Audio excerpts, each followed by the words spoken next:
ಭಗವತೆ ವಾಸುದೇವಾಯ. ಓಂ ನಮೋ ಭಗವತೆ ವಾಸುದೇವಾಯ. ಓಂ ನಮೋ ಭಗವತೆ ವಾಸುದೇವಾಯ. ಅಜ್ಞಾನತಿಮಿರಾಂಧಸ್ಯ ಜ್ಞಾನಾಂಜನಶಲಾಕಯ ಚಕ್ಷುರುನ್ಮೀಲಿತಂ ಯೇನ ತಸ್ಮೈ ಶ್ರೀ ಗುರವೇ ನಮಃ.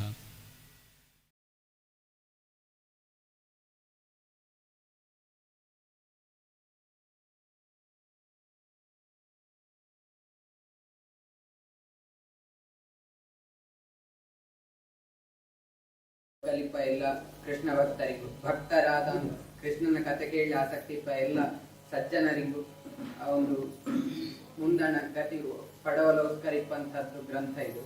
ಹಾಗಾಗಿ ಅಂತಹ ಗ್ರಂಥವ ಕೇಳುಗಳಿಗೂ ಶ್ರೋತೃಗಕ್ಕೆ ಕೇಳಲೇಬೇಕಾದಂತಹ ಒಂದು ಮಾಧ್ಯಮ ಇದು ಇಲ್ಲಿ ವ್ಯವಸ್ಥೆ ಮಾಡಿದ್ದು. ಇದು ಸಫಲ ಆಯ್ಕೊಳ್ಳಿ. ಆದರೆ ಭಕ್ತರಾದಂತಹ ನಿಮ್ಗೆಲ್ಲರದೇ ಕೃಷ್ಣನ ಕಥೆಯ ಸದ್ಭಕ್ತಿಯಿಂದ ಕೇಳಿ ನಿಮ್ಮ ಹೃದಯದಲ್ಲಿ ಭಗವಂತನನ್ನ ಸ್ಥಾಪಿಸಿಕೊಳ್ಳಬೇಕು ಅಂಬಾಗ ಈ ಕಾರ್ಯಕ್ರಮವು ಸಫಲ ಆಗುವುದು ಹೇಳಿ ಈ ಕಾರ್ಯಕ್ರಮಕ್ಕೆ ಕೇಶವಣ್ಣನ ಪ್ರವಚನಕ್ಕೆ ಸ್ವಾಗತಿಸುತ್ತಾ ಇದ್ದೆ. ಹೃದಯಕ್ಕೆ ಅತ್ಯಂತ ಹತ್ತಿರನಾದ ಸಕಲ ದೇವತಾತ್ಮಕನಾದ ಶ್ರೀಕೃಷ್ಣ ಸ್ವಾಮಿಯನ್ನು ಮತ್ತೆ ಮತ್ತೆ ಸ್ಮರಿಸುತ್ತಾ ವಂದಿಸುತ್ತಾ ಸಭೆಯಲ್ಲಿ ಆಸೀನರಾದ ಮನೆಯವರನ್ನು, ಆಗಮಿಸಿದ ಎಲ್ಲ ಸಜ್ಜನ ಬಂಧುಗಳಿಗೂ ಅನಂತ ಪ್ರಣಾಮಗಳನ್ನು ಸಲ್ಲಿಸುತ್ತಾ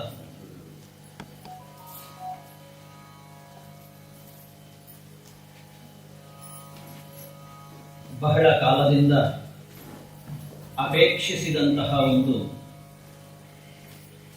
ಮಹಾಯಜ್ಞದಲ್ಲಿ ನಾವೆಲ್ಲ ಸಮ್ಮಿಲಿತರಾಗಿದ್ದೇವೆ.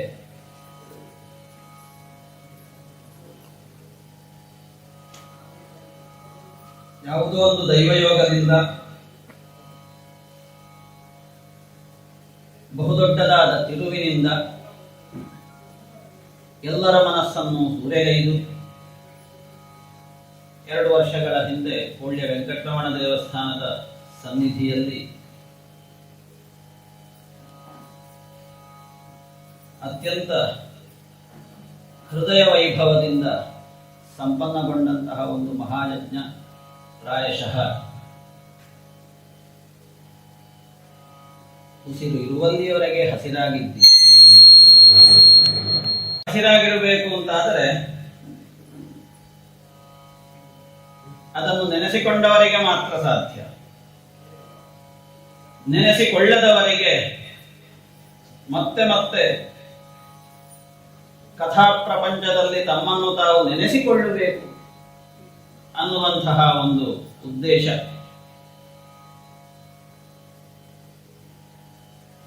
ಈ ಮನೆಯ ಯಜಮಾನರಾದ ಶ್ರೀಕೃಷ್ಣ ಭಟ್ರಿಗೆ ಬಂದಿದೆ. ಬರಲಿಕ್ಕೆ ನಮಗೆಲ್ಲರಿಗೂ ಬಂದಿದೆ. ಇಲ್ಲಿ ಉಪಸ್ಥಿತರಿರುವ ಎಲ್ಲರಿಗೂ ಮನಸ್ಸಲ್ಲಿ ಉಂಟು. ಆದರೆ ಯಾವುದೋ ಒಂದು ಅವ್ಯಕ್ತವಾದ ಭಯ ಕಾಡ್ತದೆ. ಹೇಗಪ್ಪ 7 ದಿವಸವನ್ನು ಸುಧಾರಿಸುವುದು? ಸಹಜ ಅದು. ಯಾಕೆ ಕೇಳಿದ್ರೆ, ಎಷ್ಟೇ ಸಂಪತ್ತಿದ್ರೂ ಕೂಡ ಆ ಸಂಪತ್ತನ್ನು ಇವ ಗಣನೆಗೆ ತೆಕ್ಕೊಳ್ಳುವುದಿಲ್ಲಂತೆ. ಅಂತರ್ಗತವಾದ ಮನಸ್ಸಿನ ಒಳಗಡೆ ಇರುವಂತಹ ಶ್ರದ್ಧೆಯೋ, ಭಕ್ತಿಯೋ, ನಿಷ್ಠೆಯೋ ಇದು ಮಾತ್ರ ಪ್ರಧಾನವಾಗ್ತದೆ ಅವನ ಆರಾಧನೆಯಲ್ಲಿ. ಈ ಹಿನ್ನೆಲೆಯಲ್ಲಿ ನಮ್ಮೆಲ್ಲರ ವಿಶೇಷವಾದಂತಹ ಒಂದು ಆಸಕ್ತಿಯಿಂದ ಈ ಮನೆಯಲ್ಲಿ ಇವತ್ತು ನಾವು ಶ್ರೀಮದ್ ಭಾಗವತ ಪ್ರವಚನ ಸಪ್ತಾಹವನ್ನು ಪ್ರಾರಂಭ ಮಾಡ್ತಾ ಇದ್ದೇವೆ.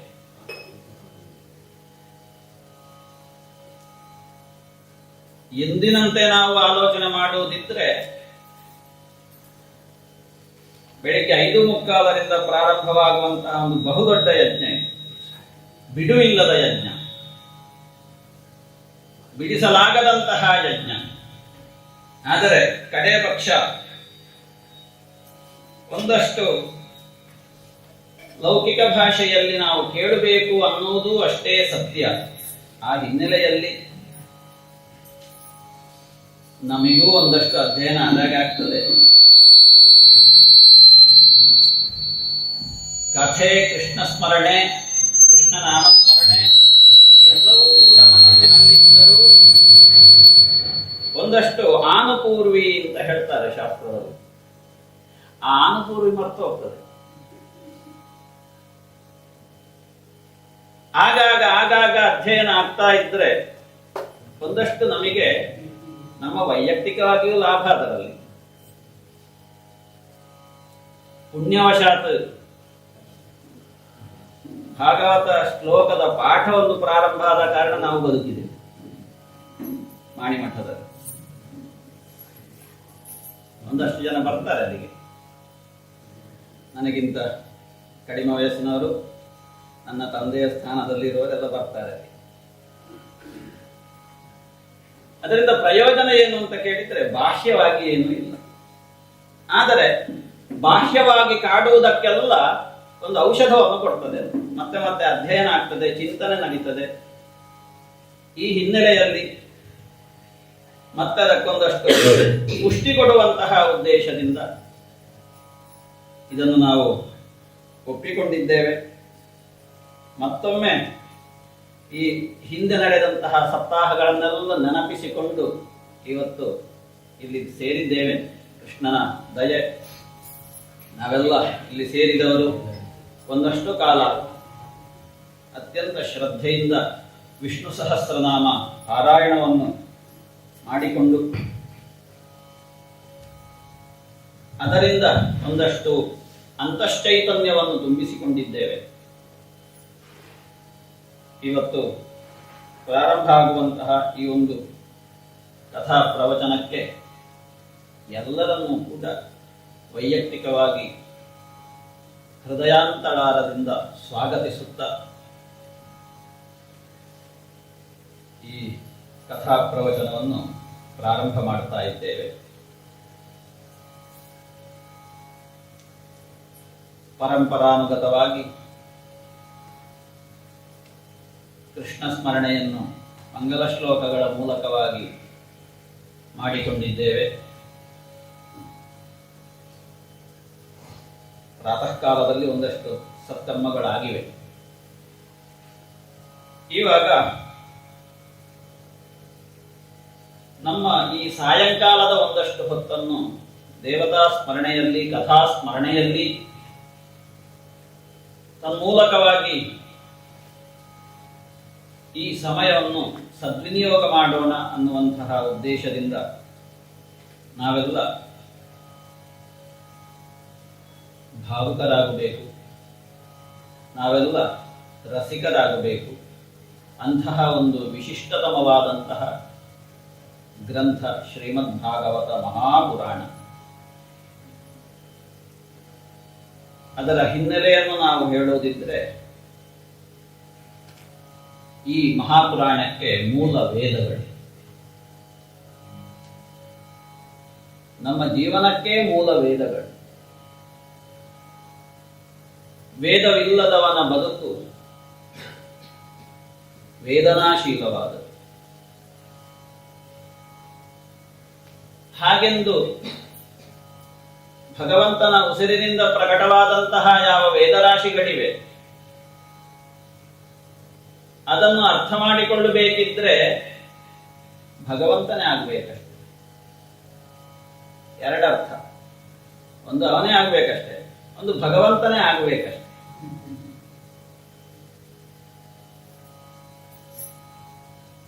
ಋಷಿಮುನಿಗಳಿಗೆ ಅದು ಅವರ ಋತಂಭರ ಪ್ರಜ್ಞೆಗೆ ಗೋಚರ ಆಯಿತು.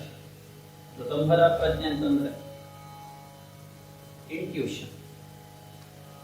ಮುಂಬರುವ ಪ್ರಜಾವರ್ಗ ಸಂತತಿಗಳು ಪ್ರಜ್ಞಾಹೀನವಾಗ್ತವೆ, ಮೇಧಾಶಕ್ತಿ ಕುಂಠಿತವಾಗ್ತವೆ. ಹಾಗಿದ್ದಾಗ ಭಗವತ್ ಪ್ರಸಾದದಿಂದ ಪ್ರಪಂಚಕ್ಕೆ ಪ್ರಾಪ್ತವಾದಂತಹ ವೇದರಾಶಿಗಳು ವ್ಯರ್ಥವಾಗಿ ಹೋಗ್ತವಲ್ವೋ. ಏನು ಮಾಡಬೇಕು ಅಂತ ಆಲೋಚನೆ ಮಾಡಿದವಾಗ ವೇದಾರ್ಥಗಳು ಪ್ರತಿಯೊಬ್ಬರಿಗೂ ಸಿಗಬೇಕು. ವೇದಾರ್ಥಗಳಿಂದ ಯಾವನೂ ಕೂಡ ವಂಚಿತನಾಗಕೂಡದು. ಅದಕ್ಕೋಸ್ಕರ ನಮ್ಮ ಮೇಲೆ ಬಹುದೊಡ್ಡದಾದಂತಹ ಔದಾರ್ಯವನ್ನು ಕಂಡಂತಹ ನಮ್ಮ ಪೂರ್ವಜರು ಋಷಿಮುನಿಗಳು ತಪಸ್ಸಿಗೆ ಗೋಚರವಾದಂತಹ ನಿತ್ಯ ಸತ್ಯವನ್ನು ಪ್ರಕಟಪಡಿಸಿದರು ಪ್ರಪಂಚಕ್ಕೆ ಪುರಾಣಗಳ ಮೂಲಕವಾಗಿ, ಸ್ಮೃತಿಗಳ ಮೂಲಕವಾಗಿ. ಹಾಗಾಗಿ ಶ್ರೀಮದ್ ಭಾಗವತ ಮಹಾಪುರಾಣದ ಬಗ್ಗೆ ಹೇಳ್ತಾರೆ, ವೇದೋಪನಿಷದಾಂ ಸಾರಾತ್ ಜಾತ ಭಾಗವತೀ ಕಥಾ. ವೇದ ಉಪನಿಷತ್ತುಗಳ ಸಾರಭೂತವಾಗಿಯೇ ಪ್ರಪಂಚದಲ್ಲಿ ಭಾಗವತ ಪ್ರಕಟಗೊಂಡಿದೆ ಅಂತ. ಏನಿದೆ ವೇದದಲ್ಲಿ ಅಂತ ಕೇಳಿದ್ರೆ ಜೀವನ ವಿಧಾನ. ವೇದಗಳು ಅಂತಂದ್ರೆ ಜೀವನ ವಿಧಾನ. ನಾನು ಹೇಗೆ ಜೀವನವನ್ನು ಮಾಡಬೇಕು, ಹೇಗೆ ಜೀವನವನ್ನು ಮಾಡಕೂಡದು ಅನ್ನುವಂತಹ ನಿರ್ದೇಶವನ್ನು ಮಾಡುವಂತಹ ಒಂದು ವಿಶಿಷ್ಟವಾದಂತಹ ಸಂದೇಶಗಳು. ಅದು ನಮಗೆ ಅರ್ಥ ಆಗಬೇಕು ಅಂತಾದ್ರೆ ನಾವು ಪುರಾಣಗಳ ಒಳಗಡೆ ಇಳಿಯತಕ್ಕದ್ದು. ಅದರಲ್ಲಿ ಅನೇಕ ಪುರಾಣಗಳನ್ನು ನಾವು ನೋಡ್ತೇವೆ. ಎಲ್ಲದಕ್ಕೂ ಕರ್ತೃ ಯಾರು? ಭಗವಾನ್ ಕೃಷ್ಣದ್ವೈಪಾಯನ ವೇದವ್ಯಾಸ. ಅನೇಕ ಪುರಾಣಗಳನ್ನು ಬರೆದರೂ ಪ್ರಧಾನವಾಗಿ ನಾವು 18 ಹೇಳ್ತೇವೆ. ಆ 18ರಲ್ಲಿ ಅತ್ಯಂತ ಎತ್ತರದಲ್ಲಿರುವಂತಹ ಪ್ರಾಜ್ಞವರ್ಗ ಮಾತ್ರ ಅಲ್ಲ, ಭಕ್ತವರ್ಗ ಅತ್ಯಂತ ವಿಶಿಷ್ಟವಾದ ಸ್ಥಾನವನ್ನು ಗಮನಿಸಿದ್ದು ಶ್ರೀಮದ್ ಭಾಗವತ ಮಹಾಪುರಾಣ.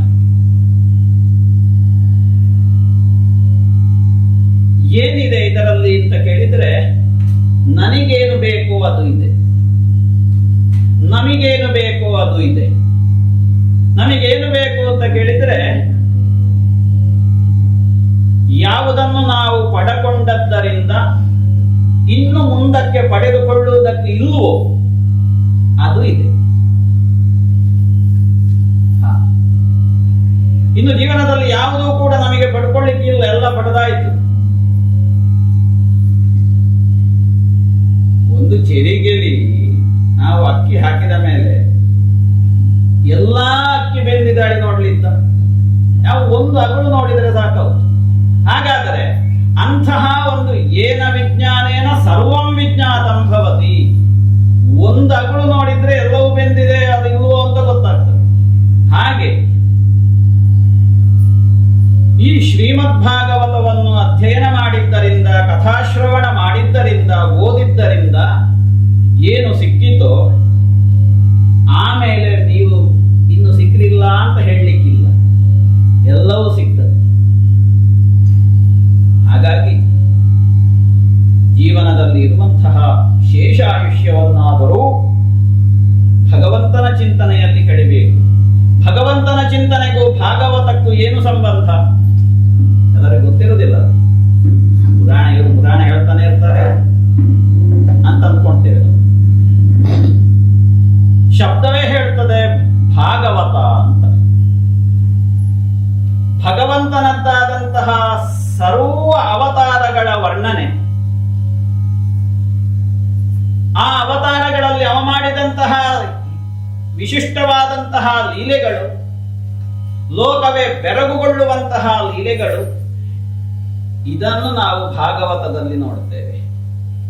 ಭಾಗವತದ ಆದಿಯಿಂದ ಅಂತ್ಯದವರೆಗೆ ಯಾವ ದೇವತೆಗಳನ್ನು ದೂರಲಿಲ್ಲ. ಎಲ್ಲಾ ದೇವತೆಗಳು ಪುರಸ್ಕಾರ್ಯರು. ದೇವಿಯನ್ನೂ ಸ್ತುತಿ ಮಾಡ್ತಾರೆ, ಶಿವನನ್ನೂ ಸ್ತುತಿ ಮಾಡ್ತಾರೆ, ರಾಮನನ್ನೂ ಸ್ತುತಿ ಮಾಡ್ತಾರೆ, ಯಾರನ್ನು ಸ್ತುತಿ ಮಾಡಲಿಲ್ಲ? ಎಲ್ಲಾ ದೇವತಾ ಶಕ್ತಿಗಳನ್ನು ಸ್ತುತಿ ಮಾಡಿದ್ದಾರೆ. ಆ ಎಲ್ಲಾ ದೇವತಾ ಶಕ್ತಿಗಳಿಗೂ ಮೂಲ ಸಾಕ್ಷಾತ್ ವಾಸುದೇವ ಅಂತ ನಿರ್ಣಯಕ್ಕೆ ಬಂದಿದ್ದಾರೆ. ಅಂತಹ ಒಂದು ವಿಶಿಷ್ಟತಮವಾದಂತಹ ಶ್ರೀಮದ್ ಭಾಗವತ, ಇನ್ನಾದರೂ ನಾವು ಅದನ್ನು ಶ್ರವಣ ಮಾಡಬೇಕು. ಯಾಕೆ ಕೇಳಿದ್ರೆ, ಜೀವನ ಅನ್ನುವಂಥದ್ದು ಅನಿಶ್ಚಿತತೆಯಿಂದ ಕೂಡಿದೆ. ನಿಶ್ಚಯ ಇಲ್ಲ. ಇನ್ನು ಉತ್ತರ ಕ್ಷಣದಲ್ಲಿ ಏನಾಗ್ತದೆ ಹೇಳುವುದೇ ನಮಗೆ ನಿರ್ಣಯ ಇಲ್ಲ. ನಾನಾ ಪ್ರಕಾರವಾದಂತಹ ಕರಾಳತೆ ನಮ್ಮನ್ನು ಆವರಿಸಿ ಬಿಡ್ತವೆ. ಹಾಗಿದ್ದಾಗ ಬೆಳಗ್ಗಿನಿಂದ ರಾತ್ರಿಯವರೆಗೆ ಒಂದಷ್ಟು ಸತ್ಸಂಗತಿಗಳನ್ನು ನಾವು ಆಲೋಚನೆ ಮಾಡಬೇಕು.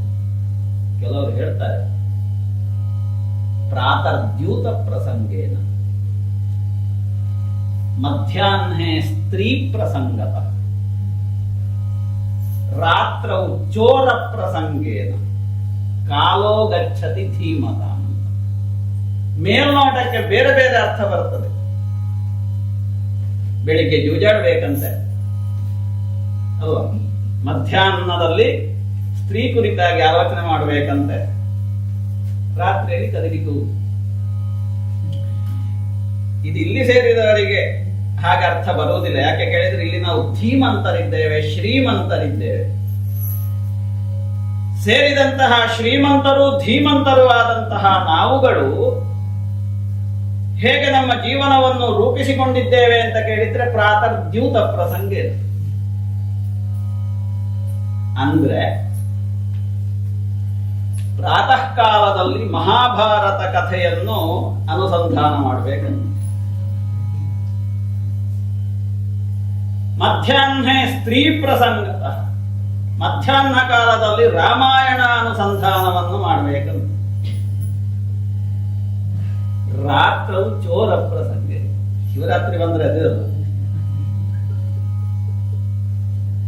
ಶ್ರೀಮದ್ ಭಾಗವತವನ್ನು ಅನುಸಂಧಾನ ಮಾಡಬೇಕಂತೆ ರಾತ್ರಿ ಕಾಲದಲ್ಲಿ. ಹಾಗಾಗಿ ನಮಗೆ ಇದು ಒಳ್ಳೆಯ ಸಮಯ ಇದೆ ಈಗ ಚೋರ ಅಲ್ವಾ. ಯಾರಿಗೆ ಕಾಲೋಗಚ್ಚತಿ ಧೀಮತ, ಇಲ್ಲಿರುವವರಿಗೆ ಮಾತ್ರ, ಈ ವಠಾರದಲ್ಲಿ ಭಾಗವತ ಕಥೆಯನ್ನು ಕೇಳುವವರಿಗೆ, ಕೇಳಲಿಕ್ಕೆ ಬಂದವರಿಗೆ ಮಾತ್ರ. ಅದೇ ವಿರುದ್ಧಾರ್ಥದಲ್ಲಿ ಹೇಳ್ತಾರೆ ಅದನ್ನು, ನಮ್ಮ ಹಾಗೆ ಇಲ್ಲದವರಿಗೆ ಮೇಲ್ನೋಟಕ್ಕೆ ಕಾಣುವ ಅರ್ಥ ಅಂತ.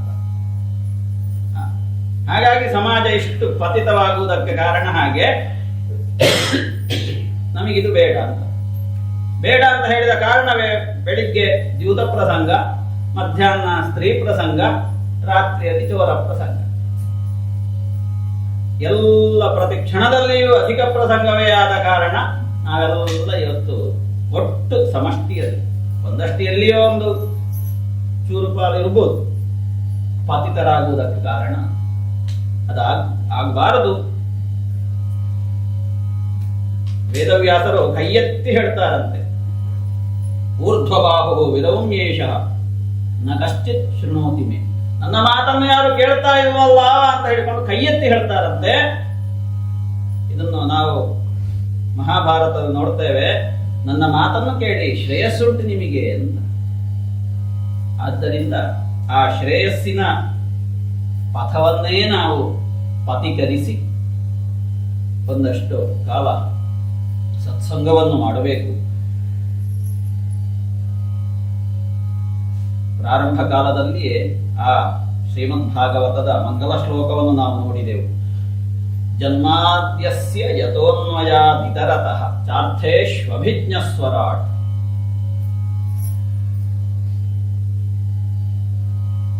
ಅಯೋಧ್ಯೆಯ ಶ್ರೀರಾಮನ ವಿಗ್ರಹವನ್ನು ನಾವು ನೋಡಿದವಾಗ ಮತ್ತೆ ಮತ್ತೆ ನೋಡಬೇಕು ಅಂತ ಅನಿಸ್ತದೆ. ಆ ವಿಗ್ರಹವನ್ನು ಅಪ್ಪಿಕೊಳ್ಳಬೇಕು ಅಂತ ಅನಿಸ್ತದೆ. ಯಾಕೆ? ಎಲ್ಲಿಯೋ ಒಂದು ಊರಲ್ಲಿದ್ದಂತಹ ಒಂದು ಕಲ್ಲು, ಅದನ್ನು ಆ ರೀತಿಯಲ್ಲಿ ಕೈ ಮುಗಿಯುವ ಹಾಗೆ ಮಾಡಿದ್ದು ಅಂತ ಆದರೆ ಏನೋ ಒಂದು ವಿಶಿಷ್ಟವಾದ ಯಾವುದೋ ಒಂದು ಕಾರಣ ಇರಬೇಕು. ಕಾರಣ ಇಲ್ಲದೆ ಯಾವುದೂ ಕೂಡ ಪ್ರಪಂಚದಲ್ಲಿ ವರ್ತಿಸುವುದಿಲ್ಲ. ತದ್ರೀತಿಯಲ್ಲಿ ಎಲ್ಲವನ್ನೂ ನಾವು ಕಣ್ತೆರೆದು ನೋಡಿದಾಗ ವಿಚಿತ್ರವನ್ನೇ ಕಾಣುತ್ತೇವೆ. ಈ ವಿಚಿತ್ರ ಯಾಕಿತ್ತು ಹೀಗೆ? ಗಾಳಿ ಬೀಸಿದಾಗ ತಂಪಾಗುವುದು ಯಾಕೆ? ಬೆಂಕಿ ಸುಡುವುದು ಯಾಕೆ? ನೀರು ತಂಪಾಗುವುದು ಯಾಕೆ? ಯಾವುದೋ ಒಂದು ಅವ್ಯಕ್ತವಾದಂತಹ ಕಾರಣ ಉಂಟು ಅಂತ ಅರ್ಥ. ಒಲೆಯಲ್ಲಿ ಹಾಲು ಕುದಿಸುವುದಕ್ಕೆ ಇಟ್ಟಾಗ ಅದು ಕುದಿಯುವುದು ಯಾಕೆ? ಇದನ್ನೆಲ್ಲ ನಾವು ಆಲೋಚನೆ ಮಾಡಬೇಕು. ಹಸಿವಾದಾಗ ಊಟ ಮಾಡ್ತೇವೆ, ಹೊಟ್ಟೆ ತುಂಬುವುದು ಹೇಗೆ? ಅದು ಊಟ ಮಾಡಿದ್ರೆ ಮಾತ್ರ ಹೊಟ್ಟೆ ತುಂಬುವುದು, ಇನ್ನೇನಾದರನ್ನು ತುಂಬಿಸಿದ್ರೆ ಆಗುದಿಲ್ಲ. ಹೊಟ್ಟೆ ತುಂಬಾದ್ರೆ ಇದಲ್ಲ. ಆಹಾರವನ್ನೇ, ಸೇವನ ಯೋಗ್ಯವಾದ ಆಹಾರವನ್ನೇ ಸ್ವೀಕಾರ ಮಾಡಬೇಕು ಅಂತ ಯಾಕೆ?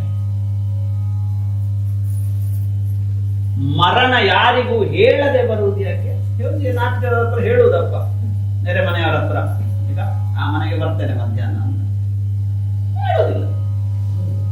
ಹಾಗಾದ್ರೆ ಯಾವುದೋ ಒಂದು ಅವ್ಯಕ್ತವಾದಂತಹ ಒಂದು ನಿಶ್ಚಿತವಾದಂತಹ ಕಾರಣ ಉಂಟು. ಆ ಕಾರಣವನ್ನೇ ನಾವು ದೇವರು ಅಂತ ಹೇಳುವುದು.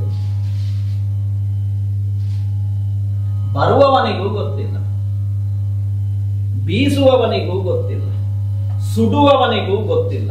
ನಾನು ಸುಡ್ತೇನೆ, ನಾನು ಬೀಸ್ತೇನೆ, ನಾನು ಹೋಗಿ ಪಾಶವನ್ನು ಹಾಕ್ತೇನೆ. ಇದು ವಿಚಿತ್ರ ನೋಡಿ. ನಾನು ಏನು ಮಾಡ್ತೇನೆ ಅಂತ ನನಗೇ ಗೊತ್ತಿಲ್ಲ ಅಂತ. ಆದರೆ ಕರ್ತವ್ಯ ನಿಷ್ಠೆಯಿಂದ, ಅವನ ಭಯದಿಂದ, ಯಾವನೋ ಒಬ್ಬ ಇದ್ದಾನೆ ನಿಯಂತ್ರಣ ಮಾಡುವವನು, ಹಗ್ಗ ಹಾಕುವವನು, ಅವನ ನಿಯಂತ್ರಣದಿಂದ, ಅವನ ಭಯದಿಂದ ಗಾಳಿ ಬೀಸ್ತದೆ. ಭೀಷಾಸ್ಮಾದ್ವಾತಃ ಪವತೆ ವೇದಗಳು. ಅವನ ಭೀಷಣದಿಂದ, ಅವನ ಭಯದಿಂದ ಗಾಳಿ ಬೀಸ್ತದೆ, ಅಗ್ನಿ ಸುಡುತ್ತದೆ, ಮೃತ್ಯು ಬರ್ತದೆ ತಪ್ಪದೆ. ಹಾಗಾದರೆ ಪ್ರಪಂಚಕ್ಕೆಲ್ಲ ಬೇಕಾದ್ದನ್ನು ಕೊಡುವವರಿಗೆ ದೇವರ ಭಯ ಉಂಟು. ಆದರೆ ಪ್ರಪಂಚಕ್ಕೆ ಯಾವುದನ್ನೂ ಕೊಡದವರಿಗೆ ದೇವರ ಭಯ ಇಲ್ಲ. ಆ ದೇವರ ಭಯ ಹುಟ್ಟಬೇಕು. ಹೇಗಿರುವ ಭಯ ಅಂತಂದ್ರೆ ನೋಡಿದ ತಕ್ಷಣ ಹೆದರುವ ಭಯ ಅಲ್ಲ. ಅವನಿಗೆ ಬೇಕಾದ ಹಾಗೆ ನಾನು ವರ್ತಿಸದಿದ್ರೆ, ಮಾಡದೇ ಇದ್ರೆ ನನಗೆ ಶಿಕ್ಷೆ ಆಗ್ತದೆ ಅನ್ನುವಂತಹ ನೈತಿಕ ಭಯ ನಮಗೆ ಬೇಕು. ಅಂತಹ ಒಬ್ಬ ಇದ್ದಾನೆ, ಅವನನ್ನೇ ನಾವು ದೇವರು, ಭಗವಂತ, ಕೃಷ್ಣ, ವಾಸುದೇವ ಇತ್ಯಾದಿಯಾಗಿ ಸ್ತುತಿ ಮಾಡ್ತೇವೆ. ಅವನೇ ಪ್ರಪಂಚದ ಈ ರೀತಿ ವಿಸ್ಮಯಕ್ಕೆ ಕಾರಣ, ಸೃಷ್ಟಿಗೆ ಕಾರಣ. ಒಂದಷ್ಟು ಸಮಯ ಸೃಷ್ಟಿಯಾದ ಪ್ರಪಂಚದಲ್ಲಿ ಇರ್ತದೆ, ಆ ಪಾಲನೆಗೂ ಅವನೇ ಕಾರಣ. ಇದ್ದಕ್ಕಿದ್ದ ಹಾಗೆ ನಮ್ಮಿಂದ ಕಾಣದಾಗ್ತದೆ, ಆ ಕಾಣದಾಗುವುದಕ್ಕೂ ಕೂಡ, ಲಯಕ್ಕೂ ಕೂಡ ಭಗವಂತನೇ ಕಾರಣ. ಜನ್ಮಾದ್ಯಸ್ಯ ಯತೋನ್ಮಯ. ಅವನ ಸ್ಪರ್ಶ ಇಲ್ಲದೆ ಯಾವುದೂ ಕೂಡ ಅಲುಗಾಡುವುದಿಲ್ಲ, ಅಲುಗಾಡುವುದು ಇಲ್ಲದೇ ಆಗುವುದಿಲ್ಲ. ಹಾಗಿದ್ದಾಗ ಅಂತಹ ಆ ಪರತತ್ವ, ಅಂತಹ ಆ ವಾಸುದೇವ ತತ್ವ, ಅವನಿಗೆ ನಾವು ಕೃಷ್ಣ ಅಂತ ಹೇಳ್ತೇವೆ, ವಾಸುದೇವ ಅಂತ ಹೇಳ್ತೇವೆ, ಭಗವಂತ ಅಂತ ಹೇಳ್ತೇವೆ, ದೇವರು ಅಂತ ಹೇಳ್ತೇವೆ. ಅಂತಹ ಸತ್ಯಂ ಪರಂ ಧೀಮ, ಅಂತಹ ಪರತತ್ವವಾದಂತಹ ಅವ ರಾಮನ ರೂಪದಲ್ಲಿಯೂ ಪ್ರಪಂಚದಲ್ಲಿ ವ್ಯಕ್ತಗೊಂಡ, ದೇವಿಯ ರೂಪದಲ್ಲೂ ವ್ಯಕ್ತಗೊಂಡ, ಕೃಷ್ಣನ ರೂಪದಲ್ಲೂ ವ್ಯಕ್ತಗೊಂಡ, ಬೇರೆ ಬೇರೆ ರೂಪದಲ್ಲಿಯೂ ವ್ಯಕ್ತಗೊಂಡ ಅಂತಹ ಪರಸತ್ವವಾದಂತಹ, ಪರಸತ್ಯವೂ ಆದಂತಹ ವಾಸುದೇವನನ್ನು ಸದಾ ಸ್ಮರಿಸ್ತೇನೆ. ಅವನೇ ಈ ಭಾಗವತಕ್ಕೆ ಅಧಿಪತಿ. ಆದ್ಯಂತವಾಗಿ ನಾವು ಭಾಗವತ ಅಂದ ತಕ್ಷಣವೇ ನಾವು ಕೃಷ್ಣ ಚರಿತ್ರೆ ಅಂತ ಅಂದ್ಕೊಳ್ತೇವೆ. ಅದುವೇ ಸತ್ಯ, ಅದುವೇ ಸತ್ಯ. ಯಾಕೆ? ದಶಮಸ್ಕಂಧ ಅಂತ ಒಂದು ಭಾಗ ಉಂಟು, ಕೆಲವರಿಗೆ ಪರಿಚಯ ಇರ್ಬೋದು. ಪ್ರಧಾನವಾಗಿ ದಶಮಸ್ಕಂಧದಲ್ಲಿ ಸಮಗ್ರವಾದ ಕೃಷ್ಣ ಚರಿತ್ರೆ. ಹಾಗೆಂತ ಭಾಗವತವನ್ನೇ ಕೃಷ್ಣ ಚರಿತ್ರೆ ಅಂತ ಕರೀತಾರೆ. ಯಾಕೆ ಅಂತ ಕೇಳಿದ್ರೆ, ದಶಮಸ್ಕಂಧದಲ್ಲಿ ಬರುವಂತಹ ಕೃಷ್ಣನ ಪರಿಚಯ ನಮಗೆ ಆಗಬೇಕು ಅಂತಾದರೆ ಹಿಂದಿನ 9 ಸ್ಕಂಧಗಳು ಅರ್ಥ ಆಗಬೇಕು. ಅವ ಯಾರು ಅಂತ.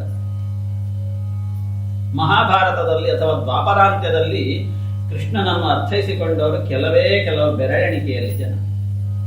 ಯಾಕೆ ಕೇಳಿದ್ರೆ, ಅಷ್ಟು ಸುಲಭ ಇಲ್ಲ, ಅರ್ಥ ಮಾಡುವುದು ಅಷ್ಟು ಸುಲಭ ಇಲ್ಲ. ಅದಕ್ಕೆ ಒಂದಷ್ಟು ಸಾಧನೆ ಬೇಕು, ಒಂದಷ್ಟು ತಾಳ್ಮೆ ಬೇಕು, ಒಂದಷ್ಟು ಅಂತಶ್ಚೈತನ್ಯ ಬೇಕಾಗ್ತದೆ. ಅವನನ್ನು ನಾವು ಅರ್ಥ ಮಾಡಿಕೊಳ್ಬೇಕಿದ್ರೆ ಈ ಹಿನ್ನೆಲೆಯಲ್ಲಿ ಆ ಪರತತ್ವವೆನಿಸಿದಂತಹ ಶ್ರೀಕೃಷ್ಣನನ್ನು ನಾವು ಸ್ಮರಣೆ ಮಾಡಬೇಕು. ಅಂತಹ ವಾಸುದೇವನೇ ಸಮಗ್ರವಾದಂತಹ ಈ ಭಾಗವತದಲ್ಲಿ ಹಾಸುಹೊಕ್ಕಾಗಿದ್ದಾನೆ.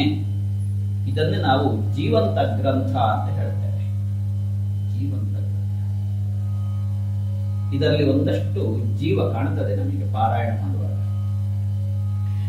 ಯಾಕೆ ಜೀವ ಅಂತ ಕೇಳಿದ್ರೆ, ನನ್ನ ಒಳಗಡೆಯೂ ಜೀವ ಇದೆ, ನಿಮ್ಮ ಒಳಗಡೆಯೂ ಜೀವ ಇದ್ದಾನೆ. ಅದೇ ಜೀವ ಇದರ ಒಳಗಡೆ ಇರುವುದು. ಹಾಗಾಗಿ ಇದು ಜೀವಂತ ಗ್ರಂಥ. ನಾವು ಹೇಗೆ ಜೀವ ಇರುವವರು ಜೀವಂತವಾಗಿದ್ದೇವೆ ಅಂತ ನಮ್ಮನ್ನು ನಾವು ಹೇಳ್ತೇವೆ, ಅದೇ ರೀತಿಯಲ್ಲಿ ಭಾಗವತ ಗ್ರಂಥವು ಕೂಡ ಜೀವಂತವಾದ ಗ್ರಂಥ. ನಮ್ಮ ಈ ಶರೀರದಿಂದ ಒಂದು ದಿನ ಈ ಜೀವ ಹೊರಗೆ ಹೋಗ್ತದೆ, ಆದರೆ ಭಾಗವತದಿಂದ ಹೊರಗೆ ಹೋಗ್ಲಿಕ್ಕೆ ಬಂದದ್ದಲ್ಲ. ಇದರ ಹಿನ್ನೆಲೆ ಕೃಷ್ಣ ನಿರ್ಯಾಣ ಆಗುವಂತಹ ಕಾಲಕ್ಕೆ ಸುದ್ದಿ ಗೊತ್ತಾದಂತಹ ಉದ್ಧವ ಓಡೋಡಿ ಬಂದ. ಕೃಷ್ಣ, ನೀನು ನಿರ್ಯಾಣವಾಗುತ್ತೀ ಅನ್ನುವಂತಹ ಸುದ್ದಿ ನಮಗೆ ಸಿಕ್ತು. ನೀನು ಹೋದ್ರೆ ನಮಗೇನು ಗತಿ? ಯಾರು ಗತಿ? ನಾನೂ ಬರ್ತೇನೆ ಎಂಬುದಾಗಿ ಹೇಳ್ತಾನೆ ಉದ್ಧವ. ಆವಾಗ ಕೃಷ್ಣ ಆಲೋಚನೆ ಮಾಡ್ತಾನೆ, ವಿಷಯ ಹೌದು, ಹಾಗೆ ಅಂತ ನಾನು ಹೋಗದೆ ಗೊತ್ತಿಲ್ಲ. ಏನು ಮಾಡಬೇಕು? ಭಕ್ತಾವಲಂಬನಾರ್ಥಾಯ ಕಿಂ ವಿಧೇಯಂ ಮಯೇತಿ ಚ. ಏನು ಮಾಡಬೇಕು ಹಾಗಾದ್ರೆ? ಭಕ್ತರಿಗೆ ಅವಲಂಬನೆ. ಕಾಲು ಕುಂಟುತ್ತಾ ಹೋಗುವವನಿಗೆ ಒಂದು ದಂಡ ಅವಲಂಬಿಸ್ತದೆ, ಬೀಳದ ಹಾಗೆ ನೋಡಿಕೊಳ್ಳುತ್ತದೆ. ಹಾಗೆಯೇ ಸಂಸಾರದಲ್ಲಿ ಕುಂಟುತ್ತಾ ಸಾಗುವವರಿಗೆ ಅವಲಂಬನೆ ಯಾರು? ನಾನೇ ಅಲ್ವ. ಏನು ಮಾಡಬೇಕು ಅಂತ ಆಲೋಚನೆ ಮಾಡಿದ್ನಂತೆ, ನಾನಂತೂ ನನ್ನ ಅವತಾರ ಸಮಾಪ್ತಿಯನ್ನು ಮಾಡಬೇಕು. ಹಾಗೆಂತ ಈ ಪ್ರಪಂಚದಲ್ಲಿ ನನಗೋಸ್ಕರ ಕಾದವರಿಗೆ, ನನಗೋಸ್ಕರ ಇರುವವರಿಗೆ, ನನ್ನ ಭಕ್ತರಿಗೆ ನಾನು ವಿಶಿಷ್ಟವಾದನ್ನು ಕೊಡಬೇಕು ಅಂತ ಸಂಕಲ್ಪಿಸಿ ತನ್ನನ್ನೇ ತಾನು ಕೊಟ್ಟುಕೊಂಡಂತೆ ಭಾಗವತದ ಒಳಗಡೆ ಸೇರಿ. ಭಾಗವತದ ಒಳಗಡೆ ಸೇರಿಕೊಂಡ. ಸ್ವಕೀಯಂ ಯದ್ ಭವೇತ್ ತೇಜ ತಚ್ಚ ಭಾಗವತೇ ದಥಾ. ತಾನೇ ಭಾಗವತದ ಒಳಗಡೆ ಹೋಗಿ ಸೇರಿಕೊಂಡ. ಹಾಗಾಗಿ ಕೃಷ್ಣನಿರುವ ಕಾರಣ ಈ ಭಾಗವತ ಜೀವಂತ ಗ್ರಂಥ. ಹಂತ ಹಂತದಲ್ಲಿ ತನ್ನ ಜೀವಂತಿಕೆಯನ್ನು ಶ್ರೀಮದ್ ಭಾಗವತ ತೋರಿಸ್ತದೆ. ಅದನ್ನು ಪಾರಾಯಣ ಮಾಡುವಾಗ ಅನುಭವಿಸಬೇಕು. ಕ್ಯಾಸೆಟ್ ಹಾಕಿದಾಗ ಪಾರಾಯಣ ಮಾಡುವುದಲ್ಲ. ಕೆಲವರಿದ್ದಾರೆ ಹೋಗ್ತಾ ಇರ್ತದೆ. ಪಾರಾಯಣ ಮಾಡುವುದು ಕೂಡ ಪ್ರಪಂಚದಲ್ಲಿ ಯಾವುದಾದರೂ ಅಷ್ಟೇ ಅಲ್ಲ. ಊಟ ಮಾಡುವಾಗಲೂ ಕೂಡ ಸೀರಿಯಲ್ ನೋಡ್ತಾ ಊಟ ಮಾಡಿದ್ರೆ ಆಗುದಿಲ್ಲ. ಅನುಭವಿಸ್ತಾ ಊಟ ಮಾಡಬೇಕು. ಕೊಡುವಂತಹ ಆಹುತಿ ಅದು ಜಠರಾಗ್ನಿಗೆ ಅಂತ ನಾವು ತಿಳ್ಕೊಂಡ್ರೆ ಅದು ಊಟ ಆಗ್ತದೆ, ಭೋಜನ ಆಗ್ತದೆ. ಇಲ್ಲದಿದ್ದರೆ ಇನ್ನೊಂದಾಗ್ತದೆ. ಹಾಗಾಗಿ ಯಾವುದಾದರೂ ಅಷ್ಟೇ, ವಿಶೇಷವಾಗಿ ಭಾಗವತ ಪಾರಾಯಣ ಮಾಡುವಾಗ ನಾವು ಅದನ್ನು ಅನುಭವಿಸ್ತಾ ಪಾರಾಯಣ ಮಾಡಬೇಕು. ನಾನು ಮಾತ್ರ ಅಲ್ಲ. ಕೆಲವರು ಹೇಳ್ತಾರೆ ಕೇಶವಣ್ಣ ಭಾರಿ ಅನುಭವಿಸ್ತಾ ಪಾರಾಯಣ ಮಾಡ್ತಾರೆ. ನೀವೆಂತ ಮಾಡುದು? ನನಗೆ ಮಾತ್ರ ಅಂತ ಬರೆದು ಕೊಟ್ಟಿಲ್ಲ ಕೃಷ್ಣ ಇದನ್ನು. ಇಲ್ಲಿ ಹೇಗೆ ನಾವು ಸೇರಿದ್ದೇವೆ ಹಾಗೆ ಇಲ್ಲಿ ಸೇರಿಕೊಂಡು ಹೇಳುವವರು ಇರಬೇಕು. ಅದಾಗಬೇಕು. ಅದಕ್ಕೋಸ್ಕರ ಒಂದಷ್ಟು ಅನುಸಂಧಾನ ಅಂತ ಬಂದಂತ ಹಾಗೆ ಆ ಹಿನ್ನೆಲೆಯಲ್ಲಿ ಈ ಭಾಗವತವನ್ನು ಕೇಳಲಿಕ್ಕೆ ಅಧಿಕಾರಿಗಳಿವೆ, ಜನ ಬೇಕಲ್ಲ. ಧರ್ಮ ಪ್ರೋಜ್ಜಿತ ಕೈತವ ಅತ್ರ ಪರಮಃ ನಿರ್ಮತ್ಸರಾಣಾಂ ಸತ. ಇನ್ನೊಬ್ಬನ ಏಳಿಗೆಯನ್ನು ಸಹಿಸದೇ ಇರುವವರಿಗೆ ಮತ್ಸರಿಗಳು ಅಂತ ಹೆಸರು. ಆದರೆ ಇನ್ನೊಬ್ಬನ ಏಳಿಗೆಯನ್ನು ಸಹಿಸುವವರು, ಆಗಲಿ ಬೆನ್ನು ತಟ್ಟುವವರು, ಇನ್ನೂ ಎತ್ತರಕ್ಕೆ ಏರಬೇಕು ಅಂತ ಬಯಸುವವರಿಗೆ ನಿರ್ಮತ್ಸರಿಗಳು ಅಂತ ಹೆಸರು. ಪೂರ್ವಾಗ್ರಹ ಇಲ್ಲದವರು ಯಾವುದಾದ್ರೂ ಅಷ್ಟೇ. ಪೂರ್ವಾಗ್ರಹ ಇಲ್ಲದೆ ನಾವು ಪ್ರವರ್ತಿಸಬೇಕಾಗ್ತದೆ. ಅಂತಹ ನಿರ್ಮತ್ಸರಿಗಳಾದಂತಹ ಸಜ್ಜನರೇ ಈ ಶ್ರೀಮದ್ ಭಾಗವತಕ್ಕೆ ಅಧಿಕಾರಿಗಳು. ಎಲ್ಲಿ ಬೇಕಾದರೂ ಭಾಗವತ ಸಪ್ತಾಹ ಆಗಲಿ ನಾವು ಹೋಗ್ತೇವೆ ಅನ್ನುವಂತಹ ಭಾವ ನಮಗೆ ಬಂತು ಅಂತ ಆದರೆ ನಾವು ನಿಜವಾದಂತಹ ಸರ್ಟಿಫಿಕೇಟ್ ಇರುವವರು, ನಿಜವಾದಂತಹ ಭಾಗವತಕ್ಕೆ ಅಧಿಕಾರಿಗಳು ನಾವಾಗಿರ್ತೇವೆ. ಅಂತಹ ನಾವುಗಳು ಭಾಗವತದಲ್ಲಿ ಏನನ್ನು ಪಡಿತೇವೆ? ಇಲ್ಲಿರುವಂತಹ ವಿಷಯಗಳು ಯಾವುದು ಅಂತ ಕೇಳಿದ್ರೆ ನಿಷ್ಕಪಟವಾದಂತಹ ಧರ್ಮ. ನಿಷ್ಕಪಟವಾದ ಧರ್ಮ. ನಿಷ್ಕಪಟವಾದ ಧರ್ಮ ಯಾವುದು? ನೀವು ಹೇಳುದಲ್ವಾ, ಆಚಾರ ಪ್ರಭವೋ ಧರ್ಮ ಧರ್ಮಸ್ಯ ಪ್ರಭು ಅಚ್ಯುತ. ಧರ್ಮಸ್ವರೂಪಿ ಎಂದು ಭಗವಂತನನ್ನು ನಾವು ಆರಾಧನೆ ಮಾಡ್ತೇವೆ. ಅಂತಹ ಧರ್ಮಸ್ವರೂಪಿಯಾದಂತಹ ಭಗವಂತನದ್ದಾದ ವಿಷಯಗಳು, ಅವನ ಲೀಲೆಗಳು, ಅವನ ಉಪದೇಶಗಳು, ಇದುವೇ ಭಾಗವತದ ವಿಚಾರ. ತನ್ಮೂಲಕವಾಗಿ ಇಲ್ಲಿ ನಾವು ತಿಳ್ಕೊಳ್ಳುವಂಥದ್ದು ಏನು ಅಂತ ಕೇಳಿದ್ರೆ ವೇದ್ಯಂ ವಾಸ್ತವ ಮಾತ್ರ ವಸ್ತು ಶಿವದಂ. ಇಲ್ಲಿ ವಾಸ್ತವವಾದಂತಹ ವಸ್ತುವನ್ನು ನಾವು ತಿಳ್ಕೊಳ್ಳುವಂಥದ್ದು, ಅದನ್ನೇ ನಾವು ಪಡ್ಕೊಳ್ಳುವಂಥದ್ದು. ಏನದು ವಾಸ್ತವ? ವಾಸ್ತವತೆ ಅಂತ ನಾವು ಹೇಳ್ತೇವೆ. ವಸ್ತು ಸ್ಥಿತಿ. ವಸ್ತು ಅಂತಂದ್ರೆ ಏನು? ನಮ್ಮ ಕಣ್ಣ ವ್ಯಾಪ್ತಿಗೆ ಯಾವುದೆಲ್ಲ ಬರ್ತದೆ ಇದು ವಸ್ತು ಅಲ್ಲ. ಇದು ವಸ್ತು ಅಲ್ಲ. ಇದು ವಸ್ತು ಅಲ್ಲ. ಇದು ವಸ್ತು ಅಲ್ಲ. ಇದು ವಸ್ತು ಅಲ್ಲ. ಯಾವುದೂ ವಸ್ತು ಅಲ್ಲ. ಹಾಗಾದ್ರೆ ವಸ್ತು ಏನು? ಆ ವಸ್ತುವನ್ನು ಪಡ್ಕೊಳ್ಳಿಕ್ಕೆ ಅಷ್ಟು ಸುಲಭದಲ್ಲಿಲ್ಲ. ಈ ವಸ್ತುವನ್ನಾದರೂ ಪಡ್ಕೊಳ್ಬಹುದು, ಆ ವಸ್ತುವನ್ನಾದರೂ ಪಡ್ಕೊಳ್ಬಹುದು, ಇನ್ಯಾವುದೋ ವಸ್ತುಗಳನ್ನು ಪಡ್ಕೊಳ್ಬಹುದು. ಆದ್ರೆ ಅದು ವಸ್ತು ಅಲ್ಲ. ವಸ್ತು ಅಂತಂದ್ರೆ ಶಾಸ್ತ್ರಸ್ಯ ಗುರುವಾಕ್ಯಸ್ಯ ಸತ್ಯಬುದ್ಧ್ಯವಧಾರಣಂ ಸಾ ಶ್ರದ್ಧಾ ಕಥಿತಾ ಸದ್ಭಿಃ ಯಯಾ ವಸ್ತು ಉಪಲಭ್ಯತೆ. ವಸ್ತು ಇವನನ್ನು ಪಡ್ಕೊಳ್ಬೇಕಿದ್ರೆ ಶಾಸ್ತ್ರಸ್ಯ ಸತ್ಯಬುದ್ಧ್ಯವಧಾರಣಂ, ಭಾಗವತ ಏನು ಹೇಳ್ತದೆ ಅದನ್ನು ಹೌದು ಅಂತ ಒಪ್ಪಿಕೊಳ್ಳಬೇಕು.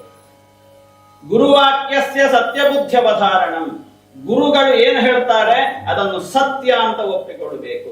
ಅಂತಹ ಶ್ರದ್ಧೆ ಇದ್ರೆ ಮಾತ್ರ ಇವ ಕಾಣ್ತಾನೆ. ಯಯ ವಸ್ತು ಉಪಲಭ್ಯತೆ, ಅದುವೇ ವಾಸ್ತವತೆ.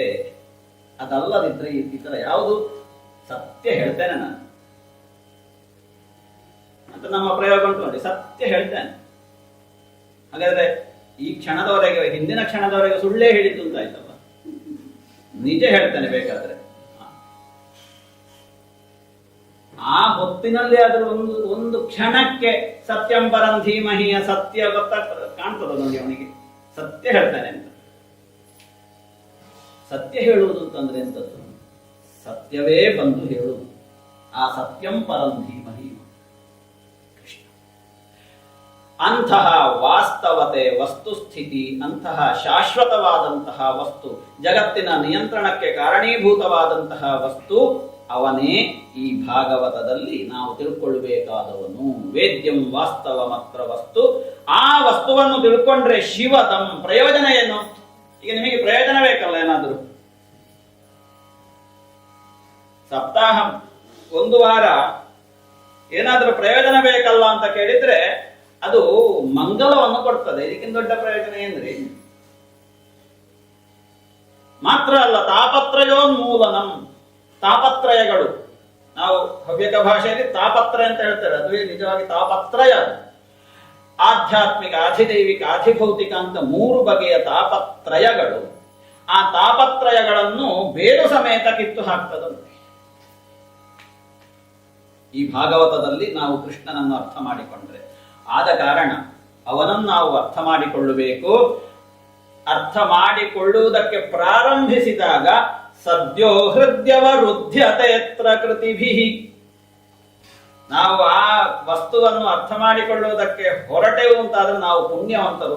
ಕೃತಿಗಳು, ಕೃತಿಭಿ. ಕೃತಿ ಅಂತಂದ್ರೆ ಸತ್ಕರ್ಮವನ್ನು ಮಾಡಿದವರಿಗೆ ಕೃತಿಗಳು, ಪುಣ್ಯವಂತರಿಗೆ ಕೃತಿಗಳು ಅಂತ ಹೆಸರು. ಆ ಪುಣ್ಯವಂತರು ಸದಾ ಕೃಷ್ಣ ಸ್ಮರಣೆಯಲ್ಲಿಯೇ ತಮ್ಮ ಶೇಷಾಯುಷ್ಯವನ್ನು ಕಳೆದರು ಅಂತ ಆದರೆ ಸದ್ಯೋ ಹೃದ್ಯವ ಹೃದ್ಯತೆತ್ತರ ಕೃತಿ. ಕೂಡ್ಲೇ ಕೃಷ್ಣ ನಮ್ಮನ್ನು ಆವರಿಸಿ ಬಿಡ್ತಾನೆ. ಮತ್ತೆ ಮತ್ತೆ ಮತ್ತೆ ಮತ್ತೆ ಅವನನ್ನು ಸ್ಮರಿಸಬೇಕು. ಸ್ಮರಿಸುವ ಮನಸ್ಸು ಬಂದವನನ್ನು ಸ್ಮರಿಸುತ್ತಾ ಮುಂದೆ ಸಾಗಿದವಾಗ ನಮ್ಮನ್ನು ಆವರಿಸಿ ಬಿಡುತ್ತಾನೆ. ಸದ್ಯೋ ಹೃದಯವರುದ್ಧತೆತ್ರ ಕೃತಿಭಿ ಶುಶ್ರೂಷುಭಿ. ಅವನನ್ನು ಸೇವಿಸಬೇಕು.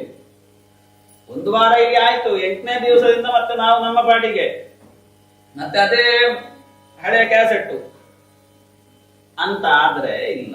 ಶುಶ್ರೂಷುಭಿ, ಮತ್ತೆ ಮತ್ತೆ ಅವನನ್ನು ಸೇವಿಸಬೇಕು, ಮತ್ತೆ ಮತ್ತೆ ಕಥೆಯನ್ನು ಕೇಳಬೇಕು. ಹಾಗೆ ಕೇಳ್ತಾ ಇದ್ದಾಗ ತಕ್ಷಣ ನಮ್ಮನ್ನು ಅಪ್ಪಿ ಹಿಡ್ಕೊಳ್ತಾನೆ. ಸದ್ಯೋ ಹೃದಯವರುದ್ಧತೆ. ಅವರುದ್ಧತೆ ಅಂತಂದ್ರೆ ಎಂತದು? ಕೃಷ್ಣನೇ ಬಂದು ನಮ್ಮನ್ನು ಅಪ್ಪಿ ಹಿಡ್ಕೊಳ್ತಾನೆ. ಕೃಷ್ಣನ ಅಪ್ಪುಗೆ ಅಂತಂದ್ರೆ ಅಷ್ಟು ಸುಲಭದಲ್ಲಿ ನಮಗೆ ಸಿಗುವುದಿಲ್ಲ.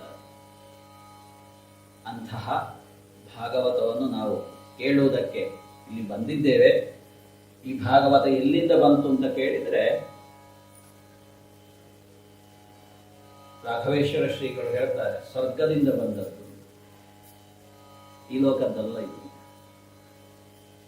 ಸ್ವರ್ಗಲೋಕದಿಂದ ಬಂದದ್ದು. ಯಾಕೆ ಅಂತ ಕೇಳಿದ್ರೆ ನಿಗಮ ಕಲ್ಪತರೋ ಗಲಿತಂ ಫಲಂ. ನಿಗಮ ಕಲ್ಪತರು, ಕಲ್ಪತರು ಇರುವುದಿಲ್ಲ. ಅಂಗಡದ ಕೊನೆಗಲ್ಲ, ಅದು ಕಲ್ಪತರು ಅಂತ ಹೆಸರಿಗೆ ಮಾತ್ರ.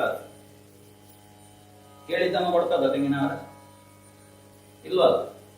ಕೇಳಿದ್ದನ್ನು ಕೊಡುವುದು ಯಾವುದು ಅಂತ ಕೇಳಿದ್ರೆ ಕಲ್ಪವೃಕ್ಷ, ಸ್ವರ್ಗದ. ಆ ಸ್ವರ್ಗದಲ್ಲಿರುವಂತಹ ಕಲ್ಪವೃಕ್ಷದಿಂದ, ಯಾವುದು ಕಲ್ಪವೃಕ್ಷ? ವೇದರಾಶಿಗಳು, ವೇದಗಳು. ಅಲ್ಲಿಂದ ಗಲಿತವಾದ್ದು, ಬಿದ್ದದ್ದು, ಹಣ್ಣಾಗಿ ಬೀಳುವುದು, ಕಲ್ಲು ಹೊಡೆದಲ್ಲ. ನಿಗಮ ಕಲ್ಪತರೋರ್ ಗಲಿತಂ ಫಲಂ. ಒಂದು ಹಣ್ಣು ಅತ್ಯಂತ ಪರಿಪಕ್ವವಾಗಿ ಅಲ್ಲಿಂದ ತೊಟ್ಟು ಕಳಚಿ ಕೆಳಗೆ ಬಿದ್ದಿದೆ. ಆ ಬಿದ್ದಂತಹ ಹಣ್ಣು ಹೇಗಿದೆ ಅಂತ ಕೇಳಿದ್ರೆ ಶುಕಮುಖಾತ್ ಅಮೃತದ್ರವ ಸಂಯುಕ್ತ. ಆ ಮರದಲ್ಲಿರುವ ಗಿಳಿಗೆ ಆ ಹಣ್ಣು ಕಂಡಿದೆ. ವೇದವೃಕ್ಷ, ವೇದಕಲ್ಪವೃಕ್ಷ ಹೇಳುವಂತಹ ಮರದಲ್ಲಿರುವಂತಹ ಈ ಹಣ್ಣು ಆ ಮರದಲ್ಲಿ ಕುಳಿತಿರುವಂತಹ ಗಿಳಿಗೆ ಕಂಡಿದೆ. ಅದು ತನ್ನ ಕೊಕ್ಕಿನಿಂದ ಕುಕ್ಕಿದೆ. ಯಾಕೆ ಕುಕ್ಕಿದೆ? ಹಣ್ಣಲ್ಲದ್ದನ್ನು ಗಿಳಿ ಯಾವತ್ತೂ ಕೂಡ ಮುಟ್ಟುವುದಿಲ್ಲ. ಸರಿಯಾಗಿ ಹಣ್ಣಾಗಿರಬೇಕು. ಅದಕ್ಕೆ ಅರ್ಥ ಆಗ್ತದೆ ಆ ಹಣ್ಣನ್ನು ನೋಡುವಾಗ, ಇದು ಸಿಹಿಯಾಗಿರ್ತದ ಏನು ಅಂತ. ಅಂಥದ್ದನ್ನು ಮಾತ್ರ ಆ ಗಿಳಿ ಬಂದು ಮುಟ್ಟು ಕುಕ್ಕುವುದು. ಅಂದ್ರೆ ಅರ್ಥ ಏನು? ನಾವು ಯಾವತ್ತೂ ಕೂಡ ಪರಿಗ್ರಹ ಮಾಡಬೇಕು, ಸ್ವೀಕಾರ ಮಾಡಬೇಕು ಅಂತ ಆದ್ರೆ ಅದು ಪರಿಪೂರ್ಣ ಸೌಂದರ್ಯದಿಂದ ಕೂಡಿರಬೇಕಂತೆ. ಅದು ಅತ್ಯಂತ ಪರಿಪಕ್ವವಾಗಿರಬೇಕಂತೆ, ಸತ್ವಯುತವಾಗಿರಬೇಕಂತೆ. ಆ ಸತ್ವಯುತವಾದಂತಹ ಯಾವ ವಸ್ತು ಉಂಟು ಅದು ಸರಿಯಾಗಿ ಹಣ್ಣಾಗಿರ್ತದೆ. ಆ ಹಣ್ಣನ್ನು ಮಾತ್ರ ನಾವು ಪರಿಗ್ರಹ ಮಾಡಬೇಕು. ಶುಕನಿಗೆ ಅದು ಗೊತ್ತುಂಟು, ಆ ಗಿಳಿಗೆ ಅದು ಗೊತ್ತುಂಟು. ನಾವೆಲ್ಲ ಗಿಳಿಗಳಾಗಬೇಕು.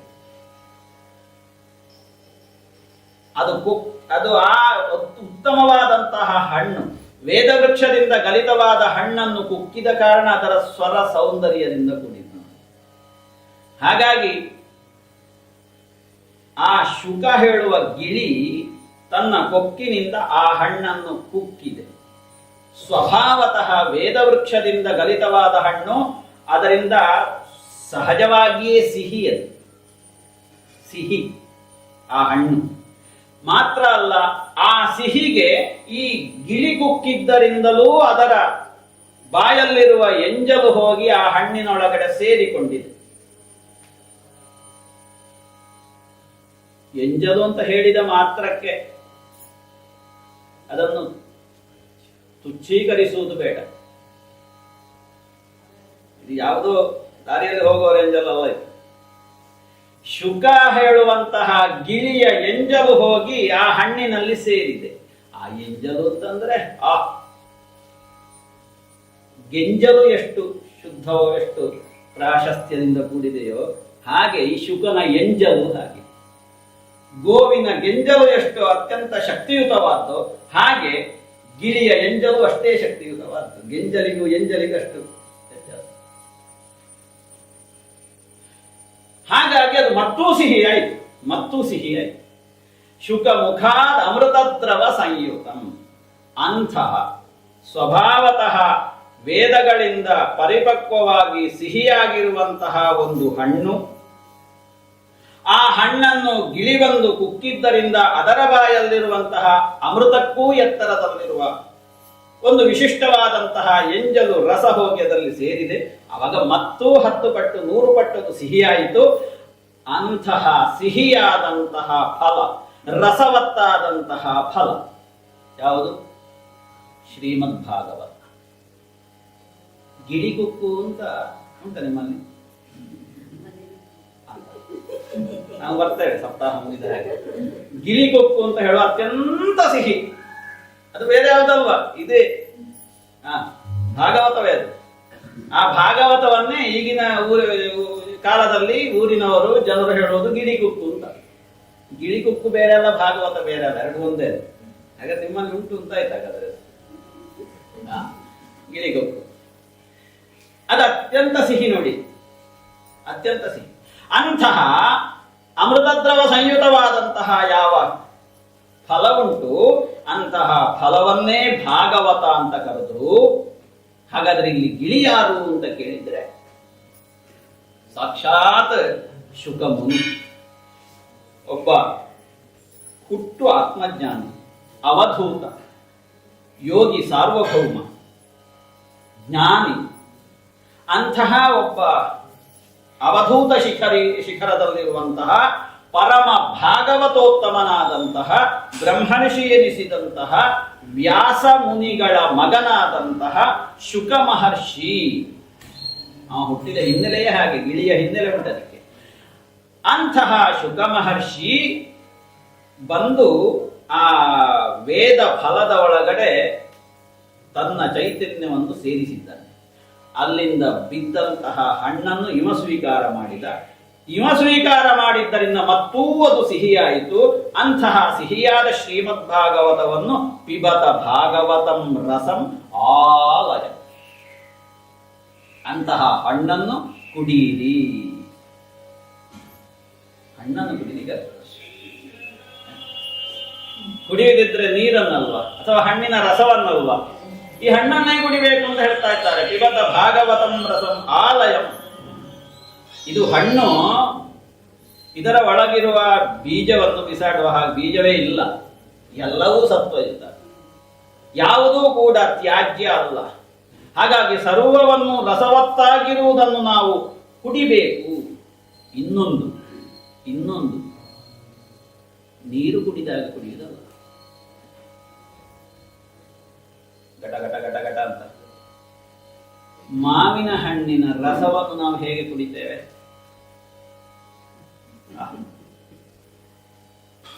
ಅಥವಾ ಇನ್ನೊಂದು ಯಾವುದೋ ಹಣ್ಣಿನ ರಸವನ್ನು ಕುಡಿಯುವಾಗ ಎಷ್ಟು ಆನಂದಿಸ್ತೇವೆ ನಾವು, ಹಾಗೆ ಆನಂದಿಸಿಕೊಂಡು ಕುಡಿಬೇಕಂತ. ಬಾಯಾರಿಕಾಯಿತು ಅಂತ ಹೇಳಿಕೊಂಡು ತೆಗೆದು ವಾಹನಕ್ಕೆ ನೀರು ತುಂಬಿಸ್ತೇವಲ್ಲ, ಹಾಗಲ್ಲ.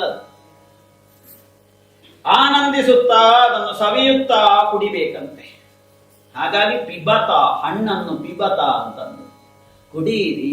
ಎಲ್ಲಿಯವರೆಗೆ? ಈ ದೇಹದಲ್ಲಿ ಉಸಿರಿರುವವರೆಗೆ, ಈ ದೇಹದಲ್ಲಿ ಜೀವತಂತು ಇರುವವರೆಗೆ ಸದಾ ಕುಡಿತನೇ ಇರಬೇಕು. ಆವಾಗ ಈ ಒಳಗಿನ ಶರೀರದಲ್ಲಿರುವಂತಹ ಶಕ್ತಿ ಏನುಂಟು, ಆ ಶಕ್ತಿ ಅದುವೇ ಆಗಿಬಿಡ್ತದೆ. ನಮ್ಮ ಉದ್ದೇಶ ಅದೇ ತಾನೆ. ನಾವೆಲ್ಲರೂ ಕೂಡ ಪರಮ ಭಾಗವತರಾಗಬೇಕು. ಸಾಲಲ್ಲಿ ನಮ್ಮ ಹೆಸರು ಬರಬೇಕು. ಪ್ರಹ್ಲಾದ, ನಾರದ, ಪರಾಶರ, ಪುಂಡರೀಕ, ವ್ಯಾಸ, ಅಂಬರೀಷ, ಶುಕ, ಭೀಷ್ಮ, ದಾಭ್ಯಾನ್, ರುಕ್ಮಾಂಗದ, ಅರ್ಜುನ ಅಂದ್ರೆ ಕಾರ್ತವೀರ್ಯ ಅರ್ಜುನ, ವಸಿಷ್ಠ ವಿಭೀಷಣ ಇತ್ಯಾದಿ ಇತ್ಯಾದಿ. ಆದಿತ್ಯ ವಿಭೀಷಣಾದೀನ್, ಆದೀನ್ ಹೇಳಿದ್ದಲ್ಲಿ ನಮ್ಮ ಹೆಸರು ಬರಬೇಕು. ಹಾಗಾಗಿ ನಮ್ಮ ಹೆಸರು ಬರಬೇಕು ಅಂತ ಆದ್ರೆ ಆ ಭಾಗವತವನ್ನು ನಾವು ನಿರಂತರವಾಗಿ ಕುಡಿಬೇಕು. ಹೇಗೆ ಕುಡಿಬೇಕು? ಪಿಬತ ಭಾಗವತಂ ರಸಮಾಲಯಂ ಮುಹುರಹೋ ಮುಹುಹು ಮುಹುಹು, ಮತ್ತೆ ಮತ್ತೆ ಮತ್ತೆ ಮತ್ತೆ ಕುಡಿಬೇಕು. ಹೇಗೆ ಕುಡಿಬೇಕು?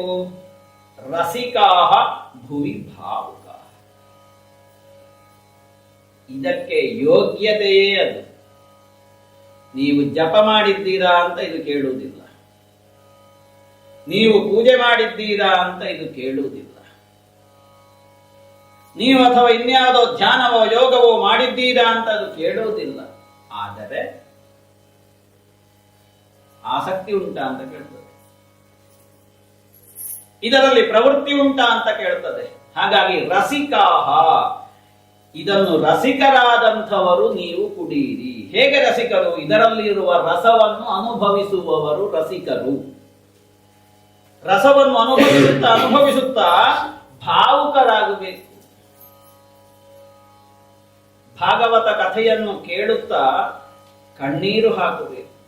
ಎಂತಹ ಕಣ್ಣೀರು ಅಂತ ಕೇಳಿದ್ರೆ ಆನಂದ ಬಾಷ್ಪ, ಬೇಜಾರಾಗಿ ಕಣ್ಣೀರಲ್ಲ. ಛೆ, ಇನ್ನು ಮುಗಿಸುವುದಿಲ್ಲಲ್ಲ ಇವರು, ಮನೆಯಲ್ಲಿ ಕರೆ ಬಂದಿದೆ 4-5, ಹೇಳಲಿಕ್ಕೆ ಗೊತ್ತಿಲ್ಲ ಅಂತ ಕಣ್ಣೀರಾಗ್ತದೆ ಬೇಜಾರಾಗಿ. ಅದಲ್ಲ, ಆ ಭಾವುಕತನ ಅಲ್ಲ. ಇದು ಕಥೆ ಹೇಳ್ತಾ ಹೋಗುವಾಗ ಅದರಲ್ಲಿರುವ ಭಾವವನ್ನು ಅರ್ಥೈಸಿಕೊಂಡು ಅದುವೇ ನಾವಾಗಿರುತ್ತಾ ಅಲ್ಲಿರುವಂತಹ ಕಥಾನಾಯಕನ ಜೊತೆಗೆ ನಾವು ಸಾಗುವುದಕ್ಕೆ ಭಾವುಕತನ ಅಂತ ಹೆಸರು. ಹಾಗಾಗಿ ಭಾವ ಇಲ್ಲದವರಿಗೆ ಭಾಗವತ ಆಗುವುದಿಲ್ಲ.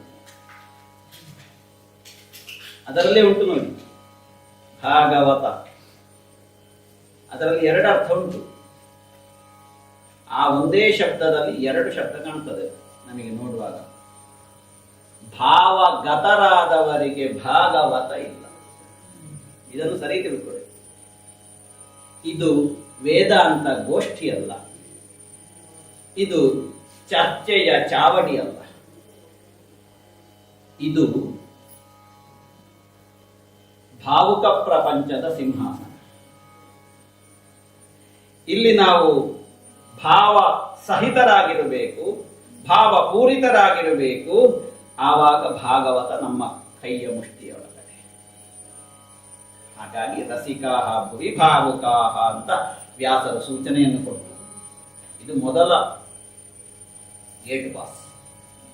ಈ ಗೇಟ್ ಅಲ್ಲಿ ಕೇಳ್ತಾರೆ ಸರ್ಟಿಫಿಕೇಟ್, ಇದು ನಮಗಿದ್ರೆ ಒಳಗಡೆ ಪ್ರವೇಶ. ಅಂತಹ ಶ್ರೀಮದ್ ಭಾಗವತ ಸತ್ಕರ್ಮ ಸೂಚಕ ಅಂತ ಹೇಳ್ತಾರೆ ಇದನ್ನು ಪದ್ಮಪುರಾಣದಲ್ಲಿ. ಇದೊಂದು ಸತ್ಕರ್ಮ ಸೂಚಕ. ನೆಮ್ಮದಿಯ ಜೀವನವನ್ನು ಮಾಡಬೇಕು ಹೇಳುವಂತಹ ಉದ್ದೇಶ ಇರುವವರು ಇಂತಹ ಸತ್ಕರ್ಮಗಳನ್ನು ಮಾಡಬೇಕು. ಇದು ಜ್ಞಾನ ಯಜ್ಞ. ಹಾಗಾಗಿ ನೀವು ಜಪ ಮಾಡಿದ್ದೀರಾ ಅಂತ ಕೇಳುವುದಿಲ್ಲ. ಜ್ಞಾನಕ್ಕೆ ಹಾಗೆಲ್ಲ ಉಂಟು, ಜ್ಞಾನಕ್ಕೆ ಸೂತಕ ಉಂಟು, ಜ್ಞಾನಕ್ಕೆ ಸೂತಕ ಇಲ್ಲ. ಜ್ಞಾನಕ್ಕೆ ಬೇಕಾದ್ದು ಒಂದೇ, ಆತ್ಮಶುದ್ಧಿ ಮಾತ್ರ. ಆತ್ಮಶುದ್ಧಿಯಿಂದ ನಾವು, ಮನಃಶುದ್ಧಿಯಿಂದ ನಾವು ಅದರಲ್ಲಿ ಪ್ರವರ್ತಿಸಬೇಕು. ಆವಾಗ ನಮಗೆ ಭಾಗವತ ಅರ್ಥ. ಆ ಹಿನ್ನೆಲೆಯಲ್ಲಿ ಇದು ಪೂರ್ವಪೀಠಿಕೆ ಅಂತ ನಾವು ಸ್ವೀಕಾರ ಮಾಡಿಕೊಂಡ್ರೆ ಮುಂದೆ ಈ ಭಾಗವತವನ್ನು ಹೇಗೆ ರಚನೆ ಮಾಡಿದ್ರು, ಯಾಕೆ ರಚನೆ ಮಾಡಿದರು ಅಂದ್ರೆ, ಭಗವಾನ್ ವೇದವ್ಯಾಸರು ರಚನೆ ಮಾಡಿದರು ಅಂತ ನಾವು ಹೇಳಿದೆವು. ಅವರು ಸಮಾಜಕ್ಕೆ ಕೊಟ್ಟದ್ದು ಅಷ್ಟಿಷ್ಟಲ್ಲ, ಅಸಂಖ್ಯವಾದಂತಹ ಕೊಡುಗೆಗಳನ್ನು ಕೊಟ್ಟವರು. ಮಹಾಭಾರತವನ್ನೇ ಬರೆದು, ಭಾರತದ ಸಂವಿಧಾನ ಯಾವುದು ಅಂತ ಕೇಳಿದ್ರೆ ಮಹಾಭಾರತ, ರಾಮಾಯಣ, ಭಾಗವತ. ಅದರಲ್ಲಿ ಅತ್ಯಂತ ಉತ್ಕೃಷ್ಟವಾದಂತಹ ಸ್ಥಾನದಲ್ಲಿ ವೇದವ್ಯಾಸರಿಂದ ರಚಿತವಾದಿರುವಂಥದ್ದು ಮಹಾಭಾರತ. ಮಹಾಭಾರತದಲ್ಲಿ ಏನುಂಟು ಅದು ಪ್ರಪಂಚದಲ್ಲಿ ಎಲ್ಲ ಕಡೆ ಸಿಗ್ತದೆ. ಮಹಾಭಾರತದಲ್ಲಿ ಯಾವುದು ಇಲ್ಲ ಅದು ಎಲ್ಲಿಯೂ ನೀವು ಹುಡುಕಿದ್ರು ಸಿಗಲಿಕ್ಕಿಲ್ಲ. ಅಂತಹ ಒಂದು ಅತ್ಯದ್ಭುತವಾದಂತಹ ಒಂದು ಗ್ರಂಥ. ಅಂತಹ ಮಹಾಭಾರತವನ್ನೇ ಪ್ರಪಂಚಕ್ಕೆ ಕೊಟ್ಟಿದ್ದಾರೆ. 1 ಲಕ್ಷ ಶ್ಲೋಕಗಳನ್ನು ಹೊಂದಿರುವಂತಹ ಗ್ರಂಥ. ಯಾರಿಗೂ ಅರ್ಥವಾಗದಂತಹ ವೇದಾಂತಗಳನ್ನು ಸೂತ್ರ ರೂಪದಲ್ಲಿ ರಚಿಸಿ ಬ್ರಹ್ಮಸೂತ್ರ ಹೇಳುವುದರ ಮೂಲಕವಾಗಿ ಆತ್ಮ ಜಿಜ್ಞಾಸುಗಳಿಗೆ ಆತ್ಮಾಕಾಂಕ್ಷಿಗಳಿಗೆ ಕೊಟ್ಟರು ಕೊಡುಗೆಯಾಗಿ. ನೀವು ಇದನ್ನು ಅರ್ಥ ಮಾಡಿಕೊಂಡು ವೇದಾಂತವನ್ನು ಅರ್ಥೈಸಿ ಆತ್ಮವನ್ನು ಅನ್ವೇಷಣೆ ಮಾಡಿ ಅಂತ ಬ್ರಹ್ಮಸೂತ್ರಗಳನ್ನೇ ಪುರಾಣಗಳನ್ನು ಒಂದಷ್ಟು ರಚನೆ ಮಾಡಿದ್ರು. ಎಷ್ಟು ಮಾಡಿದ್ರು ಕೂಡ ತಲೆಬಿಸಿ ವೇದವ್ಯಾಸರಿಗೆ ತಲೆಬಿಸಿ ಹೋಗಲಿಲ್ಲ. ಹೀಗೊಂದುಂಟ, ಇಷ್ಟೆಲ್ಲ ಕೊಟ್ಟರೂ ಕೂಡ ತಲೆಬಿಸಿ ಆಗ್ತದಲ್ಲ. ಏನು ಅಂತ ಆಲೋಚನೆ ಮಾಡುವಾಗ ಅವರಿಗೇ ಒಂದು ಹೊಳೆತಂತೆ, ಇದು ಹೌದು ಅಂತ. ಏನು ಅಂತ ಕೇಳಿದ್ರೆ, ಮಹಾಭಾರತ ಇರ್ಬೋದು, ಬ್ರಹ್ಮಸೂತ್ರಗಳಿರ್ಬೋದು, ಇಲ್ಲಿ ಎಲ್ಲಿಯೂ ಕೂಡ ನಾನು ಪರಮಹಂಸರಿಗೆ ಪ್ರಿಯವಾಗುವುದನ್ನು ಪ್ರಾಯಶಃ ವಿವರಿಸಲಿಲ್ಲ. ಪರಮಹಂಸರಿಗೆ ಯಾವುದು ಪ್ರಿಯವಾಗ್ತದೋ ತಏವ ಹ್ಯಚ್ಯುತ ಪ್ರಿಯ, ಅದುವೇ ಅಚ್ಯುತನಿಗೆ ಪ್ರಿಯವಾಗುವುದು ತಾನೆ. ಇರ್ಬೋದು ಕಿಂವಾ ಭಾಗವತ ಧರ್ಮಾನ ಪ್ರಾಯೇಣ ನಿರೂಪಿತ ಅಂತ ಟೆನ್ಷನ್ ಮಾಡ್ತಾ ಕೂತಿದ್ರಂತೆ. ಅಷ್ಟೊತ್ತಿಗೆ ನಾರದರು ಬಂದರು. ಇನ್ನು ನೀವು ಟೆನ್ಷನ್ ಮಾಡ್ತಾ ಇರುವಾಗ ನಾರದರು ಬರ್ಲಿಕ್ಕಿಲ್ಲ. ಟೆನ್ಷನ್ ಬಾರದ ಹಾಗಿರುವುದಕ್ಕೆ ಭಾಗವತ ಇರುವುದು, ಆರಾಮದಲ್ಲಿ ಆನಂದದಲ್ಲಿ ಇರುವುದಕ್ಕೆ ಭಾಗವತ ಇರುವುದು. ಇವರು ತಲೆಬಿಸಿ ಮಾಡ್ತಾ ಇರುವಾಗ ನಾರದರು ಬಂದರು. ಏನು ಸ್ವಾಮಿ ನೀವು ತಲೆಬಿಸಿ ಮಾಡ್ತಾ ಇದ್ದೀರಿ? ಪರಿಶುಷ್ಯತಿ ಶಾರೀರ, ಏನು ಭಾರಿ ವೀಕ್ನೆಸ್ ಅಂತ ಕೇಳಿದ್ರು. ಏನು ಸ್ವಾಮಿ ನಿಮಗೆ ಗೊತ್ತಿರುವಂಥದ್ದು, ನಾವೇನು ಹೇಳಬೇಕು ಅಂತಿಲ್ಲ, ಆದ್ರೆ ವಿಷಯ ಹೀಗೀಗಾಗಿದೆ, ಯಾಕೋ ಏನೋ ಕಳ್ಕೊಂಡ ಹಾಗೆ ಕಾಣ್ತದೆ, ಯಾವುದನ್ನೋ ಬಿಟ್ಟು ಹೋದಾಗೆ ಕಾಣ್ತದೆ, ನೀವೇ ಹೇಳಬೇಕಿದನ್ನು. ಇಷ್ಟೆಲ್ಲ ನಾನು ಹೇಳಿದ್ದೇನೆ, ಆದರೆ ಯಾವುದರಲ್ಲಿ ಕೂಡ ನನಗೊಂದು ಆತ್ಮತೃಪ್ತಿ ಇರ್ತ. ಒಂದು ಮಾಡುವ ಊಟದಲ್ಲಿ ಅದನ್ನು ಆತ್ಮತೃಪ್ತಿಯಿಂದ ಆಗ್ಬೇಕಲ್ಲ. ಒಂದು ಯಾವುದೋ ಒಂದು ಹೂವಿನ ಗಿಡ ನಡುವುದು, ಅದರಲ್ಲಿ ಒಂದು ಆತ್ಮತೃಪ್ತಿಯಿಂದ ಆಗ್ಬೇಕಲ್ಲ. ನಾಳೆ ಅದರಲ್ಲಿ ಅದೇ ಗಿಡದಲ್ಲಿ ಬರುವ ಹೂವಿನಿಂದ ನಮ್ಮ ಆತ್ಮತೃಪ್ತಿ ಆಗ್ಬೇಕಲ್ಲ. ಏನಿದು ನಾರದರು ಹೇಳ್ತಾರೆ, ನೀವು ಏನು ಬೇಕಾದರೂ ಎಷ್ಟೇ ದೊಡ್ಡ ಗ್ರಂಥವನ್ನು ಬರೀರಿ, ಸಂಶೋಧನಾ ಗ್ರಂಥ, ಆ ಸಂಶೋಧನಾ ಗ್ರಂಥದಲ್ಲಿ ನೀವು ಕೃಷ್ಣನ ಬಗ್ಗೆ ಮಾತಾಡದಿದ್ರೆ ನಿಮಗೆ ಅದರಲ್ಲಿ ಎಂಥದ್ದು ಸಿಗುವುದಿಲ್ಲ. ಹಾಗಾಗಿ ಏನಂತೆ, ತದ್ವಾಗ್ವಿಸರ್ಗ, ಎಷ್ಟೇ ಭಾಷಣ ಮಾಡಬಹುದು, ಎಷ್ಟೇ ಭೀಕರವಾಗಿ ಭಯಾನಕವಾಗಿ ಭಾಷಣ ಮಾಡಬಹುದು, ಆದರೆ ಆ ಭೀಕರತೆ ಭಯಾನಕತೆ ಅದು ಪ್ರಯೋಜನಕ್ಕೆ ಬರುವುದಿಲ್ಲ. ನಾಮಾನ್ಯನಂತಸ್ಯ ಯಶೋಂಕಿತಾನಿ ತತ್, ಕೃಷ್ಣನ ವಿವರಣೆ, ಕೃಷ್ಣನ ಲೀಲೆಯ ವಿವರಣೆ ಕೊಡದೇ ಇರುವಂತಹ ಒಂದು ಭಾಷಣ ಅಂತ ಆದರೆ ಅದು ಭಾಷಣ ಮಾತ್ರ. ಭಾಷಣಕ್ಕೂ ಭಷಣಕ್ಕೂ ವ್ಯತ್ಯಾಸ ಏನು?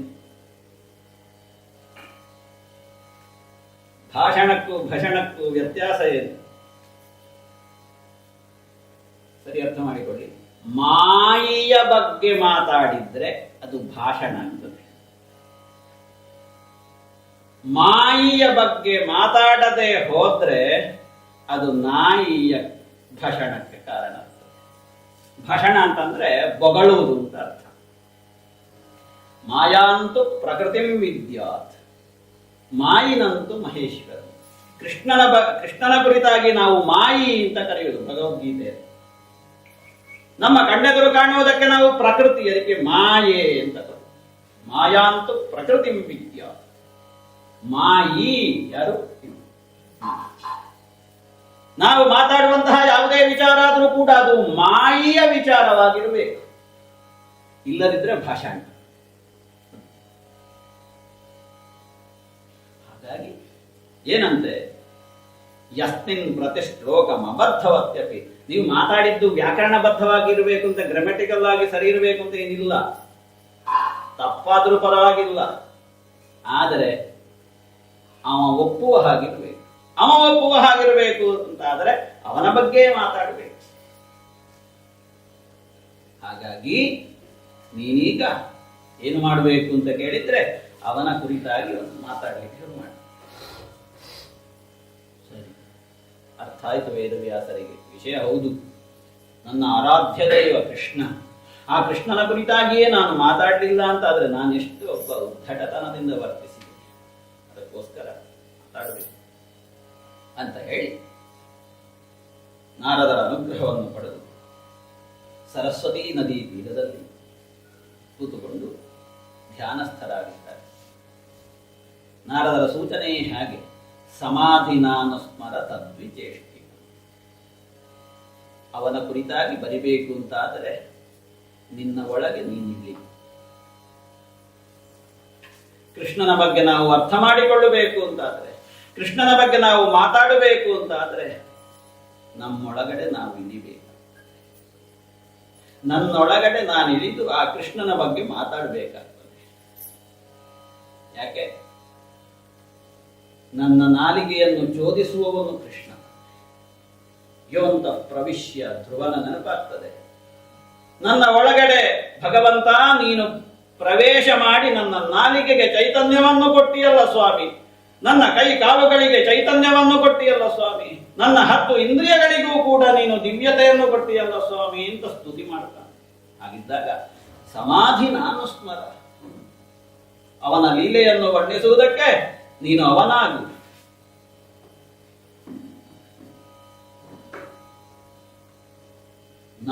ನದೇವೋ ದೇವಮರ್ಚಯ, ದೇವನಲ್ಲದವನು ದೇವರ ಪೂಜೆ ಮಾಡಬಾರದು. ದೇವರ ಪೂಜೆ ಮಾಡಬೇಕಿದ್ರೆ ನಾವು ದೇವರೇ ಆಗಬೇಕು. ವಿಷ್ಣುರು ವಿಷ್ಣು ಮರ್ಚಯ, ಇದೆಲ್ಲ ಶಾಸ್ತ್ರದ ನಿಯಮಗಳು. ಪಂಚಾಯತನ ದೇವರ ಪೂಜೆ ಮಾಡಬೇಕು, ನಾವು ದೇವರಾಗಬೇಕು. ಈಗ ಮಾಡಿದ್ರೆ ಬಿಲ್ಲೋಪತ್ರೆಯನ್ನು ತುಂಬಿಸುವುದು. ಬಿಲ್ಲೋಪತ್ರೆಯನ್ನು ಅಂಗಡಿಯಿಂದ ತಂದ ಹಾರದ ಅಲಂಕಾರ ಮಾಡುವುದಕ್ಕೆ ಬೇಕಾಗಿ ಬಿಲ್ಲೋಪತ್ರೆಯನ್ನು ತುಂಬಿಸುವುದು. ಅದು ಪೂಜೆ ಅಲ್ಲ. ಅದು ಪೂಜೆ ಹೌದು ಅಂತ ಆದರೆ ಈ ಶಾಸ್ತ್ರವಾಕ್ಯ ತಪ್ಪಾಗ್ತದೆ. ವಿಷ್ಣುರು ವಿಷ್ಣು ಮತ್ತೆ ವಿಷ್ಣುವಲ್ಲದವನು ವಿಷ್ಣು ಪೂಜೆ ಮಾಡಲಿಕ್ಕೆ ಅರ್ಹನೇ ಅಲ್ಲ. ಹಾಗಾಗಿ ನೀನು ಕೃಷ್ಣನಾಗು, ಕೃಷ್ಣನ ಬಗ್ಗೆ ಮಾತಾಡು. ಇದು ನಾರದರ ಸಂದೇಶ, ಸೂಚನೆ. ಆ ಪ್ರಕಾರವಾಗಿ ಸರಸ್ವತಿ ನದಿ ತೀರದ ಶಮ್ಯಾಪ್ರಾಸ ಹೇಳುವಂತಹ ಆ ಆಶ್ರಮದ ಪುಣ್ಯ ಪ್ರದೇಶದಲ್ಲಿ ಧ್ಯಾನಸ್ಥರಾಗಿದ್ದಾರೆ ವೇದವ್ಯಾಸರು. ಧ್ಯಾನಸ್ಥರಾದಾಗ ಶ್ರೀಕೃಷ್ಣನ ದಿವ್ಯ ಮಂಗಲ ವಿಗ್ರಹ ಅವರ ಮನಸ್ಸಿಗೆ, ಹೃದಯಕ್ಕೆ ಆವರಿಸಿ ಬಂತು. ಅಲ್ಲಿಂದ ಪ್ರಪಂಚವೆಲ್ಲ ಒಪ್ಪುವ ಹಾಗೆ, ಪ್ರಪಂಚ ಒಪ್ಪದಿದ್ದರೂ ತೊಂದರೆ ಇಲ್ಲ, ಪರಮಹಂಸರು ಒಪ್ಪುವ ಹಾಗೆ, ಪರಮಹಂಸರು ಒಪ್ಪಿದರು ಅಂತ ಆದರೆ ಕೃಷ್ಣ ಒಪ್ಪಿದ ಹಾಗೆ, ಅಂತಹ ಕೃಷ್ಣನಿಗೆ ಅತ್ಯಂತ ಪ್ರಿಯವಾಗುವ ರೀತಿಯಲ್ಲಿ ಶ್ರೀಮದ್ ಭಾಗವತವನ್ನು ರಚನೆ ಮಾಡಿದರು. ಜ್ಞಾನಾಧಿದೇವತೆ ಸರಸ್ವತಿ, ಸರಸ್ವತಿ ನದಿ ತೀರದಲ್ಲಿ ಸರಸ್ವತಿ ನದಿಯ ವೇದ ಘೋಷ, ನೀರಿನ ಶಬ್ದ ಅಲ್ಲ, ನೀರಿನ ಶಬ್ದ ಅಲ್ಲ, ವೇದ ಘೋಷ ಕೇಳುತ್ತದೆ. ಸರಸ್ವತಿಯ ವೇದ ಘೋಷ. ಆ ವೇದ ಘೋಷವನ್ನು ಕೇಳುತ್ತಾ ಕೃಷ್ಣನನ್ನೇ ತಾನು ಆವಾಹಿಸಿಕೊಂಡು ಭಾಗವತವನ್ನು ರಚನೆ ಮಾಡಿದರೂ ತಮ್ಮ ಮಗನಾದಂತಹ ಶುಕ ಮಹರ್ಷಿಗಳಿಗೆ ಅದನ್ನು ಉಪದೇಶ. ಶುಕ ಮಹರ್ಷಿಗಳಿಗೆ ಯಾಕೆ ಉಪದೇಶ? ಆತ್ಮಜ್ಞಾನಿಗಳವರು. ಆತ್ಮ ರಾಮಾಶ್ಚ ಮುನಯ ನಿರ್ಗ್ರಂಥ ಅಪ್ಯುರುಕ್ರಮೆ ಕುರುವಂತಿ ಅಹೈತುಕೀಂ ಭಕ್ತಿಂ.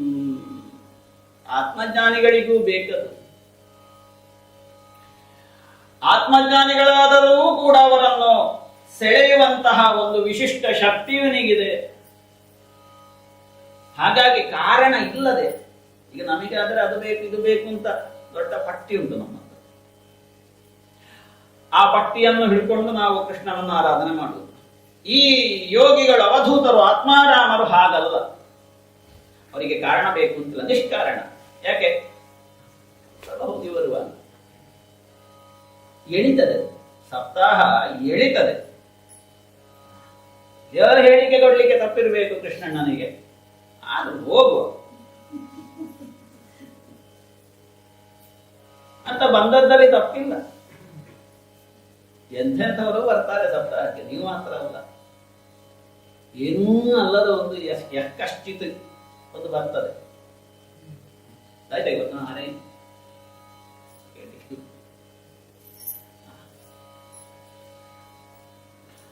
ಹಾಗಾಗಿ ಅಂತಹ ಒಂದು ವಿಶಿಷ್ಟತಮವಾದಂತಹ ಗ್ರಂಥ ರಚನೆಯಾಗ್ತದೆ. ಆತ್ಮಾರಾಮರಾದರೂ ಕೂಡ ಅದನ್ನು ಸ್ವೀಕಾರ ಮಾಡ್ತಾರೆ. ಆತ್ಮಾರಾಮರನ್ನು ಸೆಳೆಯುವಂತಹ ಒಂದು ಸಂಗತಿ ಈ ಭಾಗವತದಲ್ಲಿ ಉಂಟು. ಆತ್ಮಾರಾಮಾಶ್ಚ ಮುನಯ ನಿರ್ಗ್ರಂಥ. ಅವರಿಗೆ ಯಾವುದೇ ಕಾರಣ ಬೇಕು ಅಂತ ಕಾರಣ ಇಲ್ಲ ಅವರಿಗೆ. ಯಾಕೆ? ಸಮಸ್ಯೆ ಇಲ್ಲಲ್ಲ. ಸಮಸ್ಯೆ ಇದ್ರೆ ತಾನೆ ಕೃಷ್ಣನನ್ನು ಇಂಥ ಉದ್ದೇಶದಿಂದ ಆರಾಧನೆ ಮಾಡಬೇಕು ಅಂತ ನಾವು ತಿಳ್ಕೊಳ್ಳೋದು ಅಜ್ಞಾನದಿಂದ. ಅವರಿಗೆ ಯಾವುದು ಕಾರಣ ಇಲ್ಲ. ಎಲ್ಲ ಬೇಕಾದ್ದನ್ನು ಪಡೆದಾಗಿದೆ, ಅವನನ್ನೇ ಪಡೆದಾಗಿದೆ. ಆದರೂ ಕೂಡ ವೈಕುಂಠಕ್ಕೆ ಹೋಗ್ತಾರೆ ನೋಡಿ, ನಿತ್ಯ ಹೋಗಿ ಬರುದು. ಸನಕ ಸನಂದನ ಸನತ್ಕುಮಾರ ಸನತ್ ಸುಜಾತರು ಅಂತಹ ಆತ್ಮಜ್ಞಾನಿಗಳಿಗೂ ಸೆಳೆತ ಆಗ್ತದೆ ವೈಕುಂಠದ್ದು. ಹಾಗಾಗಿ ಶುಕ ಮಹರ್ಷಿಗಳಿಗೆ ಅದು ಬೇಕಾಯಿತು. ವೇದವ್ಯಾಸರು ಉಪದೇಶ ಕೊಟ್ಟು ಆ ಶುಕ ಮಹರ್ಷಿಗಳು ಅದನ್ನು ಸಾರ್ವಭೌಮನಾದಂತಹ ಪರೀಕ್ಷಿತ ಮಹಾರಾಜನಿಗೆ ಉಪದೇಶ ಕೊಡುವುದಕ್ಕೆ ಮನ ಮಾಡ್ತಾರೆ, ಉಪದೇಶ ಕೊಡ್ತಾರೆ. ಹಾಗಾಗಿ ಶ್ರೀಮದ್ ಭಾಗವತ ಅನ್ನುವಂಥದ್ದು ಶುಕ ಪರೀಕ್ಷಿತರ ನಡುವೆ ನಡೆದಂತಹ ಸಂವಾದ, ಮಾತುಕತೆ. ನಮಗೆ ಇದು ಹೇಗೆ ಅಂತ ಕೇಳಿದ್ರೆ, ನನಗೂ ಕೃಷ್ಣನಿಗೂ ನಡೆಯುವಂತಹ ಸಂವಾದ, ಅದಕ್ಕೆ ಮಾಧ್ಯಮ ಭಾಗವತ. ಕೃಷ್ಣನ ಜೊತೆಗೆ ಮಾತಾಡ್ಬೇಕಾ? ಭಾಗವತ ಓದ್ಬೇಕು. ರಾಮನ ಜೊತೆಗೆ ಮಾತಾಡ್ಬೇಕಾ? ರಾಮಾಯಣವನ್ನು ಓದ್ಬೇಕು. ಇಲ್ಲದಿದ್ದರೆ ರಾಮನ ಜೊತೆಗೆ ಮಾತಾಡೋದು ಹೇಗೆ ಸ್ವಾಮಿ? ಕೃಷ್ಣನ ಜೊತೆಗೆ ಮಾತಾಡುವುದು ಹೇಗೆ? ತಾವು ಮಾತಾಡಬೇಕು ಅಂತಂದ್ರೆ ಮಾಧ್ಯಮ ಇದುವೇ ಕಲಿಯುಗದಲ್ಲಿ. ನೀವು ಬಾ ಅಂತ ಹೇಳಿದ ತಕ್ಷಣ ಕೃಷ್ಣ ಬರುವುದಿಲ್ಲ, ಬಾ ಅಂತ ಹೇಳಿದ ತಕ್ಷಣ ರಾಮ ಬರುವುದಿಲ್ಲ. ಇದರ ಮಾಧ್ಯಮವನ್ನಾಗಿಸಿಕೊಂಡು ಮುಂದೆ ಸಾಗಬೇಕು. ಹಾಗಾಗಿ ಕೃಷ್ಣನ ಜೊತೆಗೆ ಸಂವಹನ ನಡೆಯುವುದಕ್ಕೆ, ಸಂವಾದ ನಡೆಯುವುದಕ್ಕೆ ಇರುವಂತಹ ಒಂದು ಮಾಧ್ಯಮವೇ ಶ್ರೀಮದ್ ಭಾಗವತ. ಅಂತಹ ಭಾಗವತವನ್ನು ಪರೀಕ್ಷಿತ ಮಹಾರಾಜನಿಗೆ ಯಾವುದೋ ಒಂದು ಕಾರಣಕ್ಕೆ ಉಪದೇಶ ಕೊಡ್ತಾರೆ ಶುಕ ಮಹರ್ಷಿ. ಅದರ ಹಿನ್ನೆಲೆ ಹೀಗಿದೆ. ಧರ್ಮಾಧರ್ಮಗಳ ಸಂಗ್ರಾಮ ನಡೆದಿದೆ ದ್ವಾಪರಾಂತ್ಯದಲ್ಲಿ. ಗೆಲುವು ಯಾರಿಗೆ? ಧರ್ಮಕ್ಕೆ ಗೆಲುವು. ಧರ್ಮಕ್ಕೆ ಗೆಲುವಲ್ಲ, ಧರ್ಮಕ್ಕೆ ಗೆಲುವು. ಯಥೋ ಧರ್ಮ ತಥೋ ಜಯ. ಎಲ್ಲಿ ಧರ್ಮ ಇದೆ ಅಲ್ಲಿ ಜಯ ಅಲ್ವಾ?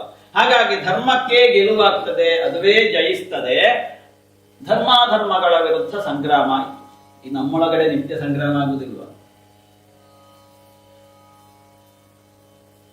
ದೇವಾಸುರ ಸಂಯತ್ತ ಆಸನ್.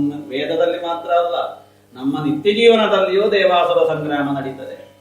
ಧರ್ಮಾಧರ್ಮಗಳ ಹೋರಾಟ ನಡೀತದೆ. ನಾವು ಚಾಣಾಕ್ಷರು ಬುದ್ಧಿಮಂತರು ಅಂತ ಆದರೆ ನಾವು ಗೆಲ್ತೇವೆ. ಇಲ್ಲಿ ಧರ್ಮಾಧರ್ಮದ ಹೋರಾಟದಲ್ಲಿ ಧರ್ಮಕ್ಕೆ ಜಯ ಸಂದಿದೆ, ಅಧರ್ಮ ತೊಡೆ ಮುರಿದು ಬಿದ್ದಿದೆ. ಯಾರು? ದುರ್ಯೋಧನ. ಆ ಕಾಲಕ್ಕೆ ಅಧರ್ಮಕ್ಕೆ ಪೋಷಣೆ ಕೊಡ್ತಾ ಇರುವವರು ಅಶ್ವತ್ಥಾಮಾದಿ 4 ಜನರು ದುರ್ಯೋಧನನ ಹತ್ತಿರ ಬಂದರು.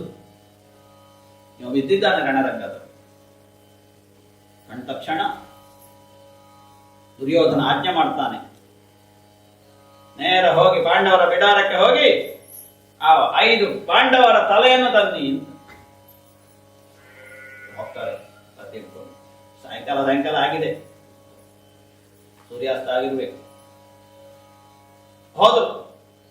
ಸೂರ್ಯಾಸ್ತಕ್ಕಿಂತ ಕತ್ತಲೆ ಆಗಿದೆ, ಕಾಣೋದಿಲ್ಲ ಮುಖ.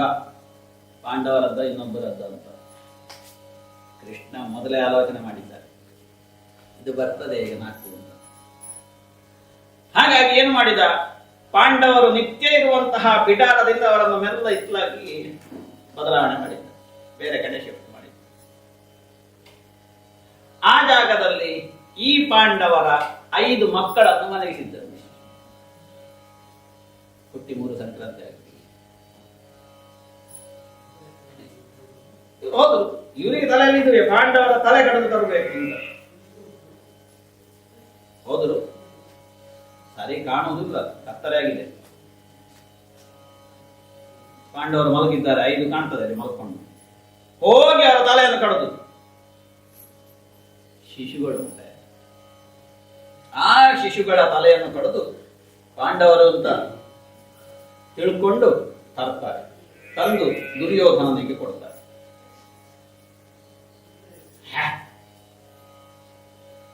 ಇದು ಪಾಂಡವರ ತಲೆ,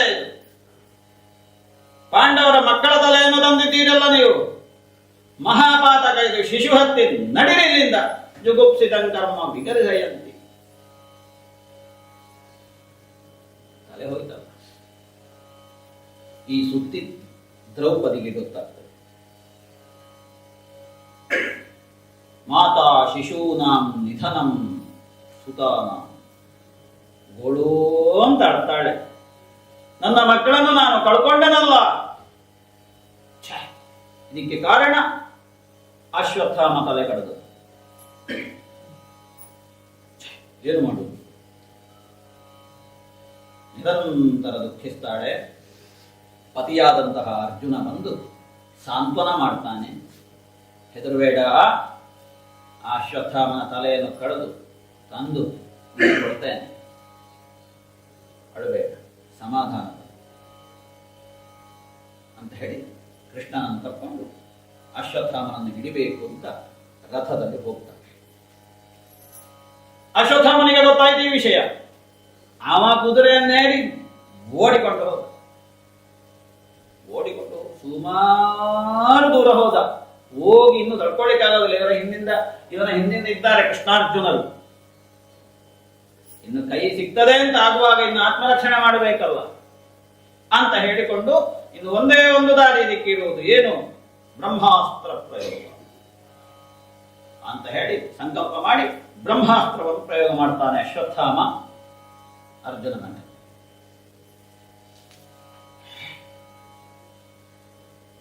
ಅರ್ಜುನನ ಎದುರು ಕಾಣ್ತಾ ಉಂಟು, ಬರ್ತಾ ಉಂಟು. ಅರ್ಜುನನ್ನು ಓಡಿಸಿಕೊಂಡು ಬ್ರಹ್ಮಾಸ್ತ್ರ ಕಂಡಂತಹ ಅರ್ಜುನ ಕೃಷ್ಣನನ್ನು ಸ್ತುತಿ ಮಾಡ್ತಾನೆ. ಕೃಷ್ಣ, ಏನಿದು? ಯಾವುದೋ ಒಂದು ಕಾದ ಸೀಸ ನನ್ನನ್ನು ಓಡಿಸಿಕೊಂಡು ಬರ್ತಾ ಉಂಟಲ್ಲ. ಕಿಮಿದಂ ಸ್ವಿತ್ ಕುತೋವೇತಿ, ನನಗೆ ಅರ್ಥ ಆಗುವುದಿಲ್ಲ ಕೃಷ್ಣ. ಪರಮ ದಾರುಣವಾದಂತಹ ತೇಜಸ್ಸು ಬರ್ತಾ ಉಂಟು, ನನ್ನನ್ನು ರಕ್ಷಣೆ ಮಾಡು. ಅಯ್ಯ ಅರ್ಜುನ, ಇದು ಅಶ್ವತ್ಥಾಮನಿಂದ ಬಿಟ್ಟಂತಹ ಬ್ರಹ್ಮಾಸ್ತ್ರ. ಇದರ ಉಪಸಂಹಾರವನ್ನು ಅವನು ತಿಳಿದಿಲ್ಲ. ಇತರ ಯಾವುದೇ ಅಸ್ತ್ರಗಳಿಂದ ಇದನ್ನು ಉಪಶಮಿಸುವುದಕ್ಕೆ ಸಾಧ್ಯ ಇಲ್ಲ. ಆದ್ದರಿಂದ ಜಹಿ ಅಸ್ತ್ರ ತೇಜ ಉನ್ನತಂ, ನೀನಿದಕ್ಕೆ ಇನ್ನು ಒಂದೇ ದಾರಿ, ನೀನು ಕೂಡ ಇದನ್ನು ಬ್ರಹ್ಮಾಸ್ತ್ರದಿಂದಲೇ ಉಪಶಮಿಸಬೇಕು. ಪ್ರಯೋಗ ಮಾಡಿ. ಬ್ರಹ್ಮಾಸ್ತ್ರ ಪ್ರಯೋಗ ಮಾಡ್ತಾನೆ. ಮಾಡಿ ಆ ಪ್ರಯೋಗಿಸಿದಂತಹ ಅಶ್ವತ್ಥಾಮನ ಬ್ರಹ್ಮಾಸ್ತ್ರ ಮತ್ತು ಅರ್ಜುನನಿಂದ ಪ್ರಯುಕ್ತವಾದ ಬ್ರಹ್ಮಾಸ್ತ್ರ ಎರಡು ಹೋರಾಟ ಮಾಡಿ ಅಶ್ವತ್ಥಾಮನ ಬ್ರಹ್ಮಾಸ್ತ್ರವನ್ನು ಉಪಶಮಿಸುತ್ತದೆ. ಇದು ಬಂದು ಅರ್ಜುನನ ಬತ್ತಳಿಕೆಯನ್ನು ಸೇರಿ ಕೊನೆಗೆ ಹಗ್ಗ ಹಾಕಿ ಕಟ್ತಾನೆ ಅಶ್ವತ್ಥಾಮನನ್ನು. ಅರ್ಜುನ ಹಿಡ್ಕೊಂಡು ಬಂದು ಕೊಲ್ತೇನೆ ಅಂತ ಹೇಳುವಾಗ,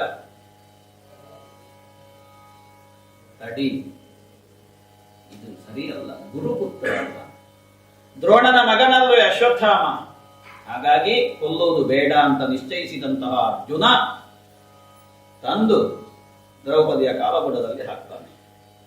ದ್ರೌಪದಿ ನೋಡ್ತಾಳೆ,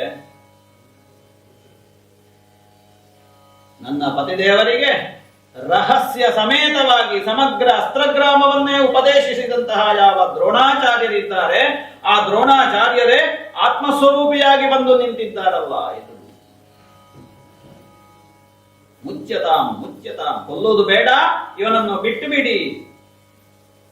ನನ್ನ ಈ ಅಳಲು, ನಾನು ಮಕ್ಕಳನ್ನು ಕಳಕೊಂಡದ್ದರಿಂದ ಪ್ರಾಪ್ತವಾದಂತಹ ಈ ದುಃಖ ಆ ಅಶ್ವತ್ಥಾಮನ ತಾಯಿಗೆ ಬರುವುದು ಬೇಡ.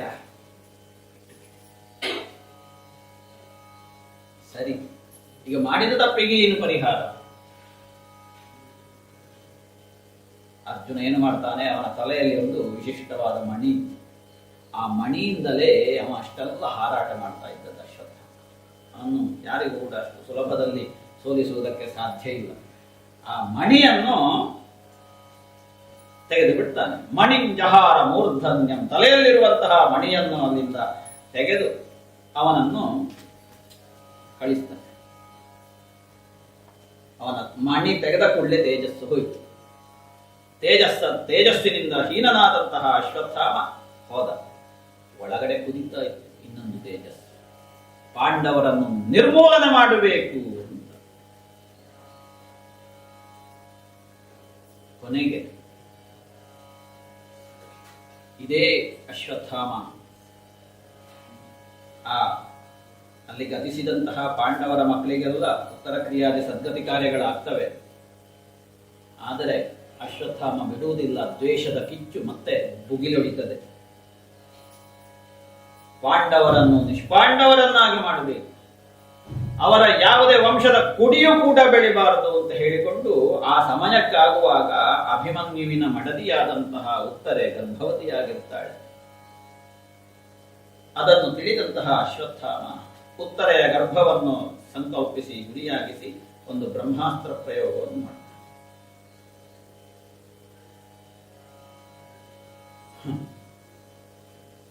ಇವರನ್ನೆಲ್ಲ ಸಮಾಧಾನ ಮಾಡಿದಂತಹ ಕೃಷ್ಣ ನನ್ನ ಕೆಲಸ ಆಯಿತು ಅಂತ ಹೇಳಿಕೊಂಡು ದ್ವಾರಕೆಗೆ ಹೊರಡುವುದಕ್ಕೆ, ರಥವೇರುವುದಕ್ಕೆ ಹೊರಡ್ತಾನೆ. ಇನ್ನೇನು ರಥ ಏರಬೇಕು ಅಂತ ಆಗುವಾಗ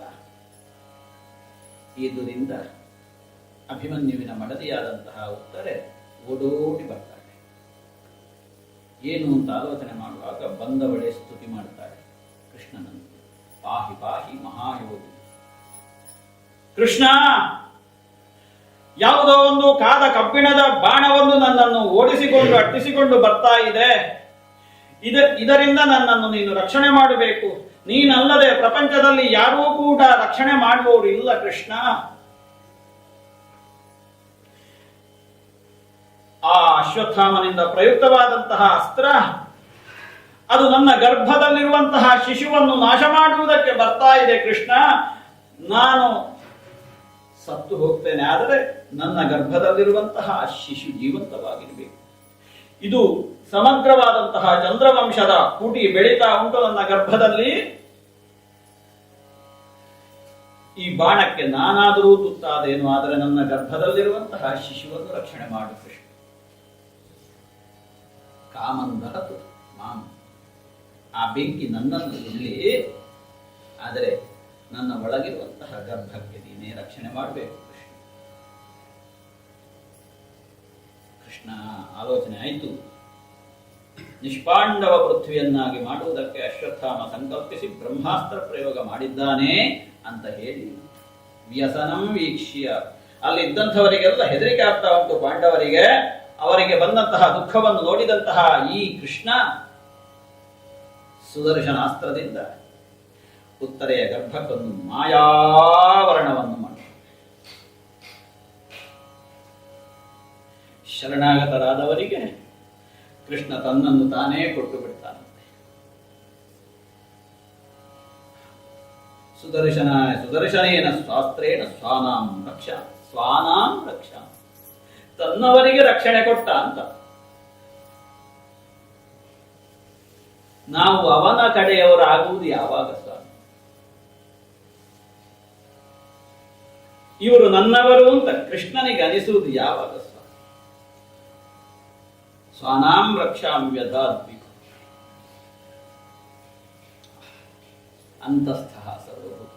ನನ್ನ ಹೃದಯದಲ್ಲಿಯೂ ನಿಮ್ಮ ಹೃದಯದಲ್ಲಿಯೂ ಎಲ್ಲರ ಹೃದಯದಲ್ಲಿಯೂ ಹೃದಯವಾಸಿಯಾಗಿ ಅಂತರ್ಯಾಮಿ ರೂಪದಲ್ಲಿರುವಂತಹ ಕೃಷ್ಣ ಸ್ವಮಾಯಯಾವೃಣೋ ಗರ್ಭಮಾಹ, ಉತ್ತರೆಯ ಗರ್ಭಕ್ಕೆ ಒಂದು ವಿಶೇಷವಾದಂತಹ ವರ್ಣ.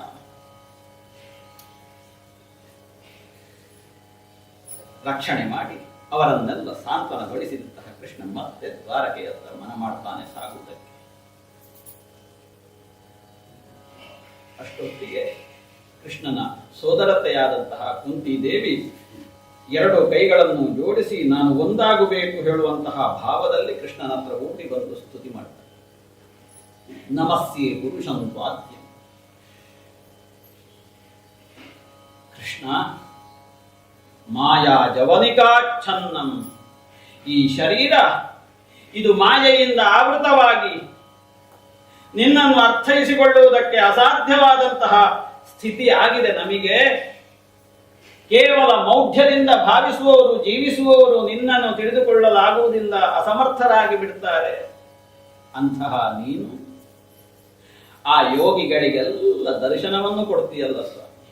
ಹಾಗಿದ್ದಾಗ ಭಕ್ತಿಯೋಗ ವಿಧಾನಾರ್ಥ, ಭಕ್ತಿಯ ಮೂಲಕ ನಿನ್ನನ್ನು ಕಾಣಬೇಕು, ನೋಡಬೇಕು ಹೇಳುವಂತಹ ಸ್ಥಿತಿ ನಮ್ಮಂತಹ ಸ್ತ್ರೀಯರಿಗೆ ಹೇಗೆ ಬರ್ತದೆ ಕೃಷ್ಣ? ಆವಾಗ ಇಂಥ ಸುಂದರವಾದ ಸ್ತುತಿ ನೋಡಿ. ಕೃಷ್ಣಾಯ ವಾಸುದೇವಾಯ ದೇವಕಿ ನಂದನಾಯ ಚ ನಂದಗೋಪ ಕುಮಾರಾಯ ಗೋವಿಂದಾಯ ನಮೋ ನಮಃ. ಇದು ಸರ್ವ ಶರಣಾಗತಿಯ ಭಾವದಿಂದ ಕುಂತಿ ಮಾಡಿದಂತಹ ಸ್ತುತಿ ಭಾಗವತದ. ಕೃಷ್ಣ ಯಥಾ ಋಷಿಕೇಶ ಖಲೇನ ದೇವಕೀ ಕಂಸೇನ ರುದ್ಧ. ಅತ್ಯಂತ ಖಳನಾದಂತಹ ಕಂಸ, ದುಷ್ಟನಾದಂತಹ ಕಂಸನ ನಿಗ್ರಹದಿಂದ ಬೇಸತ್ತಂತಹ, ಬಳಲಿ ಬೆಂಡಾದಂತಹ ದೇವಕಿಗೆ ನೀನು ಸರ್ವ ರಕ್ಷಣೆಯನ್ನು ಕೊಟ್ಟಿ ಕೃಷ್ಣ. ಅವಳ ದುಃಖವನ್ನು ನಿವಾರಣೆ ಮಾಡಿದೆ ಕೃಷ್ಣ. ಅವಳ ಎದುರಲ್ಲಿ ವಿಶ್ವರೂಪಿಯಾಗಿ ನೀನು ಪ್ರಕಟಗೊಂಡಂತೆ. ಮಾತ್ರ ಅಲ್ಲ, ನನ್ನನ್ನು, ನನ್ನ ಮಕ್ಕಳನ್ನು ಅನುಭವಿಸಿದಂತಹ ನಾನಾ ಆಪತ್ತುಗಳಿಂದ ರಕ್ಷಿಸಿ ವಿಶೇಷವಾದಂತಹ ಅನುಗ್ರಹವನ್ನು ಮಾಡಿದ್ದೀನಿ. ನನ್ನ ಮಕ್ಕಳಿಗೆ ವಿಷದ ಲಡ್ಡುವನ್ನು ಉಣಿಸಿದಂತಹ ಕಾಲಕ್ಕೆ, ಲಾಕ್ಷಾಗೃಹದಲ್ಲಿ ದಹಿಸಿದಂತಹ ಕಾಲಕ್ಕೆ, ದ್ಯೂತದ ಮೂಲಕವಾಗಿ ಸರ್ವವನ್ನು ಕಳಕೊಳ್ಳುವಂತಹ ಕಾಲಕ್ಕೆ, ನನ್ನ ಸೊಸೆಯಾದಂತಹ ದ್ರೌಪದಿಯ ವಸ್ತ್ರಾಪಾರ ಆಗುವ ಕಾಲಕ್ಕೆ, ಮಹಾಭಾರತ ಯುದ್ಧದ ಕಾಲದಲ್ಲಿ ಎಲ್ಲರೂ ಕೂಡ ಹತರಾಗುವ ಕಾಲಕ್ಕೆ, ಪ್ರತಿ ಕ್ಷಣದಲ್ಲಿಯೂ ನೀನು ಜೀವನಾಗಿ ಇದ್ದು ನಮ್ಮ ಮಕ್ಕಳನ್ನೆಲ್ಲ ಕಾಪಾಡಿದೆ ಕೃಷ್ಣ. ಮಾತ್ರ ಅಲ್ಲ, ಉತ್ತರೆಯ ಗರ್ಭದಲ್ಲಿರುವಂತಹ ಆ ವಂಶದ ಕುಡಿ, ಅದನ್ನೂ ಕೂಡ ನೀನು ರಕ್ಷಣೆ ಮಾಡಿದಂತಹ ಸ್ವಾಮಿ. ದ್ರೌಣ್ಯಸ್ತ್ರತಶ್ಚಾಸ್ಮ ಹರೇರಭಿಕ್ಷ. ಹಾಗಾಗಿ ಆ ಹಂತದಲ್ಲೆಲ್ಲ ನಾವು ನಿನ್ನನ್ನು ಶರಣಾಗತರಾಗಿ ಸ್ಮರಿಸಿದ ಕಾರಣಕ್ಕೆ ನೀನು ನಮಗೆಲ್ಲ ರಕ್ಷಣೆಯನ್ನು ಕೊಟ್ಟಿ. ಆದ ಕಾರಣ ಕೃಷ್ಣ, ನನಗೆ ಜೀವನದಲ್ಲಿ ಕಷ್ಟವೇ ಬರಲಿ. ವಿಪದಸ್ಸಂತು ನ ಶಶ್ವತ್. ಯಾಕೆ? ಭವತೋ ದರ್ಶನ ಯಸ್ಯ. ಆ ಕಷ್ಟಗಳು ಬಂದಾಗ ನಿನ್ನ ನೆನಪಾಗ್ತದಂತೆ ಜೀವಿಗಳಿಗೆ, ಇಲ್ಲದಿದ್ದರೆ ನೆನಪಾಗ್ತದ. ನಿನ್ನನ್ನು ನಾನೊಬ್ಬ ಉತ್ತಮ ಕುಲದಲ್ಲಿ ಜನಿಸಿದ್ದೇನೆ ಅನ್ನುವ ಮಾತ್ರಕ್ಕೆ ಒಲಿಸಿಕೊಳ್ಳುವುದಕ್ಕೆ ಬರುವುದಿಲ್ಲ. ನನಗೆ ಬೇಕಾದ ಸಂಪತ್ತುಗಳುಂಟು ಅನ್ನುವ ಮಾತ್ರಕ್ಕೆ ನಿನ್ನನ್ನು ಒಲಿಸಿಕೊಳ್ಳುವುದಕ್ಕೆ ಬರುವುದಿಲ್ಲ. ಬೇಕಾದಷ್ಟು ಕಲ್ತಿದ್ದೇನೆ, ವಿದ್ಯೆ ಉಂಟು, ವಿದ್ವಾಂಸ ನಾನು, ಅಲ್ಲಿ ಭಾಷಣ ಮಾಡ್ತೇನೆ, ಇಲ್ಲಿ ಭಾಷಣ ಮಾಡ್ತೇನೆ ಅನ್ನುವವನಿಗೆ ಕೃಷ್ಣ ನೀವು ಒಲಿಯುವುದಿಲ್ಲ. ಮದದಿಂದ ಯಾರು ಪ್ರಪಂಚದಲ್ಲಿ ವರ್ತಿಸ್ತಾರೆ ಅಂಥವರಿಗೂ ನೀನು ಒಲಿಯುವುದಿಲ್ಲ. ಆದರೆ ಏನೂ ಬೇಡದವನಿಗೆ ನೀನು ಬೇಕಾ. ಕಾಮ ಅಕಿಂಚನ ಹೋದ. ಏನೋ ಬೇಡದವನಿಗೆ ನೀನು ಬೇಕಾಗುತ್ತಿ, ಬೇಡನಿಗೆ ಬೇಕಾಗಿಲ್ಲ. ನಮಿಗೂ ಏನು ಬೇಡ ಅಂತ ಆದ್ರೆ ಅವನೊಬ್ಬನೇ ಬೇಕಾಗ, ಆವಾಗ ನೀನು ಸಿಗುತ್ತಿ. ಹಾಗಾಗಿ ನಮೋ ಅಕಿಂಚನ ವಿತ್ತಾಯ. ಇನ್ನ ಲೀಲೆಯನ್ನು ನಾವು ನೆನೆಸುವಾಗ ಗೋಪ್ಯಾದದೆ ತ್ವಯಿ ಕೃತಾಗಸಿ ಧಾಮ ತಾವತ್. ನಿನ್ನ ಉಪದ್ರ ತಡೆಯಲಾರದೆ ಕೃಷ್ಣ ಯಶೋದೆ ನಿನ್ನನ್ನು ಒರಳಿಗೆ ಕಟ್ಟಿ ಹಾಕಿದ್ದು. ಆ ಕಾಲಕ್ಕೆ ಅಲ್ಲಿದ್ದಂತಹ ಮೊಸರಿನ ಮಡಿಕೆಯನ್ನು ನೀನು ಒಡೆದೆಯಂತೆ. ಒಡೆದಂತಹ ಮೊಸರು ನಿನ್ನ ಮುಖದಲ್ಲೆಲ್ಲ ಚೆಲ್ಲಿದ್ದಂತೆ. ಆ ಚೆಲ್ಲಿದಂತಹ ಕಾಲಕ್ಕೆ ನಿನ್ನ ಕಣ್ಣಿನ ಹುಬ್ಬುಗಳಿಗೆ ಹಾಕಿದಂತಹ ಕಾಡಿಗೆ ಎಲ್ಲ ನಿನ್ನ ಮುಖದ ಕೆನ್ನೆಗಳಲ್ಲೆಲ್ಲ ಮೆತ್ತಿಕೊಂಡಿದ್ದಂತೆ. ಸಿಟ್ಟುಗೊಂಡಂತಹ ಯಶೋದೆ ಕೋಲು ಹಿಡ್ಕೊಂಡು ಬಂದು ನಿನಗೆ ಶಿಕ್ಷೆಯನ್ನು ಕೊಡಬೇಕು ಅಂತ ಹೇಳುವಾಗ ನೀನು ಥರ ಥರ ನಡುಗುತ್ತಾ, ಕಣ್ಣು ನೀರು ಹಾಕುತ್ತಾ ತಲೆ ಕೆಳಗಾಗಿ ನಿಂತಂತೆ ಸ್ವಾಮಿ. ಈ ನಿನ್ನ ಲೀಲೆಯನ್ನು ನೆನೆಸುತ್ತಾ ಸಾಮಾಂ ನನ್ನನ್ನು ಮೋಹಗೊಳಿಸ್ತಿದೆ ಸ್ವಾಮಿ, ನಿನ್ನ ಮಾಯೆ ಸಾಮಾಂ ವಿಮೋಹಯತಿ. ಅಂತಹ ಕರುಣಾಮಯಿ, ನಿನ್ನನ್ನು ಹಿಡಿಬೇಕು ಹಿಡಿಬೇಕು ಹಿಡಿಬೇಕು ಅಂತ ನಿನ್ನನ್ನು ಓಡಿಸಿಕೊಂಡು ಹೋಗದಂತೆ ಯಶೋದೆ ನೀನು ಸಿಕ್ಕಲಿಲ್ಲ. ತಿರುಗಿ ನೋಡಿದವಾಗ ಅವಳ ಜಡೆಯಲ್ಲಿ ಮುಡಿದಿದ್ದಂತಹ ಮಲ್ಲಿಗೆ ಹೂವೆಲ್ಲವೂ ಕೂಡ ಓಡಿ ಬಂದಂತಹ ಹಿಂದಿನ ದಾರಿಯಲ್ಲಿ ಸಾಲಾಗಿ ಬಿದ್ದಿತ್ತು. ಬಾಗಿದ ತಲೆಗೂದಲೆಲ್ಲ ಕೆದರಿಕೊಂಡಿದ್ದಂತೆ, ಮಲ್ಲಿಗೆ ಮಾಲೆಯ ಬಳ್ಳಿ ಮಾತ್ರ ತಲೆಯಲ್ಲಿದ್ದಂತೆ. ಮುಖದಲ್ಲಿ ಧರಿಸಲ್ಪಟ್ಟಂತಹ ಯಾವ ತಿಲಕ ಉಂಟು, ಕುಂಕುಮ ಉಂಟು, ಅದೆಲ್ಲವೂ ಕೂಡ ಬೆವರ ಹನಿಯಿಂದ ತೊಳೆದು ಹೋಗಿತ್ತಂತೆ. ಅವಳ ಆ ದಯನೀಯ ಶರಣಾಗತಿ ಸ್ಥಿತಿಯನ್ನು ಕಂಡು ನೀನಾಗಿಯೇ ಬಂಧನಕ್ಕೆ ಒಳಗಾದೆಯಂತೆ. ಸ್ವಾಮಿ, ಏನು ಅನುಗ್ರಹ! ಹಾಗಾಗಿ ಕೃಷ್ಣ, ಪಾಂಡವರ ವಿಷಯದಲ್ಲಿ ಇರುವಂತಹ ನನ್ನ ಈ ಸ್ನೇಹ ಭಾವವನ್ನು ತುಂಡು ಮಾಡು ಕೃಷ್ಣ. ಯದುಗಳ ಮೇಲಿರುವಂತಹ ಈ ಸ್ನೇಹ ಭಾವವನ್ನು ತುಂಡು ಮಾಡು ಕೃಷ್ಣ. ಆದರೆ ತ್ವಯಿಮೇ ಅನನ್ಯ ವಿಷಯಾಗತಿ, ನಿನ್ನಲ್ಲಿ ಸದಾ ಕ್ಷಣ ಕ್ಷಣದಲ್ಲಿಯೂ ಈ ಉಸಿರು ಇರುವವರೆಗೆ ನಿನ್ನಲ್ಲಿ ಸದಾ ನನಗೆ ಪ್ರವೃತ್ತಿ ಬರುವ ಹಾಗೆ, ರತಿ ಬರುವ ಹಾಗೆ ನನಗೊಂದು ಅನುಗ್ರಹ ಮಾಡು ಕೃಷ್ಣ ಅಂತ ಹೇಳಿ ಸ್ತುತಿ ಮಾಡ್ತಾಳೆ.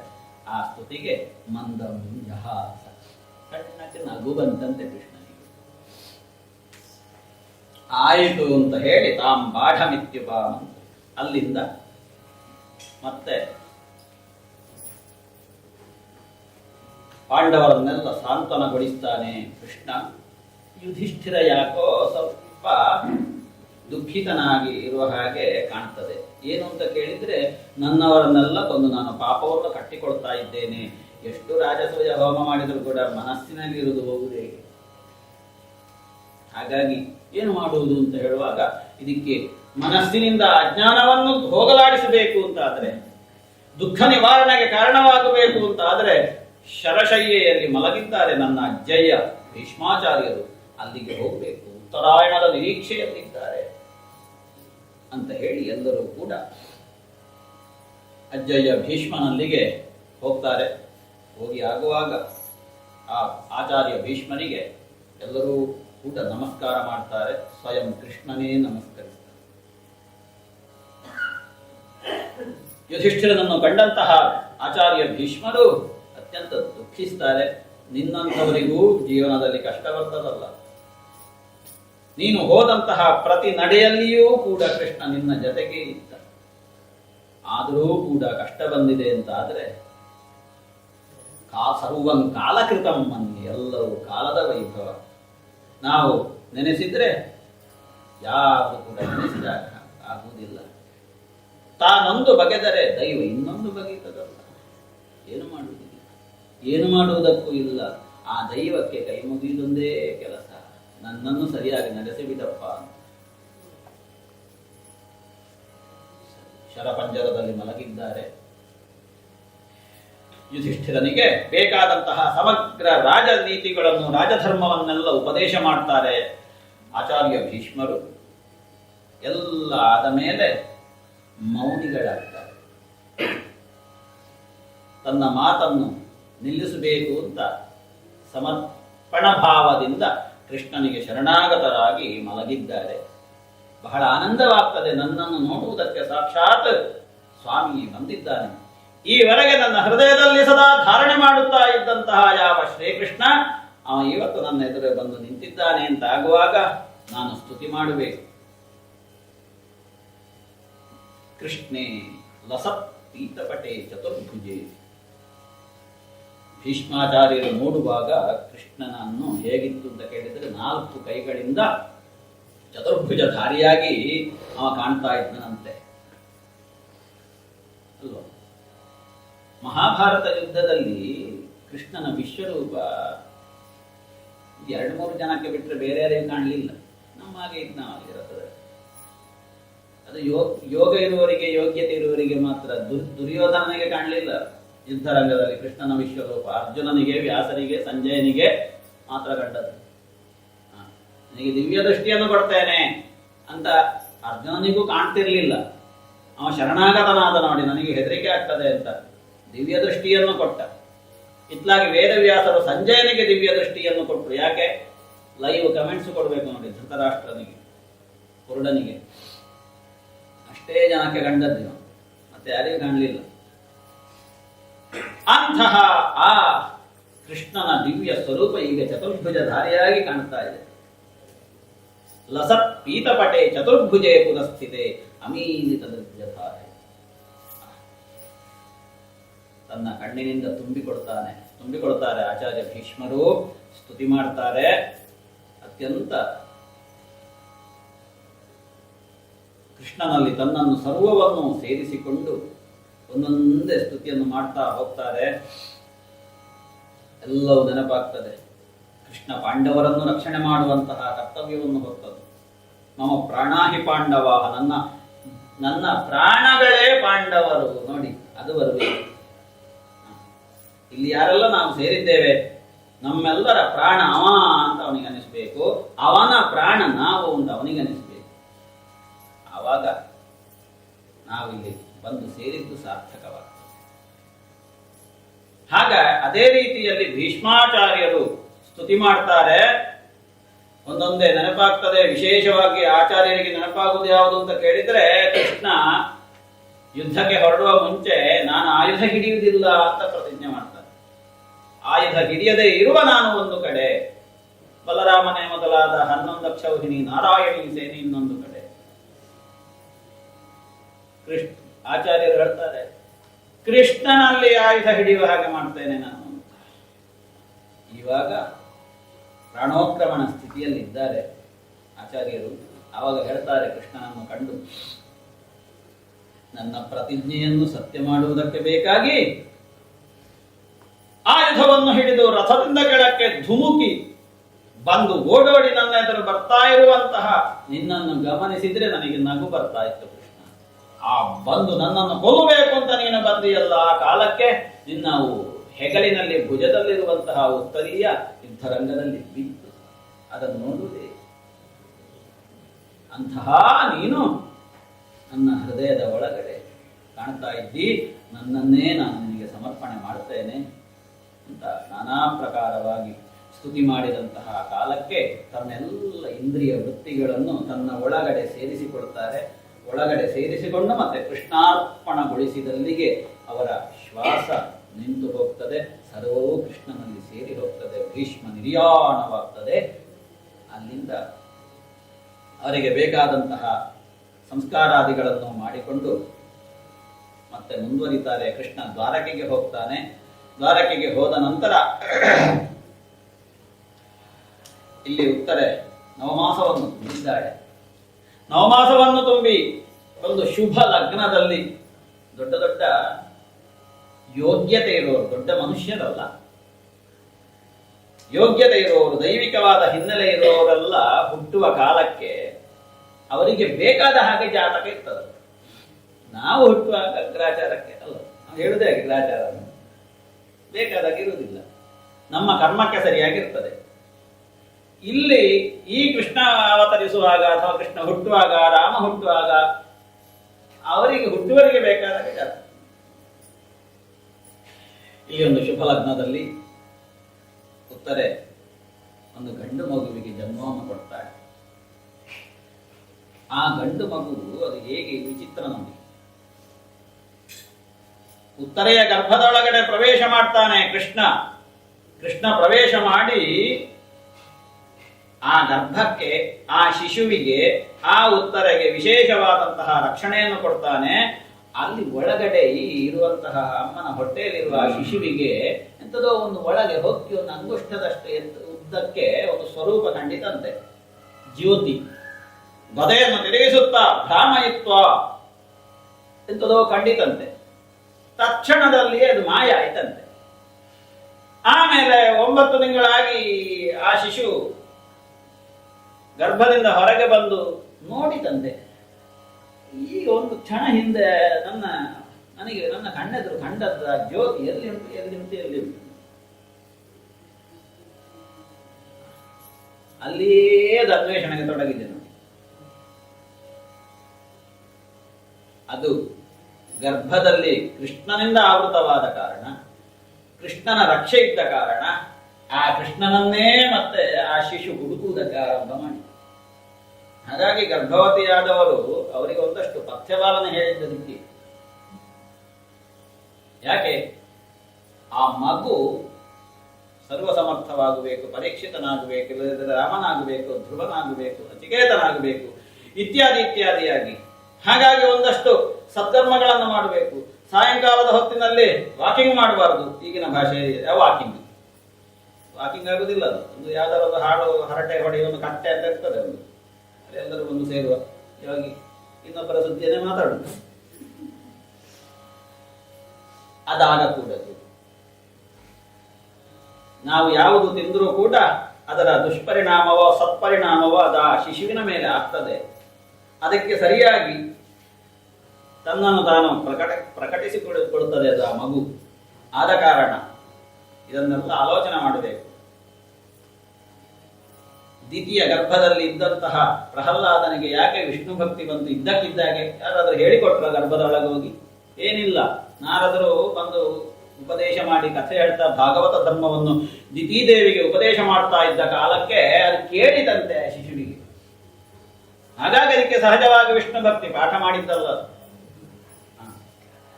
ಹಾಗಾಗಿ ಆ ಹಿನ್ನೆಲೆಯಲ್ಲಿ ಉತ್ತರೆಯ ಗರ್ಭದಿಂದ ಹೊರಬಂದಂತಹ ಶಿಶು ಸುತ್ತ ಕಡೆ ನೋಡ್ತದೆ. ನೋಡಿ ಯಾರು ಏನು ಅಂತ ಹೇಳಿಕೊಂಡು ಹುಡುಕ್ತದೆ. ಆದ ಕಾರಣ ಹುಟ್ಟಿದ ತಕ್ಷಣ ಆ ಮಗುವಿಗೆ ನಾಮಕರಣದ ಸಂದರ್ಭದಲ್ಲಿ ಪರೀಕ್ಷಿತ ಅಂತ ಹೆಸರಿಟ್ಟಂತೆ. ಪರೀಕ್ಷಿತ, ಸುತ್ತಲೂ ನೋಡಿದ ಅಂತ. ಭಗವಂತನಿಂದ ರಕ್ಷಿಸಲ್ಪಟ್ಟ ಕಾರಣ ಅವನಿಗೆ ವಿಷ್ಣುರಾತ, ದೇವರಾತ ಅಂತ ಹೆಸರಾಯಿತಂತೆ. ಆಮೇಲೆ ಅಲ್ಲಿದ್ದಂತಹ ಋಷಿಮುನಿಗಳು, ಬ್ರಾಹ್ಮಣರು ಆ ಮಗುವಿನ ಕುರಿತಾದಂತಹ ಭವಿಷ್ಯವನ್ನು ಹೇಳುತ್ತಾರೆ. ಇವ ಮಹಾಪರಾಕ್ರಮಿ ಆಗ್ತಾನೆ, ಮಹಾದಾನಿ ಆಗ್ತಾನೆ, ಪರಮ ಭಾಗವತನಾಗ್ತಾನೆ, ಕೊನೆಗೆ ಕೃಷ್ಣನನ್ನೇ ಸೇರ್ತಾನೆ ಅಂತ. ಅಂತಹ ಪರೀಕ್ಷಿತ ಮಹಾರಾಜ ಹುಟ್ಟಿದ, ಮಗುವಾಗಿ ಹುಟ್ಟಿ ಬೆಳೀತಾ ಇದ್ದಾನೆ. ಸರ್ವ ಸಂಸ್ಕಾರಗಳನ್ನು ಪಡ್ಕೊಂಡ, ಸರ್ವ ಶಾಸ್ತ್ರಗಳನ್ನು ಅಧ್ಯಯನ ಮಾಡಿದ, ಬೆಳೆದ. ಇತ್ತ ಕ್ರಮಪ್ರಾಪ್ತವಾದ ಹಾಗೆ ಪಾಂಡವರ ಕರ್ತವ್ಯಗಳೆಲ್ಲ ನಿವೃತ್ತವಾಯಿತು. ಇನ್ನು ತಾವು ಮಹಾಪ್ರಸ್ಥಾನಗೈಬೇಕು ಅಂತ ಸಂಕಲ್ಪಿಸಿ ಆ ಸಂದರ್ಭದಲ್ಲಿ ಒಂದಷ್ಟು ಸಂಗತಿಗಳೆಲ್ಲ ಏರ್ಪಟ್ಟು ಪರೀಕ್ಷಿತನಿಗೆ ಪಟ್ಟವನ್ನು ಕಟ್ಟಿ ಇವರು ಮಹಾಪ್ರಸ್ಥಾನದೆಡೆಗೆ ಸಾಕ್ತಾರೆ. ಮಹಾಪ್ರಸ್ಥಾನದ ಆ ಸಂದರ್ಭದಲ್ಲಿ ಎಲ್ಲರೂ ಕೂಡ ಕೃಷ್ಣ ಸ್ಮರಣೆಯಿಂದ ಇಡೀ ಅವರನ್ನು ಎತ್ತಿದ್ದೇ, ಅವರನ್ನು ಆಧರಿಸಿದ್ದೇ ಕೃಷ್ಣ. ಹಾಗಾಗಿ ಕೊನೆಯ ಕಾಲದಲ್ಲಿಯೂ ಕೃಷ್ಣ, ಪ್ರಾರಂಭದಲ್ಲಿ ಮಾತ್ರ ಅಲ್ಲ, ಕೊನೆಯ ಕಾಲಕ್ಕೂ ಕೃಷ್ಣನೇ ಅವರಿಗೆ ದಾರಿ ತೋರಿಸ್ತಾನೆ. ನಡೀತಾರೆ ಹಿಮಾಲಯ ಪರ್ವತದತ್ತ. ಇತ್ತ ಪರೀಕ್ಷಿತ ಸಾರ್ವಭೌಮನಾಗಿದ್ದಾನೆ. ತನ್ನ ಸೋದರ ಮಾವನ ಮಗಳಾದಂತಹ ಇರಾವತಿಯನ್ನು ಮದುವೆಯಾಗ್ತಾನೆ. ಅದರಲ್ಲಿ ಜನಮೇಜಯನೇ ಮೊದಲಾದಂತಹ 4 ಜನ ಮಕ್ಕಳು ಹುಟ್ಟುಕೊಳ್ತಾರೆ. ದಿಗ್ವಿಜಯಕ್ಕೆ ಅಂತ ಸರ್ವತ್ರ ಸಂಚಾರ ಮಾಡ್ತಾ ಇರುವಂತಹ ಆ ಕಾಲಕ್ಕೆ ಭೂಮಂಡಲದಲ್ಲಿ ಕಲಿಪ್ರವೇಶ ಆಗಿದೆ. ಕೃಷ್ಣ ನಿರ್ಯಾಣ ಹೊಂದಿದ ಆ ಕ್ಷಣಕ್ಕೆ ಕಲಿ ಪ್ರವೇಶ ಮಾಡಿದ್ದಾನೆ. ಅಧರ್ಮ ಒಂದೊಂದೇ ಅಲ್ಲಲ್ಲಿ ನಡೆಯುವುದಕ್ಕೆ ಪ್ರಾರಂಭ ಆಗಿದೆ. ಆವಾಗ ಇದ್ದಕ್ಕಿದ್ದ ಹಾಗೆ ಇವನು ದಿಗ್ವಿಜಯಕ್ಕೆ ಅಂತ ಸಾಗಿದ ಕಾಲಕ್ಕೆ ಧರ್ಮ ಎತ್ತಿನ ರೂಪದಲ್ಲಿ ತನ್ನ 3 ಕಾಲನ್ನು ಪಡ್ಕೊಂಡು ಕುಂಟುತ್ತಾ ನಡೀತಾ ಇದೆ. ಇನ್ನೊಂದೆಡೆಯಲ್ಲಿ ಭೂಮಿ ಗೋರೂಪವನ್ನು ತಾಳಿ ದುಃಖಿಸ್ತಾ ಬರ್ತಾ ಇದೆ. 2 ಜೋಡಿ ಅದನ್ನು ಕಂಡಂತಹ ದುಃಖಿಸ್ತಾ ಉಂಟು. ಇವ ದಿಗ್ವಿಜಯಕ್ಕೆ ಹೋದಾಗ ಕಾಣ್ತದೆ ಆ ಎತ್ತು ಈ ಗೋವು. ಯಾಕೆ ಹೀಗೆ ದುಃಖಿಸ್ತಾ ಇದ್ದಿ? ಏನಾಯ್ತು? ಯಾಕೆ? ಕಮಲದ ದಂಟಿನ ಹಾಗುಂಟಂತೆ ಕಾಲು ಎತ್ತಿನ. ಯಾಕೆ ನಿನಗೆ ಈ ಸ್ಥಿತಿ ಬಂದಿದೆ? ಯಾರು ನೀನು ಅಂತ ಹೇಳುವಾಗ ಸ್ಪಷ್ಟ ಆಗ್ತದೆ ಪರೀಕ್ಷಿತನಿಗೆ, ನನ್ನ ಈ ಭೂಮಂಡಲದಲ್ಲಿ ಯಾರೂ ಕೂಡ ದುಃಖಿಸಬಾರದು, ದುಃಖಕ್ಕೆ ಒಳಗಾಗಬಾರದು. ನೀನು ಹಾಗಾದರೆ ಧರ್ಮಸ್ವರೂಪಿಯಾಗಿದ್ದಿ, ಈ ಕಾಲನ್ನು ಕಳ್ಕೊಂಡಿದ್ದಿದ್ದ. ನೀನು ಭೂದೇವಿ ತಾನೆ, ಗೋರೂಪವನ್ನು ತಾಳಿ ಸದಾ 125 ವರ್ಷಗಳ ಕಾಲ ನಿನ್ನ ಮೇಲೆಯೇ ದಿವ್ಯವಾದಂತಹ ಪಾದವನ್ನು ಇಟ್ಟು ಕೃಷ್ಣ ನಡೆದಾಡಿದಂತಹ ಪುಣ್ಯವಂತೆ ನೀನು. ನಿನಗೀಗ ದುಃಖ ಆಗಿದೆ ಅಂತಂದ್ರೆ ಸಹಜ. ಕೃಷ್ಣ ನಿರ್ಯಾಣ ಆಗುವ ಕಾಲಕ್ಕೆ ಅವರಿಗೆ ಸ್ಥಾಪಿತವಾದಂತಹ ಧರ್ಮ ಇರ್ಬೋದು, ಸಂಪತ್ತಿರ್ಬೋದು, ಧೃತಿ ಇರ್ಬೋದು, ಎಲ್ಲವೂ ಕೂಡ ಕೃಷ್ಣನನ್ನು ಅನುಸರಿಸಿ ಹೋದವರು. ಇದು ದುಃಖಿಸಬೇಡ, ನಿಮ್ಮಿಬ್ಬರನ್ನೂ ನಾನು ರಕ್ಷಣೆ ಮಾಡ್ತೇನೆ ಅಂತ ಭಯವನ್ನು ಕೊಡ್ತಾನೆ ಪರೀಕ್ಷಿತ. ಆ ಹೊತ್ತಿಗೆ ಕೆಲವು ದಿನಗಳ ಕಳೆದ ನಂತರದಲ್ಲಿ ಒಬ್ಬ ಶೂದ್ರನಾದವನು ರಾಜವೇಷವನ್ನು ತಾಳಿ ಇದೇ ಈ ಎತ್ತು ಮತ್ತು ಈ ಗೋವು ಇವುಗಳನ್ನು ಹಿಡ್ಕೊಂಡು ಚಾಟಿಯಲ್ಲಿ ಬಡಿತಾ ಇದ್ದ. ರಕ್ಷಿಸಿಕೊಳ್ಳುವುದಕ್ಕೆ ಅಸಹಾಯಕರಾದಂತಹ ಈ ಎತ್ತು ಮತ್ತು ಗೋವು ಹಾಹಾಕಾರವನ್ನು ಮಾಡ್ತಾ ಇವೆ. ತನ್ನನ್ನು ರಕ್ಷಣೆ ಮಾಡಿಕೊಳ್ಳುವುದಕ್ಕೆ ಯಾರು ಇಲ್ಲವಲ್ಲ ಅಂತ ಧಾರಾಕಾರವಾಗಿ ಆ ಗೋವು ಕಣ್ಣೀರು ಹಾಕ್ತಾ ಇದು ವೇದನೆಯನ್ನು ಅನುಭವಿಸ್ತಾ ಇದೆ ಎತ್ತು. ಅಷ್ಟೊತ್ತಿಗೆ ಪರೀಕ್ಷಿತರಿಗೆ ಬರ್ತಾನೆ. ಪರೀಕ್ಷಿತವನ್ನು ಕೇಳಿದವಾಗ, ಯಾರು ನೀನು? ನನ್ನ ಈ ಭೂಮಂಡಲದಲ್ಲಿ ಯಾರೂ ಕೂಡ ನಾನಲ್ಲದೆ ಇನ್ನೊಬ್ಬನಿಗೆ ದಂಡಗ್ರಹಣದ ಅಧಿಕಾರ ಇಲ್ಲ. ನಾನಾದರೂ ದಂಡಗ್ರಹಣ ಮಾಡುವುದು ಯಾವಾಗ? ಪಾಪಿಷ್ಠರಾದವರು ನನ್ನ ಈ ಭೂಮಂಡಲದಲ್ಲಿದ್ದರೆ ಮಾತ್ರ ಅವರನ್ನು ಶಿಕ್ಷಿಸುವುದಕ್ಕೆ ನೀನ್ಯಾರಯ್ಯ ಅಂತ ಹೇಳಿ ಬಿಡೋರು ಈ ಗೋವನ್ನು ಎತ್ತನ್ನು ರಕ್ಷಣೆ ಮಾಡ್ತಾನೆ. ಅಷ್ಟೊತ್ತಿಗೆ ರಕ್ಷಣೆ ಮಾಡಿ ಅದಕ್ಕೆ ಶಿಕ್ಷೆಯನ್ನು ಆ ಶೂದ್ರನಾಗಿ ರಾಜವೇಷದಲ್ಲಿರುವಂತಹ ಆ ವ್ಯಕ್ತಿಯನ್ನು ಶಿಕ್ಷಿಸಬೇಕು ಅಂತ ಅಲ್ಲಿಂದ ಹೊರಟಾಗ ಇದ್ದಕ್ಕಿದ್ದಾಗೆ ರಾಜವೇಷವನ್ನು ಕಳಚಿ ತನ್ನ ಮೂಲ ಸ್ವರೂಪವನ್ನು ತೋರಿಸ್ತಾನೆ ಕಲಿಪುರುಷ. ಅವನನ್ನು ಹೋಗಿ ಹಿಡ್ಕೊಂಡಾವಾಗ ಕಲಿಪುರುಷ ಸಾಷ್ಟಾಂಗ ನಮಸ್ಕಾರವನ್ನು ಮಾಡ್ತಾನೆ. ಪರೀಕ್ಷಿತ ನೋಡಿ, ಅದು ಯೋಗ್ಯತೆ ಅಂದರೆ ಯಾರಾದ್ರೂ ನಮ್ಮಲ್ಲಿದ್ದರೆ ಕಲಿಪುರುಷನನ್ನು ಏನು ಅಂತ ಎದೆಗೆ ಉಬ್ಬಿಸಿ ಮಾತಾಡಿದರು. ಅವನೇ ತಲೆ ತಗ್ಗಿಸಿ ಅಡ್ಡ ಬಿದ್ದಿದ್ದಾನೆ ಕಲಿಪುರುಷ. ಈ ನನ್ನ ಭೂಮಂಡಲ, ಇದಕ್ಕೆ ಬ್ರಹ್ಮಾವರ್ತ ಅಂತ ಕರೀತಾರೆ. ಇಲ್ಲಿ ನಿನಗೆ ಪ್ರವೇಶ ಇಲ್ಲ, ವಾಸ ನಡಿಬೇಕು. ಈ ನನ್ನ ಭೂಮಿಯಲ್ಲಿ ಯಜ್ಞಾರಾಧನೆಯ ಮೂಲಕವಾಗಿ ವಿಷ್ಣುವನ್ನು ಆರಾಧನೆ ಮಾಡುತ್ತಾ ಸಂತೋಷದಿಂದ ಆನಂದದಿಂದ ಜೀವನ ಮಾಡ್ತಾ ಇರುವಂತಹ ಪ್ರಜಾವರ್ಗ ಇದೆ. ಅದನ್ನು ನೋಡಿಕೊಳ್ಳುವವನು ನಾನು. ಎಲ್ಲಿ ಅಧರ್ಮ ಆಗ್ತದೆ ಅದನ್ನು ನಿವಾರಣೆ ಮಾಡುವುದರ ಮೂಲಕವಾಗಿ ಧರ್ಮಸ್ಥಾಪನೆಯೇ ನನ್ನ ಉದ್ದೇಶ ಈ ರಾಜನದ್ದು. ಅದಕ್ಕೋಸ್ಕರ ಗೆಟ್ ಔಟ್. ಈಗ ಮಾಡಿದೆ ಕಲಿಪುರುಷ. ನಾವಾದ್ರೆ ನಾವು ಬಂದ ಕೂಡಲೇ ಹೀಗೆ ಮಾಡ್ತೇವೆ. ಏನಂತೆ? ಆಯ್ತು ಮಹಾರಾಜ, ಯತ್ರ ಕ್ವಚನ ವತ್ಸ್ಯಾಮಿ, ಎಲ್ಲಿ ಬೇಕಾದರೂ ನಾನು ವಾಸ ಮಾಡ್ತೇನೆ. ನಿನ್ನ ಹೆಸರು ಹೇಳಿ 4 ದಿನ ಊಟ ಮಾಡ್ತೇನೆ. ನನಗೆ ಒಂದ್ಸರಿ ಅದನ್ನು ಆಗಬೇಕು.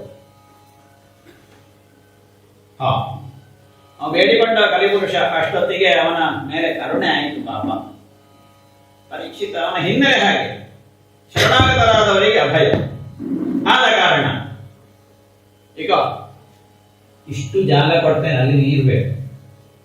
ಅದು ಬಿಟ್ಟು ಮತ್ತೆ ಒಂದು ಹೆಜ್ಜೆ ನೀನು ಇತ್ಲಾಗಿ ಹಾಕಿದೆ, ಇತ್ಲಾಗಿ ತಲೆ ಹಾಕಿ ಮಲಗಿದೆ, ತಲೆ ಇಲ್ಲ ಅಂತ ಜಾಗ. ಯಾವುದು? ದ್ಯೂತಂ, ಜೂಜಾಡುವಲ್ಲಿ ನೀರು ಬೇಕು. ಹಾಗಾಗಿ ಜೂಜಾಡುವುದು ಅಪಾಯ ಅಂತ ಹೇಳಿ. ಯಾಕೆ? ಅಲ್ಲಿ ಕಲಿಪುರುಷ ಇದ್ದ. ಅಲ್ಲಿ ಏನು ಸುಳ್ಳು ಹೇಳುವುದರ ಮೂಲಕವಾಗಿಯೇ ಕಲಿಪುರುಷ ತನ್ನನ್ನು ತಾನು ಪ್ರಕಟಿಸಿಕೊಳ್ತಾನೆ ದ್ಯೂತದಲ್ಲಿ. ದ್ವಾಪರಾಂತ್ಯದಲ್ಲಿ ಆದದ್ದು ಹಾಗೆ ಅಲ್ವಾ? ಮಹಾಭಾರತದಲ್ಲಿ ಶಕುನಿ, ಆಮೇಲೆ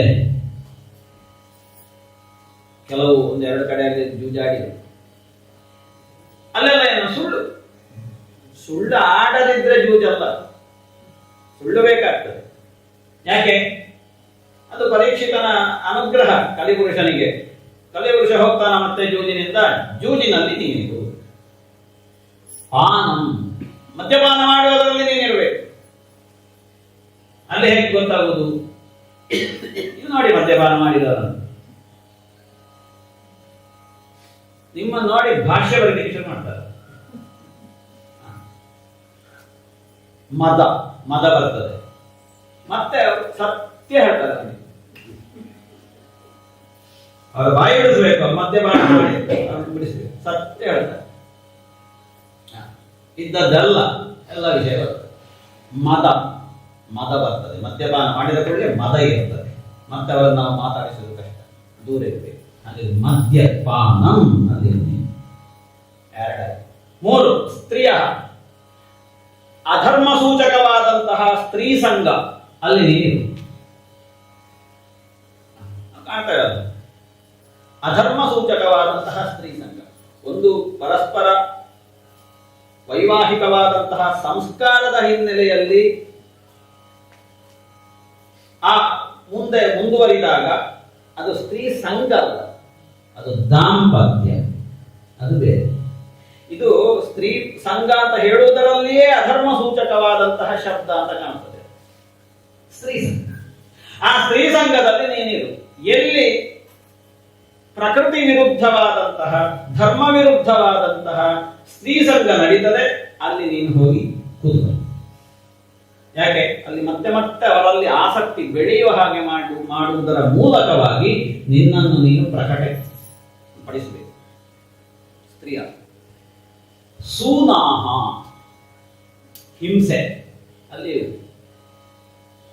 ತಲೆಗಡಿಯುವುದು ಒಂದು ಪ್ರಾಣಿಯನ್ನು, ಹಿಂಸೆ, ಅಲ್ಲಿ ನೀನಿರಬೇಕು. ಯಾಕೆ?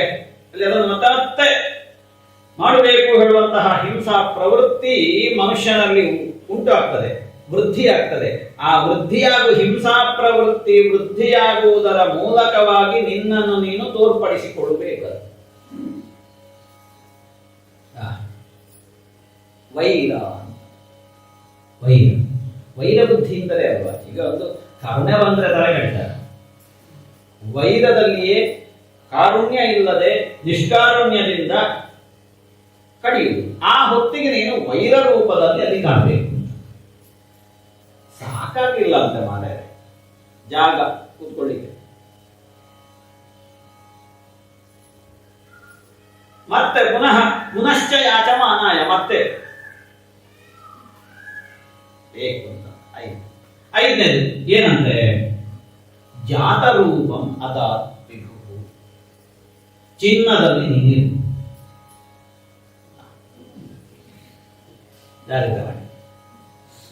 ಚಿನ್ನದಲ್ಲಿ ನೀನಿರ್ಬೇಕಂತೆ. ಎಂತದ್ದು ಚಿನ್ನ ನೋಡಿ, ಈ ಚಿನ್ನದ ವಿಷಯದಲ್ಲೇ ನೋಡಿ ಎಲ್ಲ ಕಡೆ ಬೆಂಕಿ ಹತ್ತಿಕೊಳ್ಳೋದು. ಬೆಂಕಿ ಪೆಟ್ಟಿಗೆ ಒಳಗಡೆ ಉಂಟು ಅಂತ ನೀವು ತಿಳ್ಕೊಳ್ಬೇಡಿ, ಅದು ಸುಳ್ಳದು. ಬೆಂಕಿ ಇರುವುದೇ ಚಿನ್ನದ ವಿಷಯ. ಅಲ್ಲಿ ಹತ್ತಿಕೊಳ್ತದೆ ವೈರ. ಆ ವೈರದ ರೂಪದಲ್ಲಿ ನೀನು ಅಲ್ಲಿ ಇರ್ಬೇಕು. ಅಲ್ಲಿ ಚಿನ್ನದಲ್ಲಿ ಸೂಕ್ಷ್ಮ ರೂಪದಲ್ಲಿ ಇದ್ದುಕೊಂಡು ಅಲ್ಲಿ ಬೆಂಕಿ ಹತ್ತಿಗೆ ಶುರು ಮಾಡುವಾಗ ನೀನಲ್ಲಿ ಅದನ್ನು ಹೊತ್ತಿಕೊಂಡು ಇರಬೇಕು. ವೈರ ಚಿನ್ನದಲ್ಲಿ ಆಯ್ತು ಸಾಕು. ಕಲಿಯುಗ ಮುಗಿಯಲ್ದರೆ ಈ 5 ಜಾಗದಲ್ಲಿ ಇದ್ದಂತ ಅಂತ ಹೇಳಿ ಆಯ್ತು ಅಂತ ಆ 5 ಜಾಗಕ್ಕೆ ಹೋಗ್ತಾನೆ. ಆದ ಕಾರಣ ಆತ್ಮೋದ್ಧಾರವನ್ನು ಬಯಸುವವನು ಅಮೋನಿ ಪಂಚಸ್ಥಾನಾನಿ, ಈ 5 ಜಾಗದಲ್ಲಿ ಹೆಚ್ಚಾಗಿ ತನ್ನನ್ನು ತಾನು ಪ್ರವರ್ತಿಸಕೂಡದು.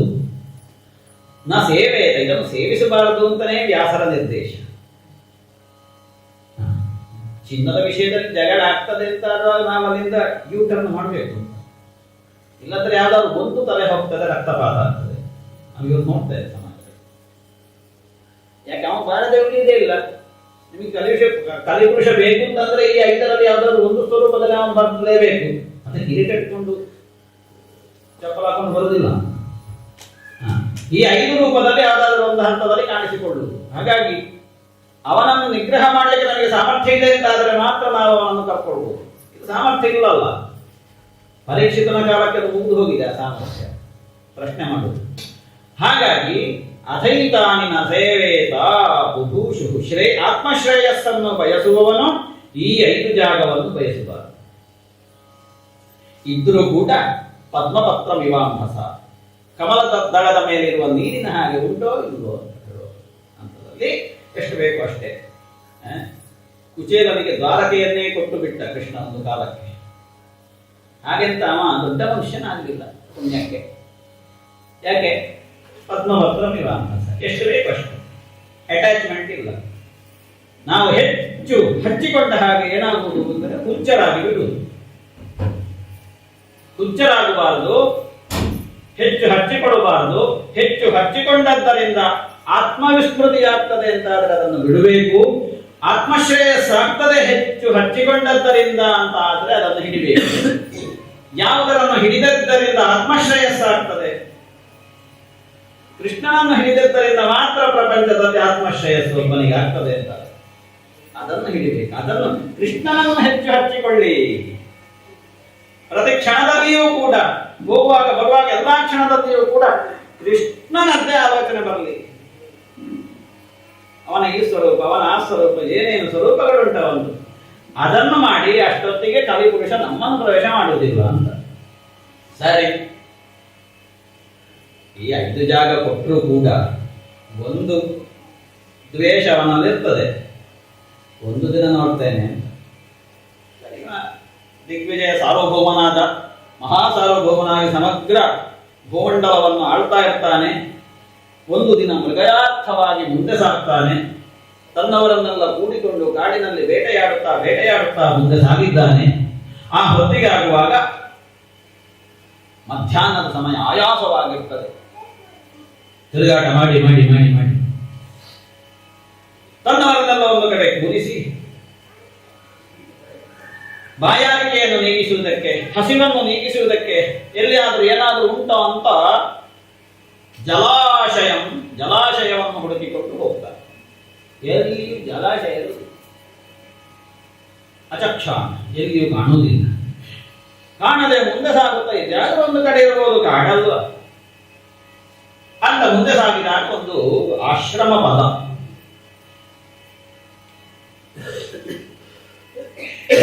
ಯಾವುದೋ ಒಬ್ಬ ಮುನಿ ಆಶ್ರಮ ಕಾಣ್ತಾ ಇದೆ ಇಲ್ಲಿ.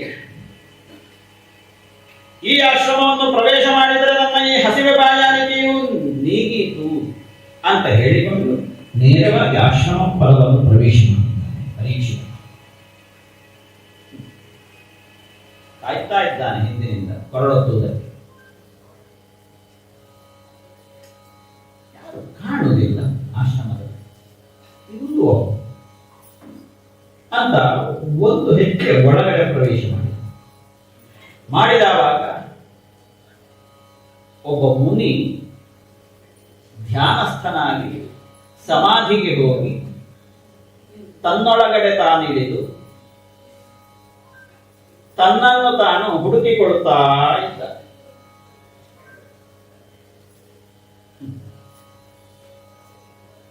ಕೃಷ್ಣಾನ್ವೇಷಣೆಯಲ್ಲಿದ್ದಾನೆ. ತನ್ನನ್ನು ತಾನು ಹುಡುಕಿಕೊಳ್ಳುವುದು ಅಂತಂದ್ರೆ ಅದೇ ಅಲ್ವಾ. ನಾನು ಎಲ್ಲಿ ಅಂತ ನನಗೆ ಗೊತ್ತಿರಬೇಕು. ಅದು ಗೊತ್ತಾಗಬೇಕು ಅಂತಾದರೆ ಕೃಷ್ಣನನ್ನು ನಾವು ಹತ್ತಿರ ಇಟ್ಟುಕೊಳ್ಬೇಕು. ಕೃಷ್ಣನನ್ನು ಹತ್ತಿರ ಇಟ್ಟುಕೊಂಡಾಗ ಮಾತ್ರ ನಮಗೆ ದಿಗ್ದರ್ಶನ. ನೋಡು, ನೀನು ಅಲ್ಲಿದ್ದಿ ಅಂತ ಹೇಳ್ತಾನೆ.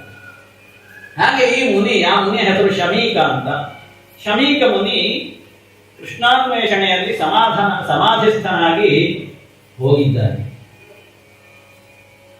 ಯಾರಿರುವ ಅನಿಸೋದು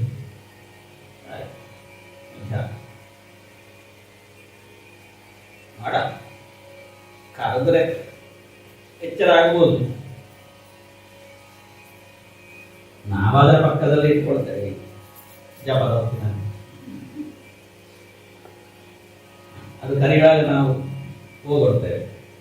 ಜಪದಲ್ಲಿ ಅರ್ಧ ಗಾಯತ್ರಿಯಲ್ಲಿ 12 ಅಕ್ಷರ ಆಗುವಾಗ ಒಂದು ಕಾಲು ಕೊಡ್ತೇವೆ.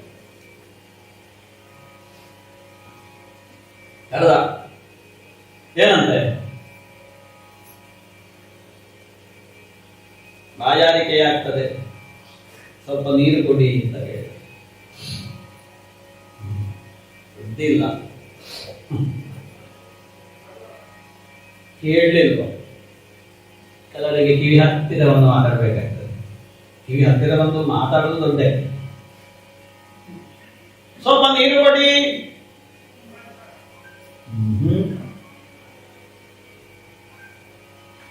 ಜೀವದಲ್ಲಿ ಉಂಟೋ ಇಲ್ವೋ ಅಂತ ಕೇಳಿದ್ರೆ ಉಸಿರಾಡುವುದು ಕಾಣ್ತದೆ. ಅವನು ಜೀವ ಉಂಟು. ಪುನಃ ಮತ್ತೆ ಕೇಳ್ತಾನೆ, ಅಯಾಚತ, ದೊಡ್ಡ ಹಸಿವೆ, ಬಾಯಾರಿಕೆ ಆಗ್ತಿದೆ, ನೀರೇನಾದ್ರೂ ಇದ್ರೆ ಕೊಡಿ ಅಂತ ಕೇಳಿದಾಗ ಅಲಬ್ಧ ತೃಣಭೂಮ್ಯ ಬಂದಂತಹ ಒಬ್ಬ ಭೂಮಂಡಲದ ರಾಜ ನೋಡಿ, ಅಲ್ಲಿಯೇ ಶುರುವಾಯಿತು. ಅಲಬ್ಧ ತೃಣಭೂಮ್ಯಾದಿ ಅಂತ ಹೇಳುವಲ್ಲಿಯೇ ಕೊರಳಿಗೆ ಬಂದಿದೆ ಕೈ ಹರಿಕೃಷ್ಣ. ಅದ್ಭುತ. ಅಲಬ್ಧ ತೃಣಭೂಮ್ಯಾದಿ ಅಸಂಪ್ರಾಪ್ತಾರ್ಘ್ಯ ಸೂದೃತ. ನಾನೊಬ್ಬ ಸಮಗ್ರ ಭೂಮಂಡಲದ ರಾಜ ಇದ್ದೇನೆ, ಸಾರ್ವಭೌಮನಿದ್ದೇನೆ. ನನಗೊಂದು ಬಂದ ಕೂಡಲೇ ಒಂದು ಸರಿಯಾದ ಒಂದು ಆಸನ, ನೀವು ಹೇಳಿದಾಗ ಉಚಿತಾಸನ ಇಲ್ಲ, ಒಂದು ಬಾಯಾರಿಕೆ ಕೇಳಿದ್ರು ಹೇಳ್ತಾರ, ಬಾಯಾರಿಕೆ ಕೂಡ ಕೇಳಲಿಲ್ಲ. ನಾನೊಬ್ಬ ಇಂಥವ ಬಂದಿದ್ದೇನೆ, ಅಂಥವ ಇಂಥವನೇ. ಅಸಂಪ್ರಾಪ್ತಾರ್ಘ್ಯ ಸೂದೃತ. ಒಂದು ಬೇಡಪ್ಪ, ಏನು ಅಂತ ಕೇಳ್ಬೋದಲ್ಲ, ಏನು ಅಂತಲೂ ಕೇಳಲಿಲ್ಲ. ಬಾಯಿ ಬರುವುದಿಲ್ಲ, ಬಾಯಿ ಬಂದು ಬಾರದಿದ್ರು ಕೂಡ ಕಣ್ಣಿನಲ್ಲಿ ಸನ್ನೆ ಮಾಡ್ಬೋದಲ್ಲ, ಹೀಗೆ ಏನಾದರೂ ಮಾಡ್ಬೋದು. ಅದು ಮಾಡಲಿಲ್ಲ. ಅವಜ್ಞಾತಮಿವಾತ್ಮಾನಂ, ನನ್ನನ್ನು ಇವ ಅವಜ್ಞೆ ಮಾಡಿದ್ದಾನೆ, ನನ್ನನ್ನು ಅಪಮಾನ ಮಾಡಿದ್ದಾನೆ ಇವ ಅಂತ ಪರೀಕ್ಷಿತ ತನ್ನನ್ನು ತಾನು ತಿಳಿದುಕೊಂಡ. ಋಣಾತ್ಮಕವಾಗಿ ತಮ್ಮನ್ನು ತಾವು ತಿಳಿದುಕೊಂಡಾಗಲೇ ನಾವು ಪತಿತರಾಗುವುದು. ಅವಜ್ಞಾತ ವಿವಾತ್ಮಾನಂ. ಅಷ್ಟೊತ್ತಿಗೆ ನೆಕ್ಸ್ಟ್ ಸ್ಟೆಪ್ಪೇ ಕೋಪ. ನೋಡಿ, ನೀವು ನಿಮ್ಮನ್ನು ಒಂದ್ಸಲ ಟೆಸ್ಟ್ ಮಾಡಿಕೊಳ್ಳಿ, ಮೀಟರ್ ಇಟ್ಟುಕೊಂಡು. ನಿಮಗೆ ಎಲ್ಲಾದ್ರೂ ಒಂದು ಕಡೆ ಅಪಮಾನ ಆಯಿತು ಅಂತ ಅಂದ್ರೆ ಮತ್ತೆ ಎರಡನೇ ಸೋಪಾನವೇ ಕೋಪ ಅಲ್ವ ಸ್ವಾಮಿ? ಸ್ವಲ್ಪ ಗಟ್ಟಿ ಒತ್ತಿ ಹೇಳಿದ ಕವಿಪುರುಷ. ಮನ್ಯಮಾನ ಚುಕೋಪ, ಕೋಪ ಬಂದವನಿಗೆ. ಕೋಪ ಬಂದು ಮೊದಲೇ ಹಸಿವು ಬಾಯಾರಿಕೆ ಆದವರ ಕೋಪದೆದುರು ನಾವು ಇರಬಾರ್ದು. ಒಂದು ಅವರಿಗೆ ಮೊದಲೇ ಊಟ ಹಾಕಬೇಕು, ಮತ್ತೇನಾದ್ರೂ ಮಾತಾಡ್ಬೇಕು. ಹಸಿವು ಬಾಯಾರಿಕೆ ಆದವರೆದುರು ನಾವೆಲ್ಲಾದ್ರೂ ಸಿಕ್ಕಿಬಿಟ್ರೆ ನಮ್ಮನ್ನೇ ತಿಂದು ಬಿಟ್ಟಾರೆ. ಮೊದಲೇ ಕ್ಷುತ್ರುಢ್ಯಾಂ ಅರ್ಧಿತಾತ್ಮನಃ, ಕಂಗೆಟ್ಟಿದ್ದಾನೆ ಹಸಿವು ಬಾಯಾರಿಕೆಯಿಂದ. ಮಾತಾಡಲಿಲ್ಲ, ಏನು ಕೇಳಲಿಲ್ಲ ಅಂತ ಹೇಳುವಾಗ ಇವನಲ್ಲಿ ಕೆಂಡ ಪ್ರಜ್ವಲಿಸುವುದಕ್ಕೆ ಪ್ರಾರಂಭ ಆಯಿತು. ಏನು ಮಾಡುದು ಅತ್ಲಾಯ್ತು.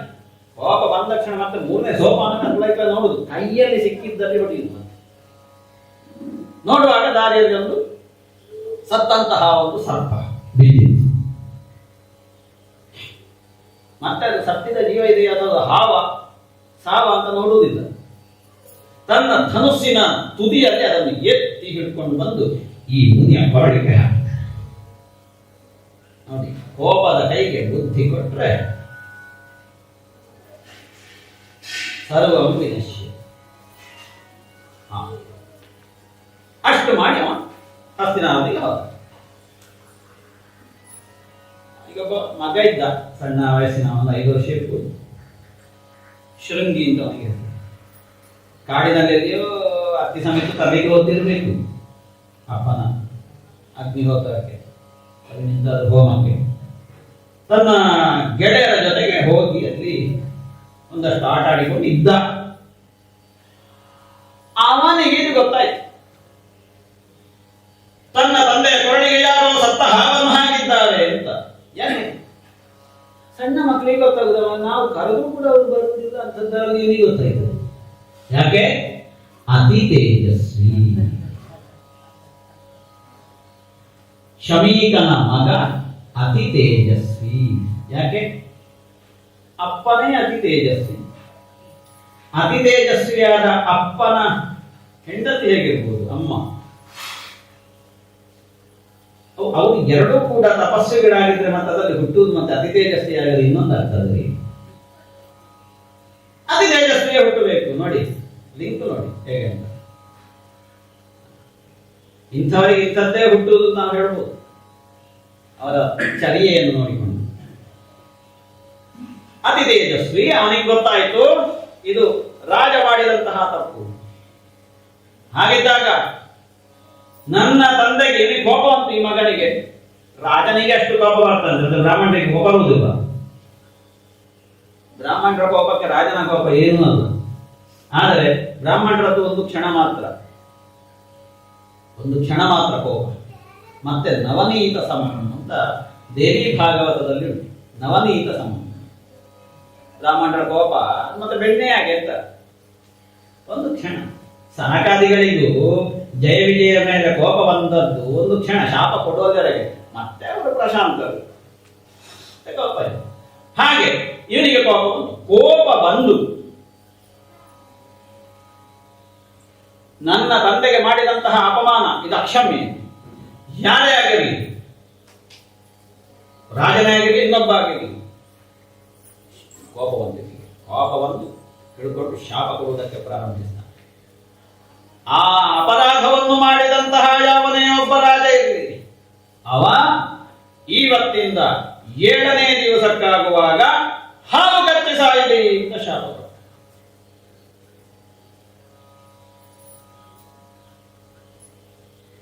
ಬಂದರು ಆಶ್ರಮಕ್ಕೆ.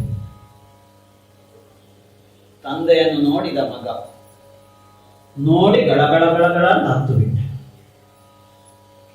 ಮುಕ್ತ ಕಂಠೋರು ರೋಧ.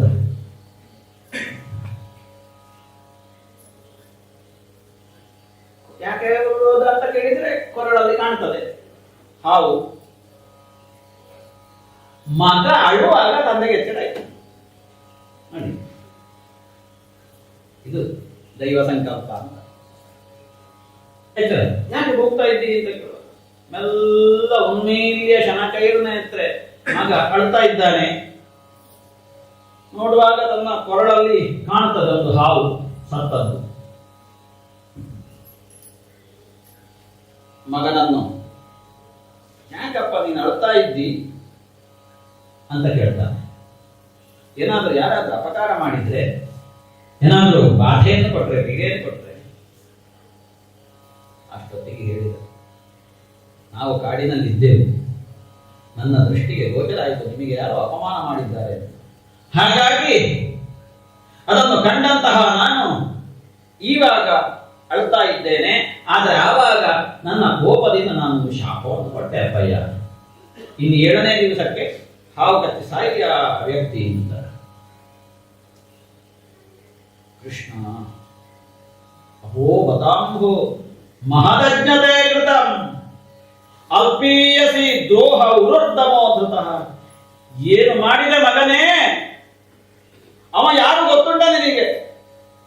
ಸಮಗ್ರ ಭೂಮಂಡಲದ ಅಧಿಪತಿಯೆನಿಸಿದಂತಹ, ಮಹಾಭಾಗವತನೆನಿಸಿದಂತಹ, ಸಾರ್ವಭೌಮನೆನಿಸಿದಂತಹ ಪರೀಕ್ಷಿತ ಮಹಾರಾಜ ಮಗನೇ ಅವ. ಅವನಿಗೆ ನೀನು ಶಾಪವನ್ನು ಕೊಟ್ಟಿಯಲ್ಲ.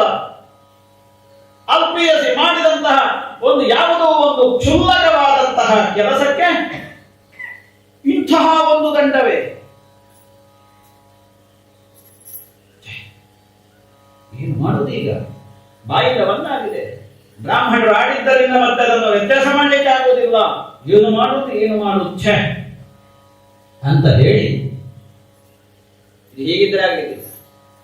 ಈ ಶಾಪದ ವಿಚಾರವನ್ನು ಪರೀಕ್ಷಿತ ಮಹಾರಾಜನ ಕಿವಿಗೆ ಮುಟ್ಟಿಸಬೇಕು, ತಲುಪಿಸಬೇಕು ಅವನಿಗೆ ಅಂತ ಹೇಳಿಕೊಂಡು ಆ ವಿದ್ಯಾರ್ಥಿಗಳಲ್ಲೊಬ್ಬ ಪ್ರಮುಖನೆನಿಸಿದಂತಹ ಗೌರಮುಖ ಹೇಳುವ ಹೆಸರಿನ ವಿದ್ಯಾರ್ಥಿಯನ್ನು ಬರಹೇಳಿ ಅವನ ಜೊತೆಗೆ 4 ಜನರನ್ನು ಸೇರಿಸಿ ಈ ಶಾಪದ ಶೃಂಗಿಯಿಂದ ಶಾಪ ಬಂದಿದೆ, ಈ ಶಾಪದ ಇವತ್ತಿನಿಂದ 7ನೇ ದಿವಸಕ್ಕೆ ರಾಜ ಹಾವು ಕಚ್ಚಿ ಸಾಯಬೇಕು ಅಂತ ಶಾಪ ಕೊಟ್ಟಿದ್ದಾನೆ. ಈ ಸಂಗತಿಯನ್ನು ಹೋಗಿ ಹೇಳಿ ಹಸ್ತಿನಾಥ.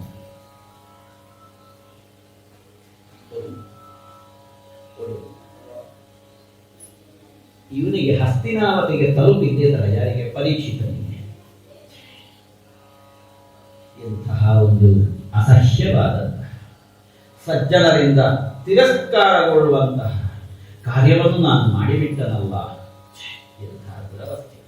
ತತ್ಕರ್ಮ ಗೃಹ್ಯಂ ವಿಚಿಂತೆಯನ್ ಆತ್ಮಕೃತಂ ಛ. ನಾನೊಬ್ಬ ಪಾಂಡವರ ಹಿನ್ನೆಲೆಯಲ್ಲಿ ಅಲ್ಲ, ಕೃಷ್ಣಾನುಗ್ರಹವನ್ನು ಪಡೆದ ಪಾಂಡವರ ಹಿನ್ನೆಲೆಯಲ್ಲಿ ಬಂದಂತಹ ಒಬ್ಬ ಪರೀಕ್ಷಿತ ಮಹಾರಾಜ ಸಾರ್ವಭೌಮ ಇವತ್ತೊಬ್ಬ ಬ್ರಾಹ್ಮಣನ ಕುರಿತಾಗಿ ಇಂತಹ ಒಂದು ಅಸಹ್ಯವಾದಂತಹ ಕೆಲಸವನ್ನು ನಾನು ಮಾಡಿಬಿಟ್ಟನಲ್ಲ. ಇದು ದೈವಾಪರಾಧ. ಈ ದೈವಾಪರಾಧಕ್ಕೆ ಆ ಬ್ರಾಹ್ಮಣರಿಂದ ಶಾಪ ಬರುವುದಂತೂ 100% ಸತ್ಯ. ಬರಲಿ ಬರಲಿ ಬರಲಿ. ಬ್ರಾಹ್ಮಣರಿಂದ ಬರುವಂತಹ ಶಾಪವನ್ನು ತಲೆಯ ಮೇಲೆ ಧರಿಸಿಕೊಳ್ಳುತ್ತೇನೆ ನಾನು.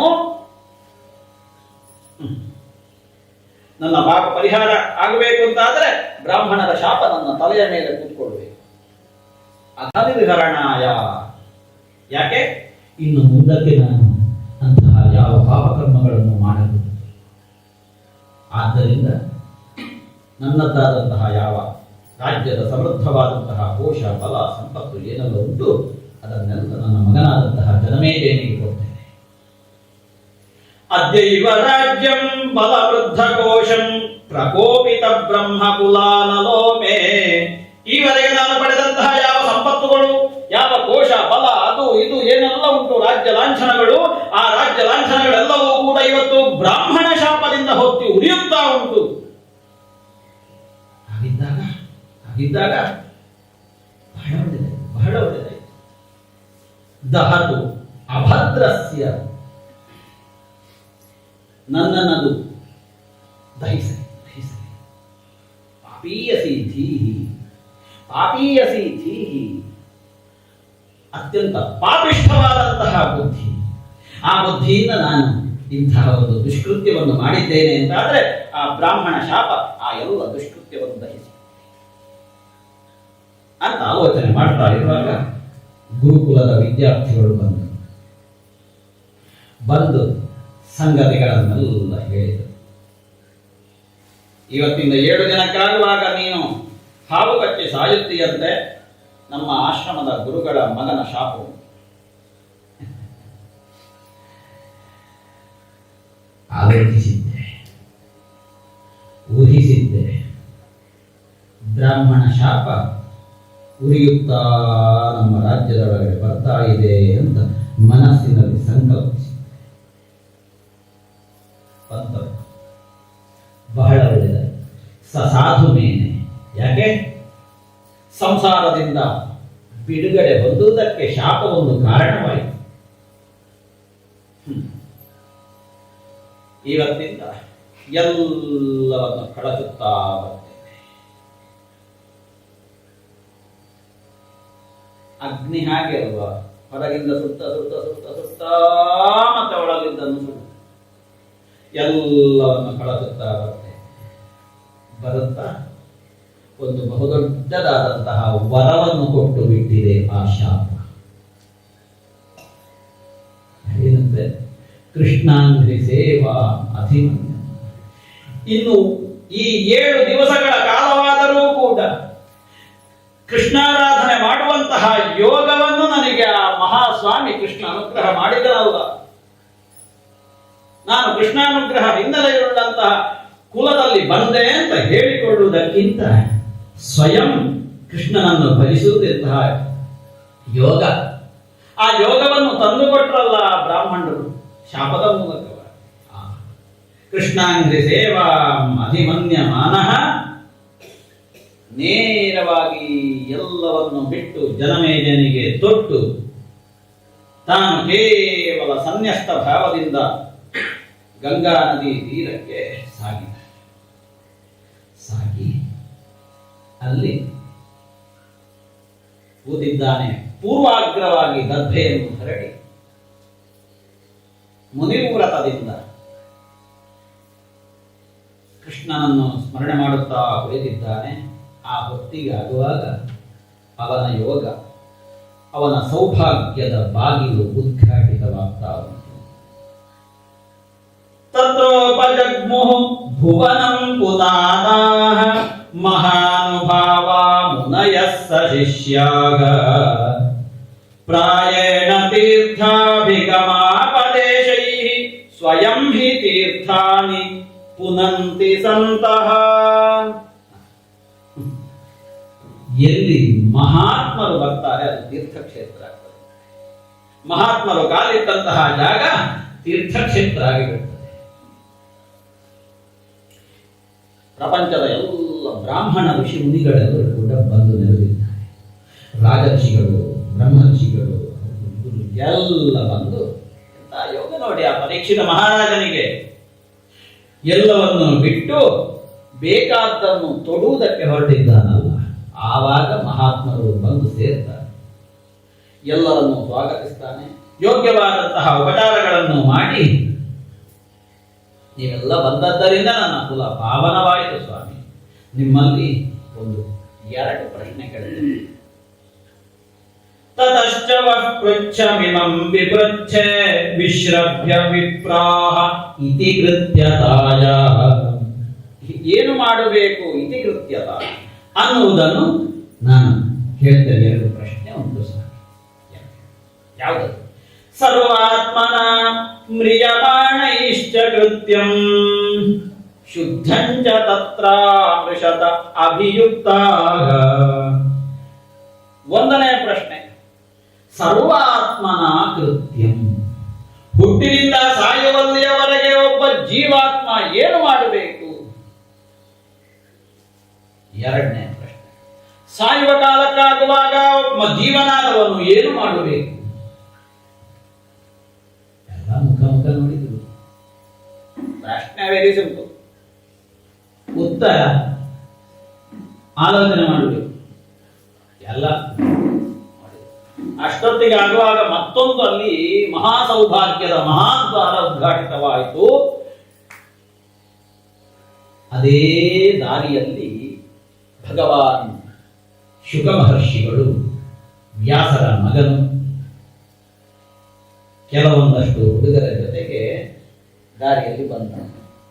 ಎಲ್ಲಿಯೋ ಹೋಗುವವನು ಅಂತ ಅವನಿಗೆ ಗೊತ್ತಿದೆ ಎಲ್ಲಿಗೆ ಅಂತ. ಎಲ್ಲಿಯೋ ಹೋಗುವವನು ಅಲ್ಲಿ ಹಾಗೆ ಬರ್ತಾನೆ. ಅವನಿಗೆ ತಾನು ಇಂಥಲ್ಲಿಯೇ ಬರ್ತಾ ಇದ್ದೇನೆ ಅಂತ ಅವನಿಗೆ ಗೊತ್ತಾಗುತ್ತಿಲ್ಲ. ಯದೃಚ್ಛಯ, ಆ ಒಳಗಿನ ಯಾವುದೋ ಒಂದು ಚೈತನ್ಯ ಹೀಗೆ ಹೋಗು ಅಂತ ಪ್ರೇರೇಪಿಸ್ತಾ ಉಂಟು. ಹಾಗೆ ಹೋಗ್ತಾ ಇದ್ದಾನೆ, ಬರ್ತಾ ಇದ್ದಾನೆ. ಅಟಮಾನ ಅನಪೇಕ್ಷ.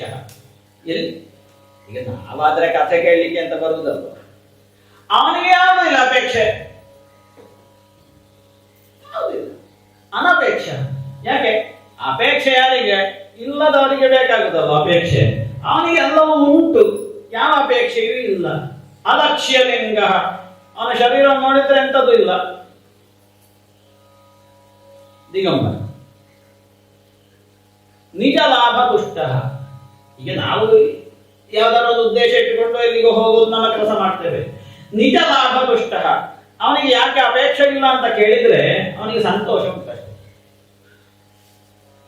ಸಂತೋಷ ಇಲ್ಲದವನಿಗಲ್ವಾ ಅಪೇಕ್ಷೆಗಳು ಬರುವುದು. ಒಳ್ಳೆದಿತ್ತು. 2ನೇ ಸಲ ವಿಚಾರಣೆ ಮಾಡುವಾಗ ಮಾವಿನ ರಸಾಯನವನ್ನು ಹೌದು ಈಗ ಪುನಃ ಅವರನ್ನು ಕರೆದು, ಹೆಸರು ಗೊತ್ತಿಲ್ಲದೆ ಓಯಿ ಅಂತಾದ್ರೂ ಕರೆದು ಅವರನ್ನು ವಾಪಸ್ ಕರೆದು ನಾವು ಹಾಕಿಸ್ಕೊಳ್ಬೇಕು. ಯಾಕೆ? ಅಪೇಕ್ಷೆ ಬೇಕು ನಮಗೆ, ಸಹಜಾಗಿ ಅಪೇಕ್ಷೆ ಉಂಟು. ಯಾಕೆ? ಅದರಲ್ಲಿ ಅವನಿಗೆ ಆಸಕ್ತಿ ಉಂಟು ರಸಾಯನ. ಇವನಿಗೆ ಅದು ಯಾವುದೂ ಇಲ್ಲ. ಯಾಕೆ? ಸಂತೋಷ ಉಂಟು. ಅವನಿಗೆಲ್ಲ ರಸಾಯನಕ್ಕೂ ಮೇಲಿರುವಂತಹ ರಸಾಯನ ಸಿಕ್ಕಿಯಾಗಿದೆ. ಇವತ್ತ ಭಾಗವತಂ ರಸಂ, ಅದುವೇ ದೊಡ್ಡ ರಸಾಯನ ಅಲ್ವಾ? ಅದನ್ನು 2ನೇ ಸಲ ವಿಚಾರಣೆ ಮಾಡುವುದಕ್ಕವರೆಗೆ ನೀವು ಹೋಗಬೇಡಿ. ಅಲ್ಲಿ ಎಲ್ಲ ಅತ್ಲಾಗಿ ನೋಡಿಕೊಂಡಿರುವಾಗ ಆ ದೊಡ್ಡ ಪಾತ್ರವನ್ನೇ ಹಿಡ್ಕೊಂಡು ಬನ್ನಿ ಮನೆಗೆ. ಭಾಗವತ ಹೇಳುವ ಮಾವಿನ ರಸಾಯನ ಪಾತ್ರವನ್ನು ಹಿಡ್ಕೊಂಡು ಬರುವುದಕ್ಕೆ ಮನೆಗೆ, ಮತ್ತೆ ವಿಚಾರಣೆ ಮಾಡಲಿಕ್ಕಿಲ್ಲಲ್ಲ. ಇವನಿಗೆ ಸಂತೋಷ. ಹೇಗಿರುವ ಸಂತೋಷ? ಸಂತೋಷ ನಮಗೂ ಆಗ್ತದೆ. 1-2 ಹೋಳಿಗೆ ಹಾಕಿದಾಗ ಸಂತೋಷ, ಖುಷಿ ಆಗ್ತದೆ ಅವತ್ತು. 3ನೇ ಹೋಳಿಗೆಗೆ ಆಗುವ ಸಮಸ್ಯೆ ಬರುತ್ತೆ.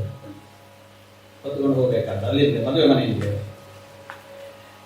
ಇವನಿಗೆ ಸಂತೋಷ ಯಾವ ಕಾರಣಕ್ಕೆ ಅಂತಂದ್ರೆ ಲಾಭ ಆಗಿದೆ. ಲಾಭ ಆಗಿದೆ. ಯಾವ ಲಾಭ? 1,000 ಸಿಕ್ಕುವಲ್ಲಿ 2,000 ಸಿಕ್ಕಿದ್ರೆ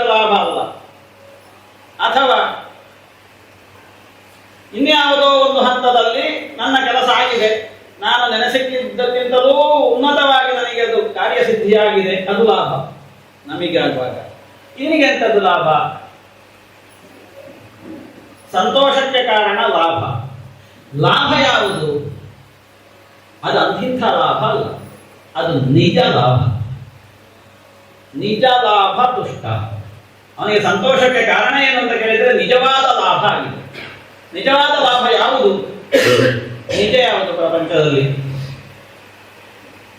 ಪ್ರಪಂಚದಲ್ಲಿ ನಿಜ ಯಾವುದು ಅಂತ ಕೇಳಿದ್ರೆ ಸುಳ್ಳು ಅಲ್ಲದೆ ಇರುವುದಲ್ವ ನಿಜ?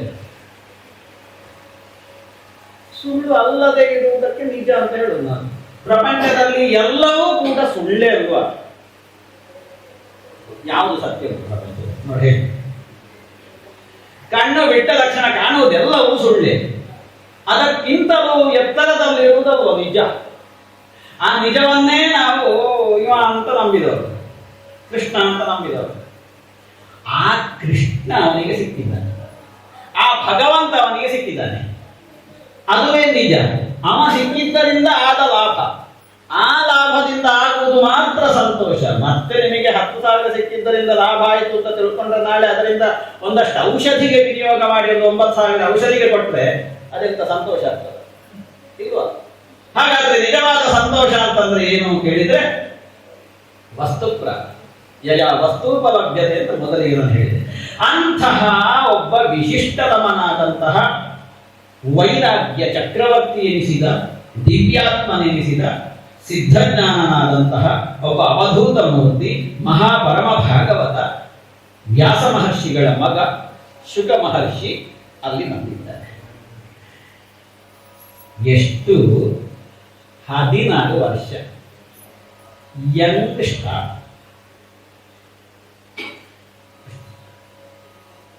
ನಮಗೆ ಯಂಗ್ ಏಜ್ ಮಾತ್ರ, ಸ್ಟಾರ್ ಇಲ್ಲ. ಹಾಗೆ ನಮಗೆ ಸ್ಟಾರ್ ಇಲ್ಲ. ಯಾಕೆ?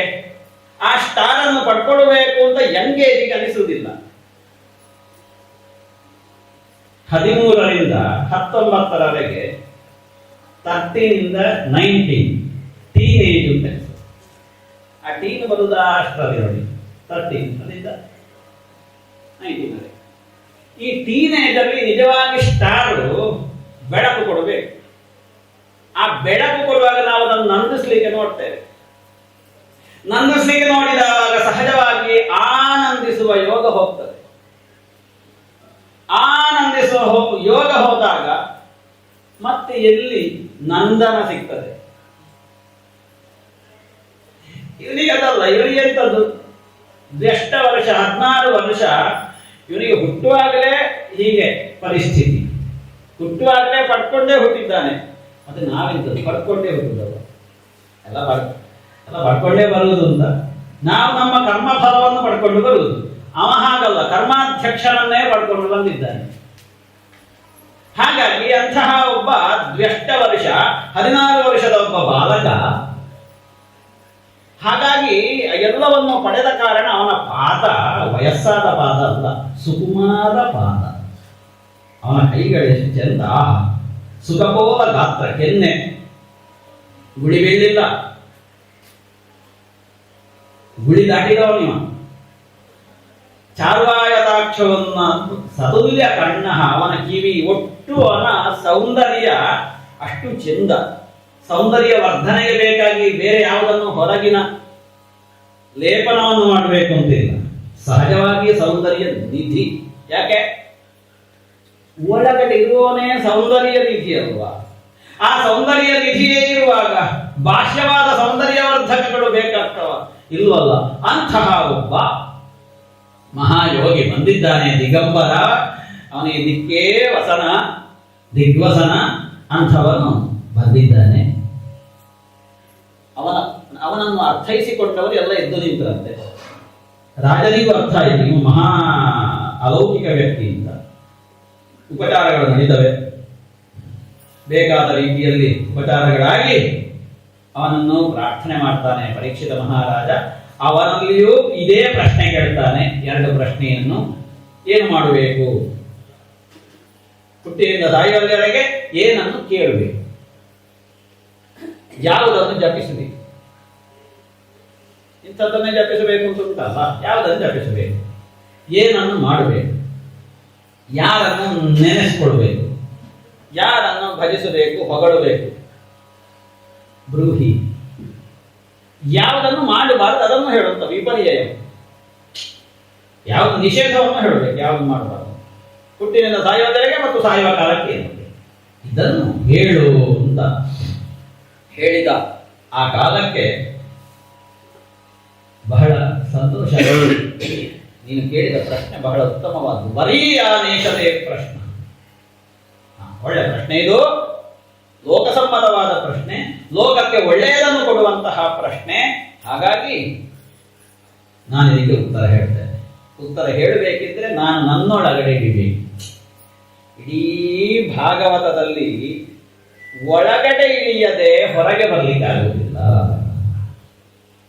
ಒಳಗಡೆ ಇಳಿಯದೆ ಹೊರಗಿನದ್ದು ಅರ್ಥ ಆಗುವುದಿಲ್ಲ. ಯಾಕೆ ಕೇಳಿದ್ರೆ ಹೊರಗಿನದ್ದನ್ನು ನಾವು ಸತ್ಯ ಅಂತ ತಿಳಿದುಕೊಂಡವರು. ತಪ್ಪದು.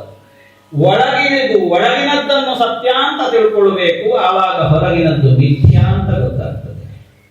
ಅದನ್ನು ಮಾಡದೇ ನಾವು ಇರುವ ಕಾರಣ ಇಷ್ಟು ನೋವು ಸಂಸಾರದಲ್ಲಿ, ಇಷ್ಟು ಕ್ಲೇಶಗಳು ಸಂಸಾರದಲ್ಲಿ, ಇಷ್ಟು ಭ್ರಷ್ಟತೆಗಳು, ಇಷ್ಟು ಕಷ್ಟಗಳು, ನಷ್ಟಗಳು. ಇದೆಲ್ಲವನ್ನೂ ನಾವು ಅರ್ಥೈಸಿಕೊಂಡೇವು ಅಂತಾದರೆ ಒಳಗಿಳಿಬೇಕು. ಇನ್ನು ಈ ಪ್ರಶ್ನೆಗೆ ಪುಸ್ತಕದಲ್ಲಿ ಉತ್ತರ ಇಲ್ಲ. ನಮಗೆ ಪುಸ್ತಕದಲ್ಲಿ ಉಂಟು, ಆದರೆ ನಮಗೆ ಕೆಲವು ಸಲ ಪುಸ್ತಕದಲ್ಲಿ ಇದ್ದದ್ದು ಮಸ್ತಕಕ್ಕೆ ಹೋಗುವುದಿಲ್ಲ. ನಾನು ಹೇಳ್ತೇನೆ ಅಂತ ಹೇಳಿ ಇದಕ್ಕೆ ಉತ್ತರ ಹೇಳ್ತಾರೆ. ಎರಡು ಪ್ರಶ್ನೆಗೆ ಉತ್ತರವೇ ಸಮಗ್ರ ಭಾಗವತ. ಅದನ್ನು ಒನ್ ವರ್ಡ್ ಆನ್ಸರ್ನಲ್ಲಿ ಹೇಳಿ ಮತ್ತೆ ಅದನ್ನು ವಿಸ್ತಾರ ಮಾಡ್ತಾರೆ. ಅದು ಏನು ಅಂತ ಒಂದು 5 ನಿಮಿಷ ಬಿಟ್ಟು ಮತ್ತೆ ನೋಡು. ಬಾರೋ ನಿನ್ನ ಮುಖ ತೋರೋ, ಬಾರೋ ನಿನ್ನ ಮುಖ ತೋರೋ, ಬಾರೋ ನಿನ್ನ ಮುಖ ತೋರೋ, ನಿನ್ನ ಸರಿಯಾರೋ ಜಗದ ನೀಲನೇ. ಬಾರೋ ನಿನ್ನ ಮುಖ ತೋರೋ, ನಿನ್ನ ಸರಿಯಾರೋ ಜಗದ ನೀಲನೇ. ಬಾರೋ ಕೃಷ್ಣಯ್ಯ ನಿನ್ನ ಭಕ್ತರ ಮನೆಗೀಗ ಕೃಷ್ಣಯ್ಯ. ಬಾರೋ ಕೃಷ್ಣಯ್ಯ. ಅಂದುಗೆ ಪಾಡಗವು ಕಾಲಂದುಗೆ ಕಿರುಗೆಜೆ, ದಿಮಿ ದಿಮಿ ದಿಮಿ ದಿಮಿರೆನ್ನುವ. ಅಂದುಗೆ ಪಾಡಗವು ಕಾಲಂದುಗೆ ಕಿರುಗೆಜೆ, ದಿಮ್ ದಿಮಿ ದಿಮಿ ದಿಮಿ ದಿಮಿರೆನ್ನುವ. ಪೊಂಗುಳ ನಾನು ದೂತ ಬಾರಯ್ಯ, ಪೊಂಗುಳ ನಾನು ದೂತ ಬಾರಯ್ಯ, ಪೊಂಗುಳ ನಾನು ದೂತ ಬಾರಯ್ಯ. ಬಾರೋ ಕೃಷ್ಣಯ್ಯ, ಬಾರೋ ಕೃಷ್ಣಯ್ಯ. ನಿನ್ನ ಭಕ್ತರ ಮನೆಗೀಗ ಕೃಷ್ಣಯ್ಯ. ಬಾರೋ ಕೃಷ್ಣಯ್ಯ. ಕಂಕಣ ಕರದಲ್ಲಿ, ಕಂಕಣ ಕರದಲ್ಲಿ ಉಂಗುರ ಹೊಳೆಯುತ್ತ, ಕಂಕಣ ಕರದಲ್ಲಿ ಹೊನ್ನುಂಗುರ ಹೊಳೆಯುತ್ತ, ಕಿಣಿ ಕಿಣಿ ಕಿಣಿ ಕಿಣಿ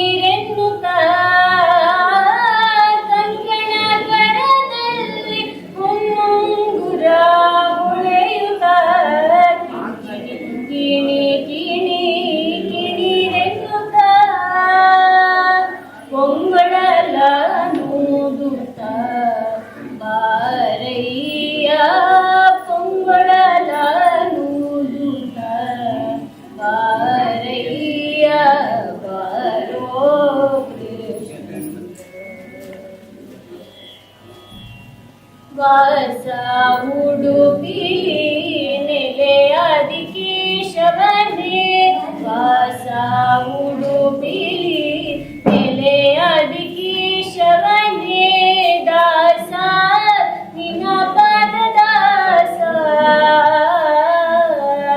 ವಾಸ ಉಡುಪಿ ನೆಲೆಯಾದಿ ಕೇಶವನೇ ದಾಸ ನಿನ್ನ ಪದ ದಾಸ ದಾಸ ನಿನ್ನ ಪದ ದಾಸ ನಿನ್ನ ಪದ ದಾಸ ದಾಸ ನಿನ್ನ ಪದ ದಾಸ ನಿನ್ನ ಪದ ದಾಸ ಸಲಹಲು ಬಾರಯ್ಯ ಬಾರೋ ಕೃಷ್ಣಯ್ಯ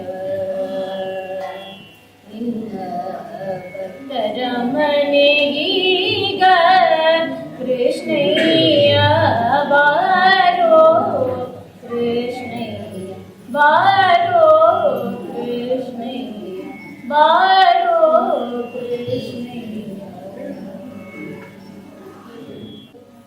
ಪರೀಕ್ಷಿತ ಮಹಾರಾಜ ಕೇಳಿದಂತಹ ಪ್ರಶ್ನೆಗಳನ್ನು ಶುಕ ಮಹರ್ಷಿಗಳು ಹೇಳಿದವಾಗ ಅತ್ಯಾನಂದಿತರಾಗಿ ಉತ್ತರಿಸಬೇಕು ಎನ್ನುವ ಹಂಬಲದಲ್ಲಿ ಹುಟ್ಟಿನಿಂದ ಸಾಯುವಲ್ಲಿಯವರೆಗೆ ಏನು ಮಾಡಬೇಕು ಅಂತ ಕೇಳಿದರೆ ತಸ್ಮಾತ್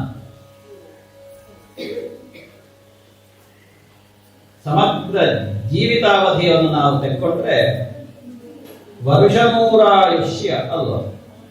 ಮನುಷ್ಯನ ಆಯುಷ್ಯ ಎಷ್ಟು ಅಂತ ಕೇಳಿದ್ರೆ 100. ಆ 100 ಆಯುಷ್ಯದಲ್ಲಿ ಲೆಕ್ಕಾಚಾರ ಮಾಡಿ ಪೆನ್ನು ಕಾಗದ ಹಿಡಿದು ಅದರೊಳಗಿರುಳು ಕಳೆದು 50. 100 ವರ್ಷದ ಆಯುಷ್ಯದಲ್ಲಿ 50 ವರ್ಷವನ್ನು ಕೇವಲ ನಿದ್ರೆಯಲ್ಲಿಯೇ ನಾವು ಕಳೆಕೊಂಡೆವು. ಸಾಧ್ಯ ಆದ ಲೆಕ್ಕ ಮಾಡಿ ಒಟ್ಟು ನಿದ್ರೆ ಎಷ್ಟಾಯಿತು? ಮೇಲೆ 50ರಲ್ಲಿ ಇನ್ನಿರುವ 50ರಲ್ಲಿ ಇದದೆ ಸಂದುದು 30 ಬಾಲ್ಯ ಕೌಮಾರ ವಾರ್ಧಕದಲ್ಲಿ 10 10 10 ಅಂತ 30 ವರ್ಷ ಬಾಲ್ಯ ಕೌಮಾರ ವಾರ್ಧಕ್ಯದಲ್ಲಿ ಹೋಯಿತು. 50 32 ಇನ್ನುಳಿದ 20 ವರ್ಷ ಅಂತ ಮಾಡೋಣ. ಅದನ್ನೇ ಆಚಾರ್ಯ ಶಂಕರರು ಹೇಳಿದ್ರು, ಮಯಾ ಪಂಚಾಶೀತೇರಧಿಕಮಪನೀತೆ ತು ವಯಸಿ. 85 ವರ್ಷ ಮುಂದೆ ಹೋಗಿದೆ, ಕಮಲದ ದಂಟಿನ ಹಾಗೆ ಕಾಲಾಗಿದೆ, ಕೈಯಲ್ಲಿ ದಂಟೆ ಬಂದಿದೆ. ಏನು ಮಾಡುವುದು? ಏನೋ ಮಾಡಬೇಕು ಅಂತ ಹೇಳಿ ಬೇರೆ ಬೇರೆ ದೇವತಾ ಶಕ್ತಿಗಳನ್ನೆಲ್ಲ ಆರಾಧಿಸಿದೆ. ಮಯಾ ಪಂಚಾಶೀತೆ ರಾಧಿಕಮಪನೀತೆ ತು ವಯಸಿ ಪರಿತ್ಯಕ್ತ್ವಾ ದೇವ. ದೇವತೆ ಆ ದೇವತೆಗಳೆಲ್ಲ ಕೈ ಕೊಟ್ಟರು ಅಂತ ಅಮ್ಮನ ಹತ್ರ ಕೇಳುವುದು ಏನಂತೆ, ಏನೇನೋ ಬೇಕು ಅಂತಾಗಿತ್ತು ಅವನಿಗೆ. ವಿವಿಧ ವಿಧಸೇ ವಾಕುಲತಯ ಮಯಾ ಪಂಚಾಶೀತೆ ಅಧಿಕಮಪನಿ. ಇಷ್ಟು ವರ್ಷ 85 ವರ್ಷ ಮಾಡಿದ್ದಂಥದ್ದು ಕೇಳಿದ್ರೆ ಅದು ಬೇಕು ಇದು ಬೇಕು ಅಂತ ಹೇಳಿಕೊಂಡು ಉದ್ದಕ್ಕೆ ಪಟ್ಟಿ ಸಂಕಲ್ಪ ಮಾಡಿ ಅದನ್ನು ಕೊಡುವಂತಹ ದೇವತೆಗಳನ್ನು ಪ್ರಾರ್ಥಿಸಿದೆ. ಈಗ ಗೊತ್ತಾಯ್ತು ನನಗೆ, ಇದೀಂಚೇನ್ಮಾತಸ್ತವ ಯದಿ ಕೃಪಾನಾಪಿ ಭವಿತ. ಇನ್ನೂ ನನ್ನ ಮೇಲೆ ನನಗೆ ಕೃಪೆಯಾಗದಿದ್ರೆ ಎಂತ ಮಗ ಮಾಡ. ಯದಿ ಕೃಪಾನಾಪಿ ಭವಿತ, ನಿನ್ನ ಕೃಪೆ ಇನ್ನೂ ನನ್ನ ಮೇಲೆ ಆಗದಿದ್ರೆ ನಾನೇನಾಗ್ತೇನೆ? ನಿರಾಲಂಬೋ ಲಂಬೋದರ ಜನನಿ, ನಾನು ನಿರಾಲಂಬನಾಗ್ತೇನೆ. ಅದನ್ನು ಕೆಲವರು ಹೇಳಿಕೊಂಡು ನಿರಾಲಂಬೋ ಲಂಬೋ ದರ ಜನನಿ. ಇದು ಸಂಸ್ಕೃತ ಗೊತ್ತಿಲ್ಲದೆ ಇರುವ ಒಂದು ಪಾಠ. ಆವಾಗ ಅಮ್ಮ ಓಡಬೇಕು, ನಮ್ಮ ಮಗನಾಗದಿದ್ರು ಅಂತ ಇರ್ತಾನೆ. ಲಂಬೋ ದರ ಜನನಿ, ಇವ ಜನನಿಯನ್ನು ದರ ದರ ಅಂತ ಹೇಳ್ಕೊಂಡು ಹೋಗಿರುವ ಮಗ ಅಂತ ಅದರ ಅರ್ಥ. ಇದು ಲಂಬೋದರ ಜನನಿ, ಗಣಪತಿಯ ತಾಯಿ ಅಂತ ಅಷ್ಟು ಸ್ಪಷ್ಟ ಹೇಳಿದ್ದಾರೆ ಶಂಕರಾಚಾರ್ಯರ ಭಾಷೆ. ಅದು ಎಲ್ಲ ಭಾಷೆ ಯಾಕಲ್ಲ, ಅದಕ್ಕೊಂದು ಸೌಂದರ್ಯ ಉಂಟು, ಒಂದು ಗೌರವ ಉಂಟು, ಒಂದು ತೂಕ ಉಂಟು. ಕೈಯಾಮಿ ಶರಣಂ, ನೀನೇ ಕೈ ಬಿಟ್ಟರೆ ನಾ ಯಾರಿಗೆ ಶರಣ ಹೊಂದಲಿ ಅಂತ. ಹಾಗಾಗಿ ಇನ್ನು ಉಳಿದ 20 ವರ್ಷ ಏನು ಮಾಡಬೇಕು ಎಲ್ಲ ಹೀಗೆ ಹೋಯಿತು ಹಾಳಾಗಿ. ಇನ್ನು ಈ ಉಳಿದ 20 ವರ್ಷದಲ್ಲಾದರೂ ಕೂಡ ಹೇ ಲಕ್ಷ್ಮೀಶ ನಿನ್ನ ಮೇಲೆ ನನಗೆ ಕರುಣೆಯನ್ನು ತೋರಪ್ಪ. ನಿದ್ರೆಯ ಕ್ರಿಯತೆ ನಕ್ತ ಕತ್ತಲು ನೀವು ಲೆಕ್ಕ ಹಾಕಿದ್ರೆ ನಿದ್ರೆಯಲ್ಲೇ ಹೋಗುದು. ಹಗಲು ಹೀಗೆ ಏನಾದರೂ ಆಟ ಬೇಡಂಗಡೆ. ಇನ್ನು ಹಾಗಾದ್ರೆ ಏನು ಮಾಡುವುದು? ಈ ಹಗಲಿನಲ್ಲಿ ಹೆಂಡತಿ ಮಕ್ಕಳ ಸಂಸಾರ ಅದು ಇದು ಅಂತ ಹೇಳಿಕೊಂಡು ಪಾಲನೆ ಪೋಷಣೆ ಪ್ರೇರಣೆ ಎಲ್ಲ ಇದರಲ್ಲಿ ಆಯಿತು. ಹಾಗಾದ್ರೆ ಒಂದೇ ಒಂದು ತಸ್ಮಾತ್ ಭಾರತ ಸರ್ವಾತ್ಮ ಭಗವಾನ್ ಈಶ್ವರೋ ಹರಿ ಶ್ರೋತವ್ಯ ಸ್ಮರ್ತವ್ಯ ಕೀರ್ತಿತವ್ಯಶ್ಚ ಇಚ್ಛತ ಅಭಯಂ. ಹುಟ್ಟಿನಿಂದ ಸಾಯೋವರೆಗೆ ಏನು ಮಾಡಬೇಕು? ಇದರಲ್ಲಿ ಎಲ್ಲರಲ್ಲಿಯೂ ಕೂಡ ತಲೆಬಿಸಿ ಆಗದ ಹಾಗೆ ಟೆನ್ಷನ್. ಇವತ್ತು ಟೆನ್ಷನ್ ಏನೇನು ಹೊಸ ಹೊಸ ಪ್ರಕಾರದ ಟೆನ್ಷನ್ಗಳು. ಆ ಟೆನ್ಷನ್ಗಳಿಗೆಲ್ಲ ಮತ್ತು ಸಿಗಬೇಕು ಅಂತಾದ್ರೆ ತಸ್ಮಾತ್ ಭಾರತ ಸರ್ವಾತ್ಮ ಹುಟ್ಟಿನಿಂದ ಸಾಯುವುದವರೆಗೆ ಏನು ಮಾಡಬೇಕು ಅಂತ ಕೇಳಿದ್ರೆ ಈಶ್ವರನಾದಂತಹ ಸರ್ವ ಜಗನ್ನಿಯಂತ್ರಕನಾದಂತಹ ಶ್ರೀಹರಿಯನ್ನೇ ಸ್ಮರಣೆ ಮಾಡಬೇಕು. ಶ್ರೀಹರಿಯ ಕಥೆಯನ್ನೇ ಕೇಳಬೇಕು, ಶ್ರೀಹರಿಯನ್ನೇ ಭಜಿಸಬೇಕು, ಶ್ರೀಹರಿಯ ಕುರಿತಾಗಿಯೇ ಮಾತಾಡಬೇಕು, ಶ್ರೀಹರಿಯ ಕಥಾ ವೈಭವವನ್ನು ಕೇಳಬೇಕು. ಅದು ಕೇಳ್ತಾ ಕೇಳ್ತಾ ಕೇಳ್ತಾ ಕೇಳ್ತಾ ಇರುವಾಗಲ್ವ ಸಾಯುವ ಕಾಲಕ್ಕಾಗವನ್ನ ನೆನಪಾಗುವುದು. ಇಲ್ಲದಿದ್ದರೆ ಜನಿವಾರದ ಗಂಟ ಹಾಕಿದ ಕೀಯ ಮೇಲೆ ಕೈ ಹೋಗ್ತದೆ. ಇದನ್ನು ದೊಡ್ಡವನಿಗೆ ಕೊಡುವುದೋ ಸಣ್ಣವನಿಗೆ ಕೊಡುವುದೋ ಅಂತ. ಈಗ ಹೋದ ಮೇಲೆ ಹೆಣದ ಮುಂದೆ ಕೂತ್ಕೊಂಡವರು ಮತ್ತೆ ಗಲಾಟೆ ಮಾಡುವುದು ಒಂದು ಆ ಕೀಯ ಬಗ್ಗೆ. ತಾಯಿ ಆದ್ರೆ ಚಿನ್ನವನ್ನು ನಿಜವಾಗಿದ್ರೆ ಬಾಯಿಗೆ ಇಡಬೇಕು ಅಂತ ಲೆಕ್ಕ. ಇದು ಬಾಯಿಗಲ್ಲ, ಇವರ ಬಾಯಿಗೆ. ಹೌದು. ಹಾಗಾಗ ಏನು ಮಾಡುವುದು? ಹುಟ್ಟಿನಿಂದ ಸಾಯದವರೆಗೆ ನಾವು ಏನು ಮಾಡ್ತಾ ಇರ್ತೇವೆ ಅದಕ್ಕೆ ಸರಿಯಾಗಿ ಸಾಯುವಾಗ ಬರುವುದು ಬುದ್ಧಿ. ಅಂತಕಾಲೇಜ ಮಾಮೇವ ಸ್ಮರನ್ ಮುಕ್ತ ಕಲೇವ. ಅಂತಕಾಲೇಜ ಮಾಮೇವ ಸಾಯುವ ಕಾಲದಲ್ಲಿಯೂ ನನ್ನನ್ನು ಸ್ಮರಿಸುತ್ತಾ ಅಂತ ಆಗಬೇಕು ಅಂತಾದ್ರೆ ತಸ್ಮಾತ್ ಸರ್ವೇಶು ಕಾಲೇಶು ಮಾ ಮನುಸ್ಮರ. ಅದು ಬರಬೇಕು ಹಿಂದಿನ ಶ್ಲೋಕ ಭಗವದ್ಗೀತೆ. ಎಲ್ಲಾ ಕಾಲದಲ್ಲಿಯೂ ನನ್ನನ್ನು ಸ್ಮರಿಸು. ಆವಾಗ ಮನೆಗೆ ಬರುವಾಗ ಅಂತಕಾಲದಲ್ಲಿ ಪ್ರಾಣೋತ್ಕ್ರಮಣವಾಗುವ ಕಾಲಕ್ಕೆ ನನ್ನ ಸ್ಮರಣೆ ಬರ್ತದೆ. ಅಜಾಮಿಳನಿಗೆ ಅರ್ಥ ಹಾಗೆ ನೋಡಿ, ಅವನಿಗೇನೋ ಪುಣ್ಯಕ್ಕೆ ಹೆದರಿ ಅವನ ಮಗನನ್ನು ಕರೆದದ್ದು. ಹೌದು, ಹೆದರಿ ಕರೆದದ್ದು. ನಮಗೆ ನಾರಾಯಣ ಅಂತ ಹೆಸರು ಇಡುವುದಿಲ್ಲ ಈಗೆಲ್ಲ, ಹೊಸ ಹೊಸ ಹೆಸರಲ್ವ. ಅದು ಆವಾಗ ಸಾಯೋ ಕಾಲಕ್ಕೆ ಆ ಹೆಸರು ಹೇಳಿಕೆ ಬರ್ತದೆ ಬಾಯಿಯಲ್ಲಿ.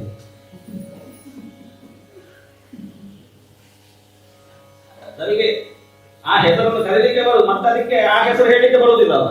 ಮತ್ತೆ ಅಡ್ಡ ಹೆಸರು ಬರುದು, ಟಾಮಿ ಟೀಮ್ ಅಂತ ಹೆಸರು ಇಡುದಲ್ಲ ಕರೆಯುವುದು. ಕರೆದ್ರೆ ಆಯ್ತಲ್ಲ, ಅದು ಅವನಿಗೆ ಕರೆಯನ್ನು ಕೇಳುವ ಅವನಿಗೆ ಗೊತ್ತಾದ್ರೆ ಇದು ಇದು ನನ್ನನ್ನು ಕರೀತಾ ಇದ್ದಾನೆ ಟಾಮಿ ಅಂತ ಹೇಳುವಾಗ ನಾನೇನು. ಇಂತಹ ಒಂದು ಪರಿಸ್ಥಿತಿ. ಹಾಗಿರುವಾಗ ಅದನ್ನು ನಾವು ನಿರಂತರವಾಗಿ ಅಭ್ಯಾಸ ಮಾಡ್ತಾ ಬಂದ ಹಾಗೆ ನಮಗೆ ಸಾಯುವ ಕಾಲಕ್ಕೆ ನಾರಾಯಣ ಸ್ಮೃತಿ, ಅಂತೆಯೇ ನಾರಾಯಣ ಸ್ಮೃತಿ ಇದುವೇ ಮನುಷ್ಯನ ಜನ್ಮ ಸಾರ್ಥಕತೆಗೆ ಇರುವಂತಹ ಮಾರ್ಗ. ಅಭಯಂ ಇಚ್ಛತ ಅಭಯಂ. ನಾವು ಅಭಯವನ್ನು ಬಯಸ್ತೇವೆ, ಭಯರಹಿತವಾದ ಜೀವನವನ್ನು ಬಯಸ್ತೇವೆ. ಆವಾಗ ಮಾಡಬೇಕಾದ ಇದು ಅಂತ ಹೇಳ್ತಾ, ಹಾಗಾದ್ರೆ ಇದು ಹರಿ, ಇವನನ್ನು ನಾವು ಹೇಗೆ ಅರ್ಥೈಸುವುದು? ಅದನ್ನು ಆ ಶ್ರೀಹರಿಯ ಬಗ್ಗೆ ಒಂದೊಂದೇ ಅವ ಯಾರು, ಏನು ತಾನು, ಅವನಿಂದ ಏನೆಲ್ಲ ಮುಂದೆ ಆಯಿತು, ಅವ ಯಾವ ಯಾವ ಕಾಲದಲ್ಲಿ ಯಾವ ಯಾವ ಅವತಾರಗಳನ್ನು ಧರಿಸಿದ, ಏನೆಲ್ಲ ಮಾಡಿದ, ಯಾವುದೆಲ್ಲ ಲೀಲೆಗಳನ್ನು ನಾವು ನೋಡ್ತೇವೆ ಅನ್ನೋದನ್ನೆಲ್ಲ ಶುಕ ಮಹರ್ಷಿಗಳು ಸವಿವರವಾಗಿ ಮುಂದೆ ಹೇಳ್ತಾ ಹೋಗ್ತಾರೆ. ಅವನಿಂದ ಒಂದೊಂದೇ ಸೃಷ್ಟಿಯ ಪ್ರಕ್ರಿಯೆಗಳು. ಒಂದು ಕಾಲದಲ್ಲಿ ಪ್ರಳಯ ಆದಂತಹ ಸಂದರ್ಭ, ಆ ಪ್ರಳಯ ಕಾಲದಲ್ಲಿ ಸಮಗ್ರ ಬ್ರಹ್ಮಾಂಡವನ್ನೇ ತನ್ನ ಹೊಟ್ಟೆಯ ಒಳಗಡೆ ಇಟ್ಟುಕೊಂಡಂತಹ ಬ್ರಹ್ಮಾಂಡೋದರ ಭರಿತ ಆ ವಾಸುದೇವ ಮತ್ತೆ ಅದನ್ನೇ ಸೃಷ್ಟಿ ಮಾಡಬೇಕು ಅಂತ ಆಲೋಚನೆ ಮಾಡಿದ, ಸಂಕಲ್ಪ ಮಾಡಿದ ಕಾಲಕ್ಕೆ ಪ್ರಜಾಪತಿರ ಕಾಮಯತ ಪ್ರಜಾಸೃಜೇತಿ, ಪ್ರಜಾಪತಿ ಭಗವಂತನಿಗೆ ಸೃಷ್ಟಿ ಮಾಡಬೇಕು ಹೇಳುವ ಕಾಮನೆ ಉಂಟಾಯಿತು. ವೇದ ಹೇಳ್ತದೆ ಇದನ್ನು, ಪ್ರಜೆಗಳನ್ನು ಸೃಷ್ಟಿ ಮಾಡಬೇಕು, ನಾನೊಬ್ಬನೇ ಇದ್ದೇನೆ, ಏಕೋಹಂ, ನಾನು ಅನೇಕನಾಗಬೇಕು, ಬಹುಸ್ಯಾಂ, ಹಾಗಾದ್ರೆ ಏನು ಮಾಡಬೇಕು? ಪ್ರಜಾಯೇಯ, ಪ್ರಜೆಗಳನ್ನು ಸೃಷ್ಟಿಸಬೇಕು. ಇದರ ದೇವಿ ಆಖ್ಯಾನ ಅಂದ್ರೆ ಭಾಗವತ ಅಂದ್ರೆ ನೀವು ಅಲ್ಲಿ ಪ್ರಜಾಪತಿರ ಕಾಮಯತ ಅಂತಂದ್ರೆ ಅರ್ಥ ಆಗ್ತದೆ. ಪ್ರಜಾಪತಿಯ ಕಾಮನೆ ಅಂತ ನಾವು ವೇದ ಪುಸ್ತಕವನ್ನು ಮಾಡಿಸಿ ಪ್ರಾಂತದಿರ್ತೇವೆ. ಅದರದೇ ವ್ಯಾಖ್ಯಾನ. ಭಗವಂತನಿಗೆ ಸೃಷ್ಟಿ ಮಾಡಬೇಕು ಹೇಳುವ ಸಂಕಲ್ಪ ಬಂತು ಕೂಡಲೇ ತನ್ನ ಮಾಯೆಗೆ ಆಜ್ಞೆ ಮಾಡಿದ. ಮಾಯೆಯ ಪ್ರೇರಣೆ ಚೋದನೆಯಿಂದ ಕಾಲ, ಕರ್ಮ, ಗುಣ ಈ ಮೂರರಲ್ಲಿ ಕಂಪನ ಉಂಟಾಯಿತು, ವೈಬ್ರೇಷನ್ ಉಂಟಾಯಿತು. ನೋಡಿ, ಸೃಷ್ಟಿಯಾಗುವ ಒಂದೊಂದೇ ಹಂತ ಬಹಳ ದೊಡ್ಡ ಸೈನ್ಸ್ ಇದು ಭಾಗವತ. ವೈಬ್ರೇಷನ್ ಆದಾಗೆ ಮಿಶ್ರಣ, ಮೇಲನ ಇದೆಲ್ಲ ಆಗ್ತದೆ ನೋಡಿ ಸೃಷ್ಟಿಯ ಪ್ರಕ್ರಿಯೆ. ಹಾಗೆ ಆದಾಗ ಇದ್ದಕ್ಕಿದ್ದಾಗೆ ಮೂರು ಗುಣಗಳು ಹುಟ್ಟಿಕೊಂಡು, ಸತ್ವ, ರಜಸ್, ತಮೋ ಗುಣಗಳು. ಆ ಮೂರರಿಂದ ಪ್ರಾರಂಭದಲ್ಲಿ ಸೃಷ್ಟಿಯಾದ್ದು ಸೃಷ್ಟಿಗೆ ಮೂಲ ಕಾರಣವಾದಂತಹ ಒಂದು ಪ್ರಕೃತಿ ಅಥವಾ ಅವಿದ್ಯೆ ಹೇಳುವಂತಹ ಒಂದು ತತ್ವ. ಅದಕ್ಕೆ ಮಹತ್ತತ್ವ ಅಂತ ನಾವು ಹೇಳ್ತೇವೆ. ವಾಸುದೇವ ತತ್ವದಿಂದ ಈ ಕಾಲಕರ್ಮ ಗುಣಗಳ ವೈಬ್ರೇಷನ್ನಿಂದಾಗಿ ಮಹತ್ತತ್ವದಿಂದ ಒಂದೊಂದೇ ಅಹಂಕಾರಾದಿಗಳು ಸೃಷ್ಟಿಯಾಯಿತು. ಸೃಷ್ಟಿಯಾಗುತ್ತಾ ಅದರಿಂದ ಇದೆಲ್ಲ ಏನು, ಈ ತತ್ವಗಳೇನು ಮುಂದಿನ ಸೃಷ್ಟಿಗೆ, ಪ್ರಜಾ ಸೃಷ್ಟಿಗೆ, ಭೂತ ಸೃಷ್ಟಿಗೆ ಕಾರಣ ಆಗಬೇಕು. ಅದಕ್ಕೆ ಬೇಕಾದಂತಹ ಪುಷ್ಟಿಯನ್ನು ಕೊಡಬೇಕಿದ್ರೆ ಕಾರಣ ಸೃಷ್ಟಿಯಾಗಬೇಕು. ನಿಮ್ಮ ಕೊರಳಲ್ಲಿರುವ ಚೈನ್ ಆಗಬೇಕು ಅಂತ ಆದರೆ ಚಿನ್ನ ಬೇಕಲ್ಲ. ಚಿನ್ನ ಉಂಟು, ಜುವೆಲ್ಲರಿ ಉಂಟು, ಅರಳಿದ್ದು ಜುವೆಲ್ಲರಿ ಉಂಟು. ಮಣ್ಣಿನ ಒಳಗಡೆ ಇರುವುದು ಚಿನ್ನ, ಭೂಮಿಯಲ್ಲಿ ಇರುವುದು. ಭೂಮಿ ಸೃಷ್ಟಿಯಾಗಬೇಕಲ್ಲ. ಭೂಮಿ ಸೃಷ್ಟಿಯಾಗಬೇಕಿದ್ರೆ ಅದಕ್ಕಿಂತ ಮೊದಲನೇದ್ದು ಸೃಷ್ಟಿಯಾಗಬೇಕಲ್ಲ, ಅಣುಗಳು. ಹಾಗಾಗಿ ಕಾರಣ ಸೃಷ್ಟಿ, ಕಾರ್ಯ ಸೃಷ್ಟಿ, ಸರ್ಗ ಪ್ರತಿಸರ್ಗ. ಸರ್ಗ ಅಂತಂದ್ರೆ ಕಾರಣ ಸೃಷ್ಟಿ. ಕಿವಿಯಲ್ಲಿರುವ ಚಿನ್ನದ ಆಭರಣ, ಅದರ ಕಾರಣ ಏನು? ಚಿನ್ನ. ಚಿನ್ನ ಸೃಷ್ಟಿಯಾಗದೆ ಆಭರಣ ಸೃಷ್ಟಿಯಾಗದೆ. ಹತ್ತಿ ಇಲ್ಲದೆ ನೂಲಾಗದೆ, ಕಾರಣ ಇಲ್ಲದೆ ಕಾರ್ಯ ಆಗುದಿಲ್ಲ. ಮಣ್ಣಿಲ್ಲದೆ ಮಡಿಕೆ ಆಗ್ತದೆ ಇಲ್ಲ. ಅಕ್ಕಿ ಇಲ್ಲದೆ ಅನ್ನ ಆಗುವುದಿಲ್ಲ. ಹಾಗಿದ್ದಾಗ ಸರ್ಗ ಅಂತಂದ್ರೆ ಕಾರಣ ಸೃಷ್ಟಿ. ಆ ತತ್ವಗಳು, ಮಣ್ಣು ಸೃಷ್ಟಿಯಾಗಬೇಕಿದ್ರು ಅದಕ್ಕೆ ಒಂದಷ್ಟು ಬೇರೆ ಬೇರೆ 10-11 ಅಣುಗಳೆಲ್ಲ ಒಟ್ಟು ಸೇರಿ ಒಂದು ರೂಪ ಬರುವುದು. ಚಿನ್ನ ಎಲ್ಲ ಬೇರೆ ಬೇರೆ ಅಣುಗಳು ಸೇರಿ ಆಗುವಂಥದ್ದು. ಈ ಅಣುಗಳು ಅಂತಂದ್ರೆ ಏನು? ಇದೇ ಭಗವಂತ ಸೃಷ್ಟಿ ಮಾಡಬೇಕು ಅಂತ ಸಂಕಲ್ಪಿಸಿದ ಕಾಲಕ್ಕೆ ಕಾಲ, ಕರ್ಮ ಮತ್ತೆ ಗುಣ ಈ ಮೂರು ಸೇರಿಕೊಂಡು ಇವುಗಳನ್ನೆಲ್ಲ ಸೃಷ್ಟಿಸಿದ್ದು. ಅದರಲ್ಲಿ ತಾಮಸಾಹಂಕಾರ, ತೈಜಸಾಹಂಕಾರ, ಸಾತ್ವಿಕ ಅಹಂಕಾರ ಅಂತ 3 ವಿಭಾಗ ಇತ್ತು. 3 ವಿಭಾಗದಿಂದ 3 ಪ್ರಕಾರದ ಸೃಷ್ಟಿ. ಹೀಗೆ ಒಂದೊಂದೇ ಸೃಷ್ಟಿಯಾಗುತ್ತಾ ಕಾರಣ ಸೃಷ್ಟಿಯೆಲ್ಲ ಆಯಿತು. ಕಾರಣ ಸೃಷ್ಟಿಯಾದ ಮೇಲೆ ಮತ್ತೆ ಈ ದೇಹದಲ್ಲಿರುವಂತಹ ಇಂದ್ರಿಯಗಳ ಸೃಷ್ಟಿ.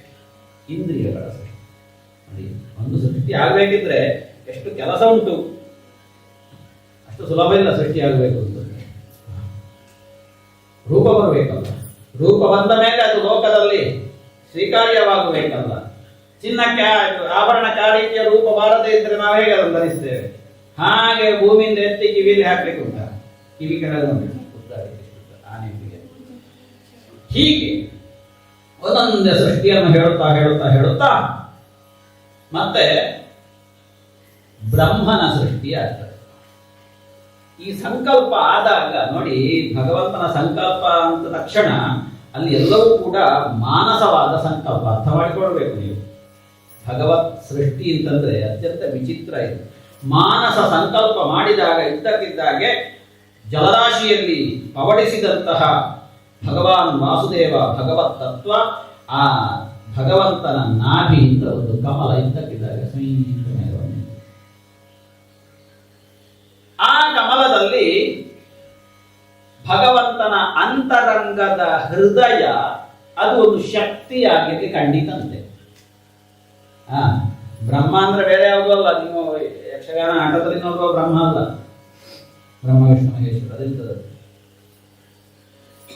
ಭಗವಂತನ ಮನೋರಂಗದ ಒಂದು ಸ್ವರೂಪ ಬ್ರಹ್ಮ ಅಂದ್ರೆ. ಅದು ಹೇಗೆ ರಜೋರೂಪದಲ್ಲಿ ವ್ಯಕ್ತಗೊಂಡು ಕಮಲದ ಮೇಲೆ ಕುಳಿತಂತಹ ಒಂದು ವ್ಯಕ್ತಿಯಾಗಿ ಶಕ್ತಿಯಾಗಿ ಅಲ್ಲಿ ಪ್ರಕಟ ಆಯಿತು. ಅವನನ್ನೇ ಋಷಿ ಮುನಿಗಳು ತಿಳಿದವರು ಸ್ವಯಂಭೂ ಅಂತ, ಬ್ರಹ್ಮ ಅಂತ. ಏನು ಏನು ಅಂತ ಅತ್ಲಾಗಿದ್ದಾಗ ನೋಡಿದಂತೇನ ನೋಡಿದ ಹಾಗೆ 4 ದಿಕ್ಕಿಗೆ ನೋಡಿದಾಗ ಇದ್ದಕ್ಕಿದ್ದಾಗ ಅವನಿಗೆ 4 ತಲೆ ಹುಟ್ಟಿಕೊಂಡಿದ್ದ. ಹಾಗಾಗಿ ಚತುರ್ಮುಖ ಬ್ರಹ್ಮ ಅಂತ ದೀರ್ಘ. ಬ್ರಹ್ಮ ಅಲ್ಲ, ಬ್ರಹ್ಮ ಅಂದ್ರೆ ಇವ ವಾಸುದೇವ ಭಗವಂತ. ಬ್ರಹ್ಮ ಅಂತಂದ್ರೆ 4 ತಲೆ ಇರುವ ಸತ್ಯಲೋಕವಾಸಿಯಾದ ಚತುರ್ಮುಖ ಬ್ರಹ್ಮ. ಆ ಬ್ರಹ್ಮ ಬಂದ. ಎಲ್ಲಿಂದ ಬಂದದ್ದು? ಎಲ್ಲಿದ್ದೇನೆ ನೋಡುವ ಕಮಲದಲ್ಲಿ. ನಾನು ಯಾರು? ನಾನು ಎಲ್ಲಿಂದ ಬಂದೆ? ನನ್ನ ಮುಂದಿನ ಗತಿ ಏನು ಅಂತ ಆಲೋಚನೆ ಮಾಡಿದಾಗ ಇವನಿಗೆ ತನ್ನ ಮೂಲ ಗೊತ್ತಾಗಲಿಲ್ಲ. ಈ ಮನುಷ್ಯರ ಮೂಲ ಗೊತ್ತಾಗದೆ ಹಾಳಾಗುವುದು. ಹುಡುಕಿಕೊಂಡು ಹೋದ ಮೂಲವನ್ನು. ಹುಡುಕಿಕೊಂಡು ಹೋಗಿ ಕೆಳಗಡೆ ಎಷ್ಟೋ ಒಂದು 100 ದಿವ್ಯ ವರ್ಷಗಳ ಕಾಲ ಅಲ್ಲಿ ಹುಡುಕಿದಂತೆ. ಹುಡುಕಿದ್ದು ಸಿಗಲಿಲ್ಲ. ಇದೆಂತ ಮಾಡುದು ಅಂತ ಪುನಃ ಮೇಲೆ ಬಂದ. ಮೇಲೆ ಬಂದಾಗ ಅವನಿಗೆ ಒಂದು ಆಲೋಚನೆ ಹೊಡೆಯಿತು. ಅಶರೀರವಾಣಿಯ ಧೃತಿಗೆಡಬೇಡ, ಪ್ರವರ್ತಿಸು ನಿನ್ನ ಹುಡುಕಾಟವನ್ನು, ನಿಲ್ಲಿಸಬೇಡ, ಹುಡುಕು ಅಲ್ವಾ? ಏನಂತೆ? ಭೃಗುರ್ವೈವಾರುಣಿ ವರುಣಂ ಪಿತರಮುಪಸಸಾರ ಅಧೀಹಿ ಭಗವೋ ಬ್ರಹ್ಮೇತಿ. ಬ್ರಹ್ಮನನ್ನು ಹುಡುಕು. ಅಧೀಹಿ ಅಂತಂದ್ರೆ ತಿಳಿ, ಹುಡುಕು ಬ್ರಹ್ಮನನ್ನು. ಹೇಗೆ? ತಪಸಾ ವಿಜಿಜ್ಞಾಸಸ್ವ, ತಪಸ್ಸಿನಿಂದ ಹುಡುಕಬೇಕು. ಅಂತೆ ಹಿಡ್ಕೊಂಡು ಕಾರಲ್ಲಿ ಎತ್ತ ಹೋಗಿ ಹುಡುಕುದಲ್ಲ, ಅದು ಹುಡುಕಾಟ ಅಲ್ಲ. ಅದು ತಪಸಾ ಬ್ರಹ್ಮ ವಿಜಿಜ್ಞಾಸಸ್ವ. ಅಲ್ಲಿಂದ ತಿಳಿ. ಹಾಗೆ ತಿಳಿಯುತ್ತಾ ಹೋಗು. ಅನ್ನಂ ಬ್ರಹ್ಮೇ ದಿವ್ಯಜಾನಾತ್. ಅದು ಅಲ್ಲ, ಬಿಡು, ಮುಂದೆ ಹೋಗು. ಪ್ರಾಣೋ ಬ್ರಹ್ಮೇ ದಿವ್ಯಜಾನಾತ್. ಪ್ರಾಣ ಅಲ್ಲ, ಅದು ಅಲ್ಲ, ಬಿಡು, ಮುಂದೆ ಹೋಗು. ನೀನು ನಿಲ್ಲಬೇಡ. ಮನೋ ಬ್ರಹ್ಮೇ ದಿವ್ಯಜಾನಾತ್. ಮನಸ್ಸು ದೇವರ ಸಿಗ ಅಲ್ಲ, ತಾನ ಅಲ್ಲ ಅಂತ ಮುಂದೆ ಹೋಗು. ವಿಜ್ಞಾನಂ ಬ್ರಹ್ಮೇ ದಿವ್ಯಜಾನಾತ್. ಅಲ್ಲ, ಅದು ಅರ್ಥ ಆಗಿಲ್ಲ, ಮುಂದೆ ಸಾಗು. ಆನಂದೋ ಬ್ರಹ್ಮೇ ದಿವ್ಯಜಾನಾತ್. ಸೈಷಾಭಾರ್ಗವೀವಾರುಣಿ ವಿದ್ಯಾ. ಇದು ಅದನ್ನು ಹುಡುಕು. ಅದನ್ನು ನೀನು ಹುಡುಕಿದೆ ಅಂತ ಆದ್ರೆ ಎಲ್ಲ ಕೀರ್ತಿ, ಪುತ್ರ ಸಂತಾನ ಎಲ್ಲವೂ ಆಗ್ತದೆ. ನೋಡ್ರಿ, ಉಪನಿಷತ್ತಿದು ಅದನ್ನೇ ನಾವಿಲ್ಲಿ ನೋಡ್ತೀವಿ. ಭೃಗುವಲ್ಲಿ, ಬ್ರಹ್ಮಾನಂದವಲ್ಲಿ, ಭೃಗುವಲ್ಲಿಯಲ್ಲಿ ನಾವು ಇದರ ಸೂಚನೆ ಇದನ್ನು ನೋಡ್ತೇವೆ. ಉಪನಿಷತ್ತು ಹೀಗೆ ಹುಡುಕಾಟ ಮಾಡು. ಹುಡುಕಾಟ ಮಾಡುತ್ತಾ ಮಾಡುತ್ತಾ ಮಾಡುತ್ತಾ ಹೋಗು ಅಂತಂದಾಗ ಇವನಿಗೆ ಅರ್ಥ. ಮತ್ತೆ ಹೋಗ್ತಾನೆ, ತನ್ನನ್ನು ತಾನು ಅರ್ಥ ಮಾಡಿಕೊಡ್ತಾನೆ. ಅರ್ಥ ಮಾಡಿಕೊಂಡಾಗ ಭಗವಂತನ ಅನುಗ್ರಹ ಆಗ್ತದೆ. ಅಲ್ಲಿ ಹೋಗಿ ಬ್ರಹ್ಮ ಸ್ತುತಿ ಮಾಡ್ತಾನೆ ಭಗವಂತನನ್ನು. ಸ್ತುತಿ ಮಾಡಿದ ಕಾಲಕ್ಕೆ ಒಲಿದಂತಹ ಭಗವಂತ, ಸುಸ್ತಾಗಬೇಡ, ಮೋಹಗೊಳ್ಳಬೇಡ. ಈ ಮೊದಲು ನನ್ನ ಹೊಟ್ಟೆಯಲ್ಲಿ ಪ್ರವೇಶಿಸಿದಂತಹ ಯಾವ ಬ್ರಹ್ಮಾಂಡ ಉಂಟು, ಆ ಬ್ರಹ್ಮಾಂಡ ಮೊದಲಿನಂತೆ ಇರುವ ಹಾಗೆ ಬ್ರಹ್ಮಾಂಡವನ್ನು, ಪ್ರಜೆಗಳನ್ನು ಸೃಷ್ಟಿ ಮಾಡು. ಅದನ್ನು ನೀನು ಅರಿತುಕೋ, ನಿನಗೆ ಆ ಶಕ್ತಿ ಬರ್ತದೆ. ಪ್ರಜಾ ಸೃಜ, ಪ್ರಜೆಗಳನ್ನು ಸೃಷ್ಟಿ ಮಾಡು. ನನ್ನದೇ ರೂಪ ನೀನು, ಭಗವಂತನದ್ದೇ ಮನೋರಂಗದ ರೂಪ ಇದು. ಆಯಿತು ಅಂತ ಹೇಳಿ ಹೋಗ್ತಾನೆ. ಬ್ರಹ್ಮ ಅಲ್ಲಿಂದ ಒಂದೊಂದೇ ಪ್ರಜಾ ಸೃಷ್ಟಿ ಮಾಡ್ತಾನೆ. ಸೃಷ್ಟಿಯಾಗಿ ರುದ್ರನ ಸೃಷ್ಟಿಯಾಯಿತು. ಹೀಗೆ ನಾನಾ ಪ್ರಕಾರವಾದ ತತ್ವಗಳ ಸೃಷ್ಟಿಯಾಯಿತು. 10 ಬಗೆಯ ಸೃಷ್ಟಿಯಾಯಿತು. ಅದರಲ್ಲಿ 9ನೆಯದು ನಾವು, ನಮ್ಮ ಸೃಷ್ಟಿ ಅಲ್ಲಿಂದಲೇ ಆಯಿತು. ಆಮೇಲೆ ಬ್ರಹ್ಮನ ಮನಸ್ಸಿನಿಂದ ಹುಟ್ಟಿದರು ಸನಕ ಸನಂದನ ಸನತ್ಕುಮಾರ ಸನತ್ಸುಜಾತರು. ನೀವು ಪ್ರಜೆಗಳನ್ನು ಸೃಷ್ಟಿಸಿ ಅಂತ ಮಾಡುವಾಗ ಅವರು ಆವಾಗಲೇ ರಿಟೈರ್ಮೆಂಟ್ ತಗೊಂಡಿದ್ರು. ರಿಟೈರ್ಮೆಂಟ್ ಅಂದ್ರೆ ಎಂಥದ್ದು? ಈಗಿನ ರಿಟೈರ್ಮೆಂಟ್ ಅಲ್ಲ, ನಿವೃತ್ತಿ ಮಾತ್ರ. ರಿಟೈರ್ಮೆಂಟ್ ಅಂತ ಮತ್ತೆ ಟೈರ್ ಆಗ್ಲಿಕ್ಕಿಲ್ಲ ಅಂತ ಪ್ರವೃತ್ತಿ. ಮತ್ತೆ ಹಾಗೆ ಕೆಲವರೆಲ್ಲ ಪ್ರವೃತ್ತರಾಗುವುದೇ ರಿಟೈರ್ ಆದಮೇಲೆ, ಒಂದೊಂದು ಬಿಸ್ನೆಸ್ಗಳನ್ನು ಮಾಡುವುದೇ ರಿಟೈರ್ಡ್ ಆದಮೇಲೆ. ಹಾಗೆ ನಿವೃತ್ತಿ ಮಾರ್ಗದಲ್ಲಿ ಅದಾಗ್ಲಿಕ್ಕಿಲ್ಲ. ಸಿಟ್ಟು ಬಂತು ಬ್ರಹ್ಮನಿಗೆ. ಅಪ್ಪ ಹೇಳಿದ್ದನ್ನು ಮಗ ಕೇಳುವುದಿಲ್ಲ ಅಂತಂದ್ರೆ ಎಂತಹ ಪರಿಸ್ಥಿತಿ. ಆ ಸಿಟ್ಟಿನಲ್ಲಿ ಒಬ್ಬ ಸೃಷ್ಟಿಯಾದ ಬಾಲಕ, ಅವನಿಗೆ ರುದ್ರ. ಅಳ್ತಾ ನಾನೇನು ಮಾಡ್ಬೇಕು ಅಂತ ಕೇಳಿದ. ನೀನು ಅಳ್ತಾ ಹುಟ್ಟಿದ ಕಾರಣ ನಿನಗೆ ರುದ್ರ ಅಂತ ಹೆಸರಿಡುವ. ನಾವೆಲ್ಲ ಅಳ್ತಾನೆ ಹುಟ್ಟುದಲ್ಲ, ಅಳುತ್ತಾನೆ ಹುಟ್ಟುದು ನಾವು. ಒಂದು ಲಕ್ಷದಲ್ಲಿ ನಮಗೂ ರುದ್ರ ಅಂತ ಹೆಸರಿಡಬೇಕು. ಈಗಿನ ಹೆಸರುಗಳಿಗಿಂತ ಅದು ಒಳ್ಳೆ ರುದ್ರ. ನಮ್ಮನ್ನು ಮಾತಾಡುವ ಸ್ವಲ್ಪ ನೋಡಿ ಮಾತಾಡ್ತಾರೆ, ಹೆದರ್ತಾರೆ. ರುದ್ರ ಹುಟ್ಟಿದ. ನೀವು ಪ್ರಜೆಗಳನ್ನು ಸೃಷ್ಟಿ ಮಾಡುವೆಂಬುದಾಗಿ 11 ಸ್ವರೂಪವನ್ನು ಕೊಟ್ಟು 11 ಸ್ತ್ರೀಯರನ್ನು ನೀವು ಪಡೆದು ಅದರಲ್ಲಿ ಏಕಾದಶ ರುದ್ರರಾಗಿ ಪ್ರಜೆಗಳನ್ನು ಸೃಷ್ಟಿ ಮಾಡಿ ಸೃಷ್ಟಿಯಾಗಿ ಆಮೇಲೆ ಬ್ರಹ್ಮ ಮುಂದಿನ ಸೃಷ್ಟಿಗಳನ್ನು ಮಾಡ್ತಾನೆ. ಮುಂದಿನ ಸೃಷ್ಟಿ ಮಾಡುವಾಗ ಒಬ್ಬೊಬ್ಬರು ಪ್ರಜಾಪತಿಗಳು ಹುಟ್ಟಿಕೊಂಡು ಅದರಲ್ಲಿ ನಾರದನೂ ಹುಟ್ಟಿದ. ವಸಿಷ್ಠರು, ಅತ್ರಿ, ಪುಲಹ, ಪುಲಸ್ತ್ಯ ಹೀಗೆಲ್ಲ ಹುಟ್ಟಿಕೊಂಡ್ರು. ಅವರೆಲ್ಲ ಪ್ರಜೆಗಳನ್ನು ಸೃಷ್ಟಿ ಮಾಡಿ ಪ್ರಪಂಚದಲ್ಲಿ ಕೋಟಿ ಕೋಟಿ ಕೋಟಿಗಟ್ಟಲೆ ಪ್ರಜೆಗಳ ಸೃಷ್ಟಿಯಾಯಿತು. ಆಮೇಲೆ ಆಲೋಚನೆ ಮಾಡಿಕೊಂಡು ಬ್ರಹ್ಮ ಒಂಥರ ಶರೀರವನ್ನು ಹೇಗೆ ಮಾಡಿದ್ದಾರೆ, ಅಲುಗಾಡಿಸಿದ್ದಾರೆ. ಅಲುಗಾಡಿಸಿದ ಕಾಲಕ್ಕೆ ಬ್ರಹ್ಮನ ಶರೀರ 2 ಭಾಗ ಆಯಿತು. 2 ಭಾಗದಲ್ಲಿ ಏನಾಯಿತು, ಒಬ್ಬ ಪುರುಷ ಒಂದು ಸ್ತ್ರೀ ಅಂತ 2 ಹುಟ್ಟಿಕೊಂಡಿದ್ದು ಜೋಡಿ ಆಯ್ತಾ. ಹೇಳಿದ ಏನ್ ಮಾಡಬೇಕು ಅಂತ ಈ ಮಕ್ಕಳು ಕೇಳಿದಾಗ, ಮಕ್ಕಳು ಅಂತಂದ್ರೆ ಬ್ರಹ್ಮನಿಗೆ ಮಕ್ಕಳು, ಆದರೆ ಅವರಿಬ್ರು ದಂಪತಿಗಳು. ಸ್ವಯಂಭುವ ಶತರೂಪ ಅಂತ ಆದಿ ದಂಪತಿಗಳು. ಅದಕ್ಕಿಂತ ಮೊದಲು ದಾಂಪತ್ಯ ಇರಲಿಲ್ಲ, ಎಲ್ಲ ಮನಸ್ಸಿನಲ್ಲೇ ಸೃಷ್ಟಿ ಮಾಡಿದ್ರು. ಸೃಷ್ಟಿ ಆಗುವಂತೆಲ್ಲ ಸೃಷ್ಟಿ ನಮಗೂ ಸಾಧ್ಯ ಉಂಟು, ಅದನ್ನು ನಾವು ಒಳಗಿಡಬೇಕು. ಮನಸ್ಸಿನಿಂದ ಹೀಗೆ ಅಂತ ಸಂಕಲ್ಪ ಮಾಡಿದರೆ ಯಾಕೆ ಆಗುವುದಿಲ್ಲ ನೋಡಿ, ಟ್ರೈ ಮಾಡಿ ಸರ್. ಎಲ್ಲ ಸಮಯ ಬೇಕಾಗ್ತದೆ. ಹೀಗೆ ಪ್ರಪಂಚಕ್ಕೆ ಉಪಕಾರ ಆಗುತ್ತದೆ ಸೃಷ್ಟಿಸಬೇಕು, ಆಗ್ತದೆ. ಬ್ರಹ್ಮ ಸೃಷ್ಟಿ, ಈ 2 ಗಂಡು ಹೆಣ್ಣು ಸೃಷ್ಟಿ ಆಯ್ತು. ಸ್ವಯಂಭುವ ಶತರೂಪ. ಏನು ಮಾಡಬೇಕು, ನೀವು ಪ್ರಜೆಗಳನ್ನು ಸೃಷ್ಟಿಯಕ್ಕೆ ಬೇಕಾಗಿ ನಿಮ್ಮನ್ನು ಸೃಷ್ಟಿ ಮಾಡಿದ್ದಲ್ವ, ಸರಿ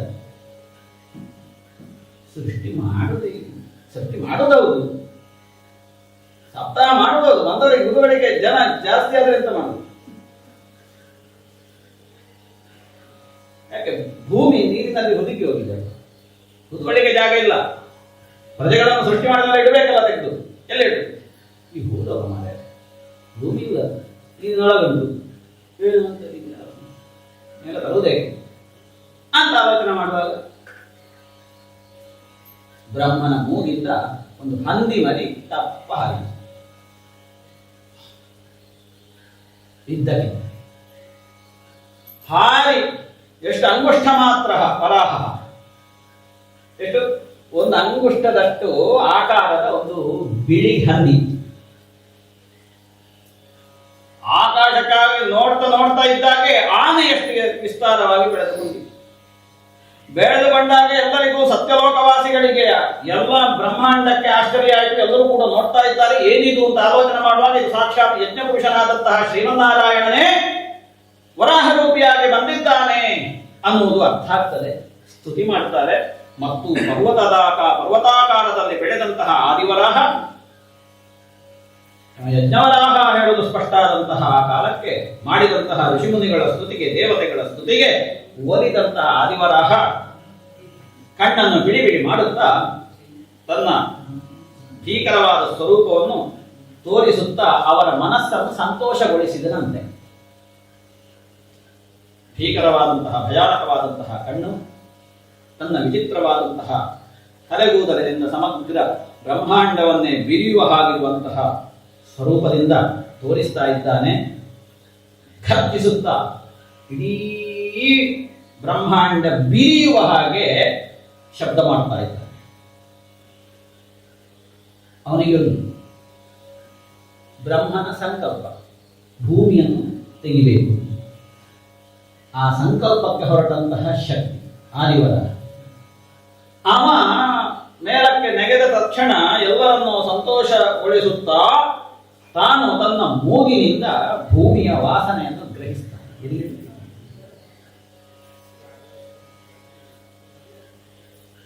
ಬಾಲವನ್ನು ನೆಟ್ಟಗೆ ಮಾಡ್ತಾನೆ. ಮತ್ತೆ ಬ್ರಹ್ಮಾಂಡ ಬಿರಿಯುವ ಹಾಗಿರುವಂತಹ ಘೋಷಣೆಯನ್ನು ಮಾಡಿಕೊಂಡು ತನ್ನ ಭೀಕರವಾದಂತಹ ಆಕೃತಿಯನ್ನು ಹೊಂದುತ್ತಾ ನೇರವಾಗಿ ಜಲರಾಶಿಯನ್ನು ಹುಟ್ಟಿಬಿಡ್ತಾನೆ. ಇಳಿದು ರಸಾತರಕ್ಕೊಳಗಿಳಿದ. ಇದ್ಯಾವಾಗ? ಅಂದು ಪ್ರಳಯ ಕಾಲದಲ್ಲಿ ಎಲ್ಲವೂ ಬ್ರಹ್ಮಾಂಡ, ಸಮಗ್ರ ಬ್ರಹ್ಮಾಂಡ ನೀರಿನಲ್ಲಿ ಲೀನವಾದಂತಹ ಒಂದು ಸಂದರ್ಭ. ಆ ಕಾಲಕ್ಕೆ ಇಡೀ ಭೂಮಂಡಲ ರಸಾತಲದಲ್ಲಿ ಹುದುಗಿ ಹೋಗಿತ್ತು. ಅದನ್ನು ತನ್ನ ಘೋರವಾದಂತಹ ಈ ಗಾಡಿಯಿಂದ ಎತ್ತಿ ಮೇಲಕ್ಕೆ ಬರ್ತಾ ಇದ್ದ. ಮೇಲಕ್ಕೆ ಬರುತ್ತಾ ಇರುವಂತಹ ಕಾಲಕ್ಕೆ ಎದುರಿನಿಂದ ಒಂದು ದುಷ್ಟ ಶಕ್ತಿ ಎದುರಾಗ್ತದೆ. ಈ ಒಳ್ಳೆ ಕೆಲಸ ಮಾಡುವಾಗ ಯಾವಾಗ ಹೀಗೆ ಬರ್ತದೆ, ನಮಗೆ ಗೊತ್ತಿರಬೇಕು ಇದೀಗ ಎಂತಾದ್ರೂ ಒಂದು ಬರ್ತದೆ ಎದುರಿಂದ ಅಂತ. ಯಾವುದು? ತಡೆಯಲಿಕ್ಕೆ. ಅದು ಗೊತ್ತಿದ್ರೆ ಹಿರಣ್ಯಾಕ್ಷ ಹೇಳುವವನು ತಡೆ. ಹಿರಣ್ಯಾಕ್ಷ ತಡೆದ ಕೂಡಲೇ ವರಾಹಸ್ವಾಮಿಗೂ ಹಿರಣ್ಯಾಕ್ಷನಿಗೂ ಘೋರವಾದಂತಹ ಯುದ್ಧ. ಆ ಯುದ್ಧದಲ್ಲಿ ಈ ಹಿರಣ್ಯಾಕ್ಷನನ್ನು ವಧಿಸ್ತಾರೆ ವರಾಹ. ಇದನ್ನು ಮೇಲೆ ಇಡ್ತಾರೆ ಭೂಮಿಯನ್ನು, ಜಲವನ್ನು ದಿಗ್ಬಂಧನ ಮಾಡಿ ಸ್ತಂಭನಗೊಳಿಸಿ ಅಲ್ಲಿಯೇ ಈ ಭೂಮಿಯನ್ನು ಸ್ಥಾಪನೆ ಮಾಡ್ತಾರೆ. ಅಂತಹ ಆ ಕಾಲಕ್ಕೆ ಋಷಿಮುನಿಗಳೆಲ್ಲರೂ ಕೂಡ ಈ ವರಾಹಸ್ವಾಮಿಯನ್ನು ಸ್ತುತಿ ಮಾಡ್ತಾರೆ. ಸ್ತುತಿ ಮಾಡಿ ಪರೀಕ್ಷಿತ ಮಹಾರಾಜ ಪ್ರಶ್ನೆ ಮಾಡ್ತಾನೆ, ಇದೆಂಥದ್ದು ಇದ್ದಕ್ಕಿದ್ದಾಗೆ ಹಿರಣ್ಯಾಕ್ಷ ಬಂದು ಬಿಡ್ನಲ್ಲ, ಏನು? ಸೃಷ್ಟಿಯಾಗುತ್ತಾ ಹೋಗುವಾಗ ಒಂದೊಂದೇ ಸೃಷ್ಟಿಯನ್ನು ಹೇಳುತ್ತಾ ಒಂದು ಹಂತದಲ್ಲಿ ಬ್ರಹ್ಮನಿಗೆ ಆದಂತಹ ಒಂದು ವಿಶಿಷ್ಟ ಪರಿಚಲನೆ, ಶರೀರದ ಕಂಪನ, ಆ ಕಂಪನದಿಂದ ಸೃಷ್ಟಿ ಮಾಡಬೇಕು, ಅದು ಉದ್ದೇಶ. ಆ ಸೃಷ್ಟಿಗೆ ತಡೆಯಾದಂತಹ ಸಂಗತಿಗಳನ್ನೆಲ್ಲ ಹೇಳಬೇಕು ತಾನೇ ರಾಜ.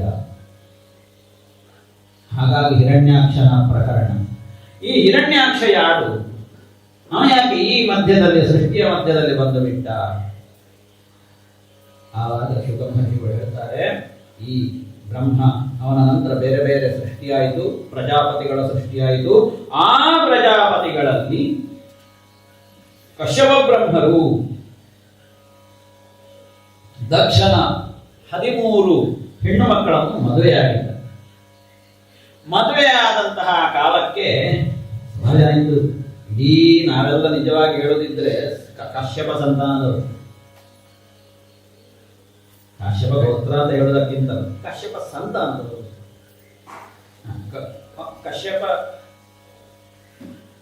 ಕಶ್ಯಪ ಸಂತಾನದ ವಂಶವೃಕ್ಷ ನಮ್ಮಲ್ಲಿ. ಕಶ್ಯಪ ಸಂತಾನದ ವಂಶವೃಕ್ಷ. ಆ ವಂಶವೃಕ್ಷ ನೋಡಿದ್ರೆ ನಮ್ಮದೆಲ್ಲಿ ಅಂತ ನಾವು ನೋಡ್ಬೋದು. ದೊಡ್ಡ ವೃಕ್ಷ ಅದು, ಅದಕ್ಕೆ ಅಳಿವಿಲ್ಲ ಆ ವೃಕ್ಷಕ್ಕೆ. ಈ 13 ಮಕ್ಕಳಲ್ಲಿ ಎಲ್ಲರೂ ಕೂಡ ಈ ಕಶ್ಯಪನನ್ನು ಮದುವೆ ಆಗ್ತಾರೆ. ಕಶ್ಯಪ ಬ್ರಹ್ಮ ಪ್ರಜಾಪತಿ. ಅದರಲ್ಲಿ ದಿತಿದೇವಿ ಅಂತ ಒಬ್ಬಳು ಇರ್ತಾಳೆ. ದಿತಿದೇವಿಯೂ ಕೂಡ ಕಶ್ಯಪನನ್ನು ಮದುವೆಯಾಗಿ ಸ್ವಭಾವತಃ ಒಬ್ಬೊಬ್ಬರದ್ದು ಒಂದೊಂದು ಸ್ವಭಾವ, ಎಲ್ಲ ಮಕ್ಕಳು ಒಂದೇ ಬುದ್ಧಿಯವರು ಅಂತ ಹಾಗೆ ಈ ದಿತಿದೇವಿ ಕಶ್ಯಪರನ್ನು ಮದುವೆಯಾಗಿ ಸುಮಾರು ವರ್ಷ ಆಯಿತು, ಮಕ್ಕಳಾಗಿರುವುದಿಲ್ಲ. ಬಾಕಿದವರಿಗೆಲ್ಲ ಮಕ್ಕಳಾಗಿದೆ, ಇವರಿಗೆ ತಲೆ ವಿಷಯ ಆಯಿತು. ಸವತೇರಿಗೆಲ್ಲ ಮದುವೆ ಆಗಿದೆ. ನನಗೆ ನಿಮ್ಮನ್ನು ಮದುವೆ ಆದದ್ದೇ ಹಾಗೆ, ನನ್ನ ಅಪ್ಪಯ್ಯ ನಮ್ಮನ್ನು ಇಷ್ಟು ಜನರನ್ನು ಕೊಟ್ಟದ್ದೇ ಆ ಉದ್ದೇಶದಿಂದ. ಒಬ್ಬ ಯೋಗ್ಯವಾದಂತಹ ವ್ಯಕ್ತಿ, ಪ್ರಜಾವೃದ್ಧಿ ಮಾಡುವುದಕ್ಕೆ ಸಮರ್ಥ, ತಪಸ್ವಿ ಅಂತ ಹೇಳಿಯೇ ಮದುವೆ ಮಾಡಿ ಕೊಟ್ಟದ್ದು. ಹಾಗಿರುವಾಗ ಒಂದು ಅನುಗ್ರಹ ಮಾಡಬೇಕು. ಇದು ಕೇಳಿದ್ದೆ ಆಗ ಸಾಯಂಕಾಲ ಸಂಧ್ಯಾವಂದನೆ ಮಾಡುವುದು ಇಲ್ಲಿ ಅದು ಸರಸ್ವತಿ ಸಂಚಾರ ಸಮಯ ಅಂತ ಅರ್ಥ. ಸಂಧ್ಯಾ ಇನ್ನೊಂದು ಅದು ಘೋರವಾದ ಬೇರೆ ದುಷ್ಟಶಕ್ತಿಗಳು ಸಂಚಾರ ಮಾಡ್ತಾ ಇರುವಂತಹ ಸಮಯ ಅಂತಾರೆ. ಹಾಗಾಗಿ ಸಂಜೆ ಹೊತ್ತಿನಲ್ಲೆಲ್ಲ ಗರ್ಭಿಣಿ ಸ್ತ್ರೀಯರು ಹೊರಗೆ ಹೋಗಬಾರದು ಅಂತ ಹೇಳಿದ್ದಕ್ಕೆ ಅವರೆಲ್ಲ ಬಂದು ಮುತ್ತಿಗೆ ಹಾಕ್ತಾರೆ, ಗರ್ಭಿಣಿಯರು ದುಷ್ಟಶಕ್ತಿಗಳು.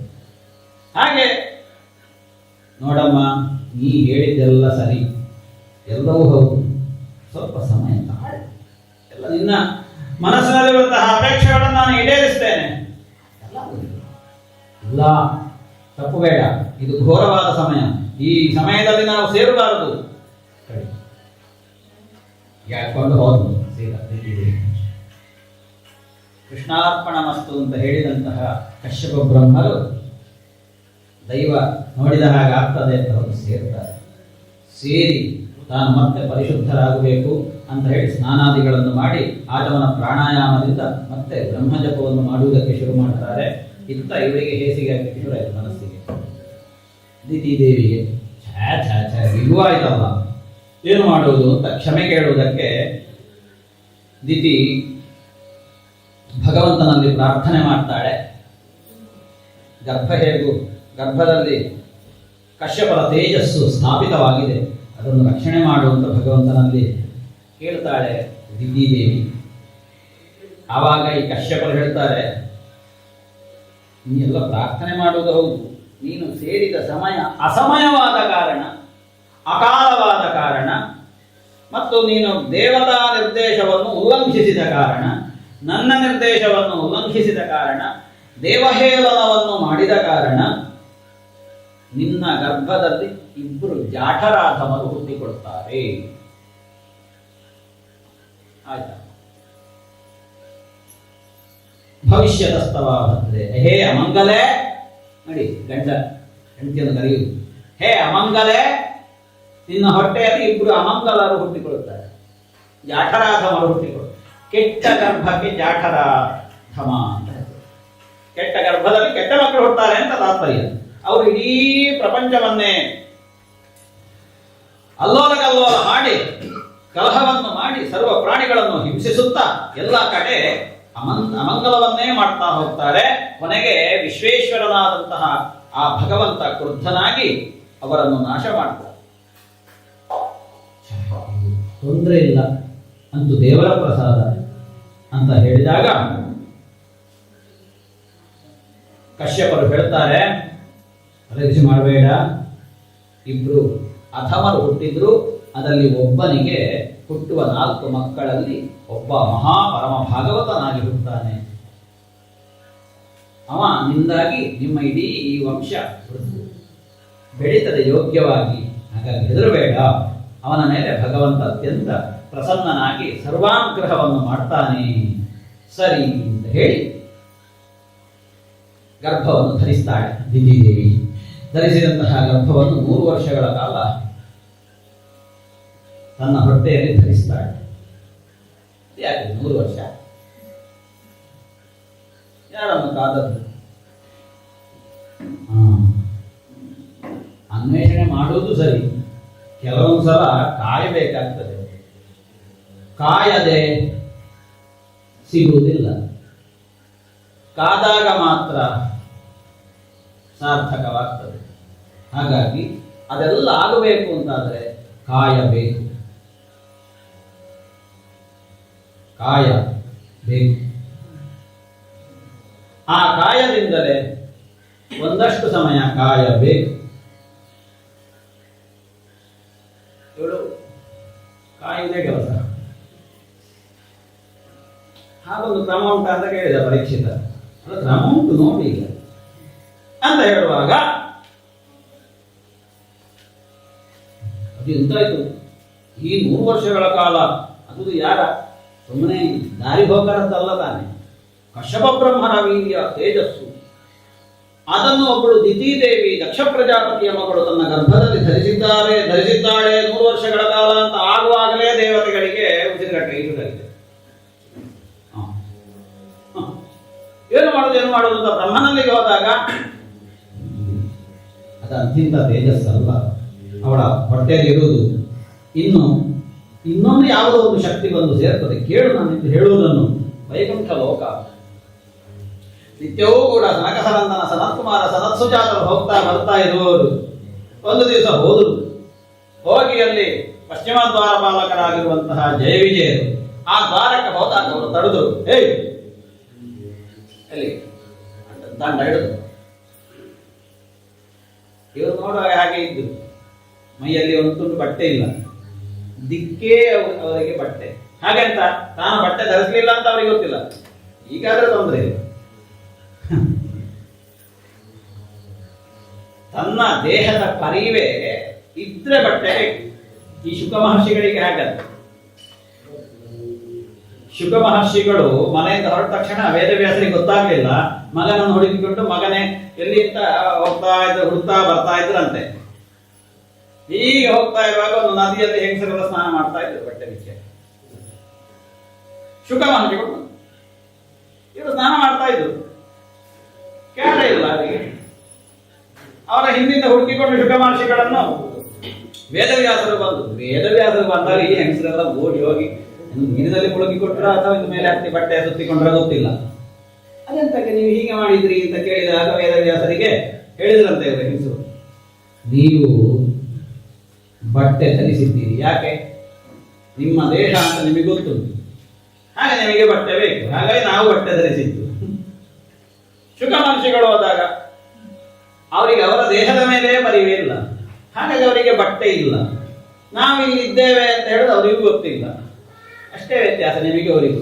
ನಿಮಗೆ ದ್ವೈತ ಉಂಟು, ಅವರಿಗೆ ಅದ್ವೈತ ಉಂಟು. ದ್ವೈತ ಅದ್ವೈತ ಆವಾಗಲೇ ಇತ್ತು ಅಂತ.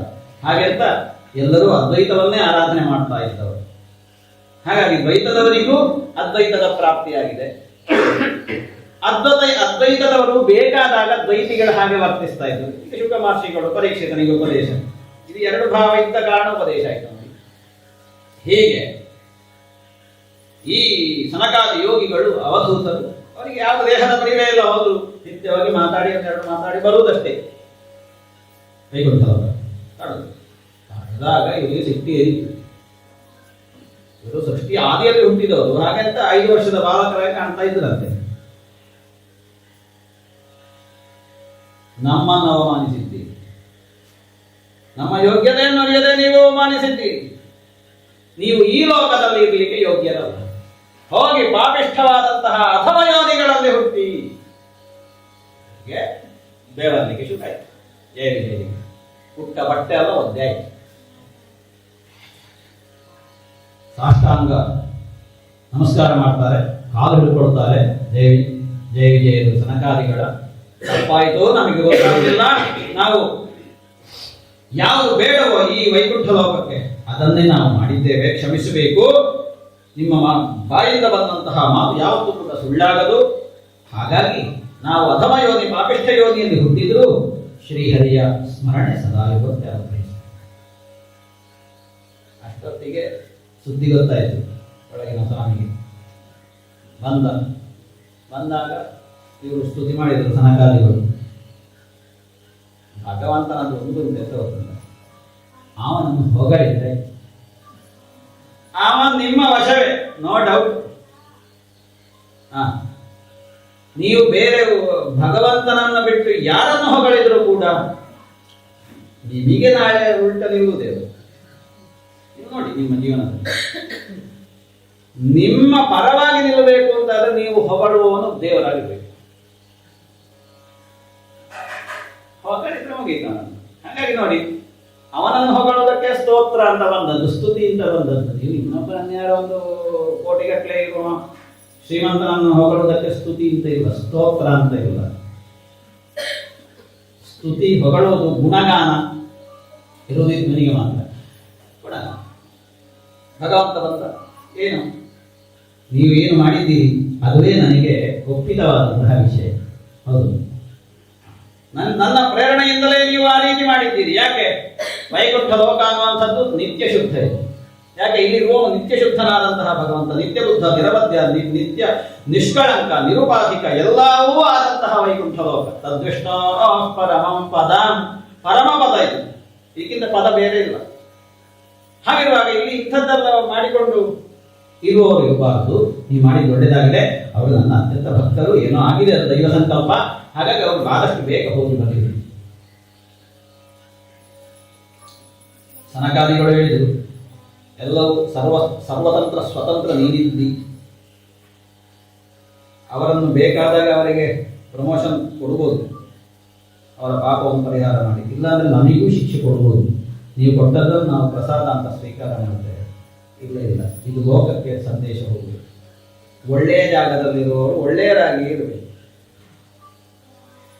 ವ್ಯಾವಹಾರಿಕ ಪದದಲ್ಲಿ ಪ್ರಯೋಗ ಮಾಡುವ ಒಳ್ಳೆಯ ಹಾಗೆ ವರ್ತಿಸಬೇಕು.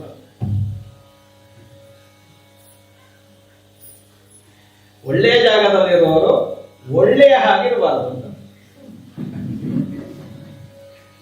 ಈಗ ತಲೆಗೆ ಒಳ್ಳೆಯವರ ಹಾಗೆ ಇರಬೇಕು.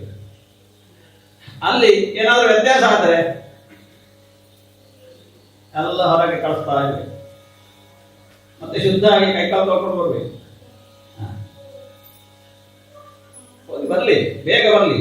ಇವರು ಪ್ರಾರ್ಥನೆ ಮಾಡಿದ್ರು ಜಯ ವಿಜಯರು, ಸ್ವಾಮಿ ನಿನ್ನನ್ನು ಬಿಟ್ಟು ಒಂದು ಕ್ಷಣ ನಮಗೆ ಅಗಲುವುದಕ್ಕೆ ಸಾಧ್ಯ ಇಲ್ಲ, ಹಾಗಾಗಿ ಆದಷ್ಟು ಬೇಗನೆ ನಾವಿಲ್ಲಿಗೆ ಬರ್ತೇವೆ, ಅನುಗ್ರಹ ಮಾಡಬೇಕು. ಸರಿ, ಹಾಗಾದರೆ ಒಂದು ಕೆಲಸ ಮಾಡಿ, ಕ್ರೋಧಾಕಾರದ ವೃತ್ತಿಯನ್ನು ನನ್ನ ಮೇಲೆ ತಾಳಿ ಪ್ರತಿ ಕ್ಷಣದಲ್ಲಿಯೂ ಕೂಡ ನನ್ನನ್ನು ದ್ವೇಷಿಸುತ್ತಾ ಕೊನೆಗೆ ನನ್ನಿಂದಲೇ ಹತರಾಗಿ ನೀವಿಲ್ಲಿಗೆ ಬರ್ತೀರಿ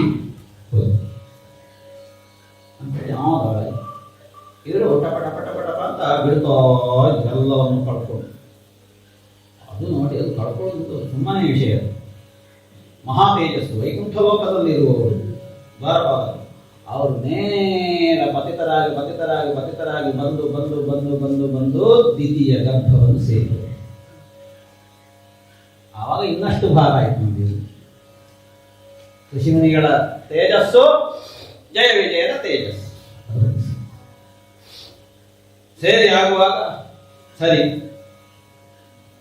ಆ ಕ್ಷಣದಲ್ಲಿ ಅದಕ್ಕೊಂದು ಆಕಾರ ಬಂದು ದಿತಿದೇವಿ 2 ಗಂಡು ಮಕ್ಕಳಿಗೆ ಜನ್ಮ ಕೊಡ್ತಾಳೆ. 2 ಗಂಡು ಮಕ್ಕಳಿಗೆ ಜನ್ಮ ಕೊಟ್ಟು ಆ ಕಾಲಕ್ಕೆ ಊರಿನಲ್ಲೆಲ್ಲ ಅಪಶಕನಗಳು, ನಾಯಿಗಳೆಲ್ಲ ಕುತ್ತಿಗೆ ಮೇಲೆ ಮಾಡಿ ಸಂಗೀತ ಹೇಳೋದು. ಸಂಗೀತವತ್ತು ಅಂತ ಶಬ್ದ ಪ್ರಯೋಗ ವ್ಯಾಸರ ಕೆಲವು ಸಲ ಚಂದ ಇರ್ತದೆ, ಹಾಗಾಗಿ ಇಲ್ಲ ಸುಮ್ಮನೆ ಹೇಳಲಿಕ್ಕಿಲ್ಲ ವ್ಯಾಸ. ಸಂಗೀತವತ್ತು ರೋದನವತ್ತು ಉನ್ನಮಯ್ಯ ಶಿರೋಧರಾನ, ಹಾಗೆ ಸ್ವರ. ಅಕಾಲದಲ್ಲಿ ಹಾಲನ್ನು ಸುರಿಸ್ತಾ ಇರೋದು ಗೋವುಗಳು, ಕೆಚ್ಚಲಿನಲ್ಲಿ ರಕ್ತವನ್ನು ಸುರಿಸ್ತಾ ಇರೋದು ಗೋವುಗಳು. ಇಂಥದ್ದೆಲ್ಲ ಅಪಶಕುನ ಆಯಿತು. ಅದರಲ್ಲಿ ಹಿರಣ್ಯಾಕ್ಷ ಹಿರಣ್ಯಕಶಿಪುಗಳ ಜನನಾಯಿತು. ಹಿರಣ್ಯಾಕ್ಷ ಹಿರಣ್ಯಕಶಿಪು ಈ 2 ದೈತ್ಯರು, ಆದಿದೈತ್ಯರು ತಪಸ್ಸು ಮಾಡಿದರು. ತಪಸ್ಸು ಮಾಡಿ ಸಮಗ್ರ ಭೂಮಂಡಲವನ್ನು ವಶೀಕರಿಸಿ ಎಲ್ಲವನ್ನು ತನ್ನ ವಶದಲ್ಲಿಟ್ಟುಕೊಂಡಂತಹ ಹಿರಣ್ಯಾಕ್ಷ ನೇರವಾಗಿ ಒಂದು ಸಲ ಜಲಕ್ಕೇಳಿಯಾಡಬೇಕು ಅಂತ ಸಮುದ್ರದೊಳಗೆ ಇಳಿತಾನೆ. ಇಳಿದು ಸುಮಾರು ವರ್ಷಗಳ ಕಾಲ ಜಲಕೇಳಿ ಆಡುತ್ತಾ ಅಲ್ಲೆಲ್ಲ ಯುದ್ಧವನ್ನು ಮಾಡುತ್ತಾ ವರ್ಣನೂ ಹೆದರಿದ, ಇಡೀ ಪ್ರಪಂಚವೇ ಬ್ರಹ್ಮಾಂಡವೇ ಹೆದರಿತು. ಆ ಕಾಲಕ್ಕಾಗುವಾಗ ರಸಾತಲದಿಂದ ಅದು ವರ್ಣಾತ್ರ ಕೇಳಿದ ಯುದ್ಧ ಕೊಡು ಅಂತ. ಈಗ ರಿಟೈರ್ ಆಗಿ ಸುಮಾರು ವರ್ಷ ಆಯ್ತು ಯುದ್ಧದಿಂದ. ಯುದ್ಧ ಮಾಡಬೇಕಿದ್ರೆ ಅವನೇ ಆಗ್ಬೇಕಷ್ಟೇ. ಅವನಿಗೆ ಕೆಳಗೆ ಹೋಗಿದ್ದಾನೆ, ಯಾವಾಗ ಬರ್ತಾನೆ ಗೊತ್ತಿಲ್ಲ, ಬೇಕಾದ್ರೆ ಹೋಗಿ ಕೇಳು. ರಸಾತಲಕ್ಕಿದ್ದಾನೆ. ಅಷ್ಟೊತ್ತಿಗೆ ಆ ದಾಡೆಯಿಂದ ತನ್ನ ವಿಶೇಷವಾದ ಶಕ್ತಿಯಿಂದ ಭೂದೇವಿಯನ್ನು ಎತ್ತಿಕೊಂಡು ಬರ್ತಾ ಇರ್ತಾನೆ, ಭೂಮಿಯನ್ನು ಆದಿವರ. ಅಷ್ಟೊತ್ತಿಗೆ ಎದುರ ಅಲ್ಲಿ ಯುದ್ಧ ಆಯಿತು. ಯುದ್ಧ ಆಗಿ ಹಿರಣ್ಯಾಕ್ಷನ ಉದ್ಧಾರ ಆಗ್ತದೆ. ಅಲ್ಲಿಂದ ಮುಂದೆ ಭೂಮಿಯನ್ನು ಸ್ಥಿರವಾಗಿ ಸ್ಥಾಪನೆ ಮಾಡಿದಂತಹ ಆ ಭಗವಂತ ಅವರನ್ನೆಲ್ಲ ಅನುಗ್ರಹಿಸಿ ಅಲ್ಲಿಂದ ಅಂತರ್ಧಾನನಾಗ್ತಾನೆ. ತದನಂತರ ಬ್ರಹ್ಮ ತನ್ನ ಸೃಷ್ಟಿ ಕಾರ್ಯವನ್ನು ಮುಂದುವರಿಸ್ತಾನೆ. ವಿಶೇಷವಾಗಿ ಸ್ವಯಂಭುವವನ್ನು ದಂಪತಿಗಳು ತಮ್ಮ ಸೃಷ್ಟಿ ಕಾರ್ಯವನ್ನು ಮುಂದುವರಿಸ್ತಾರೆ.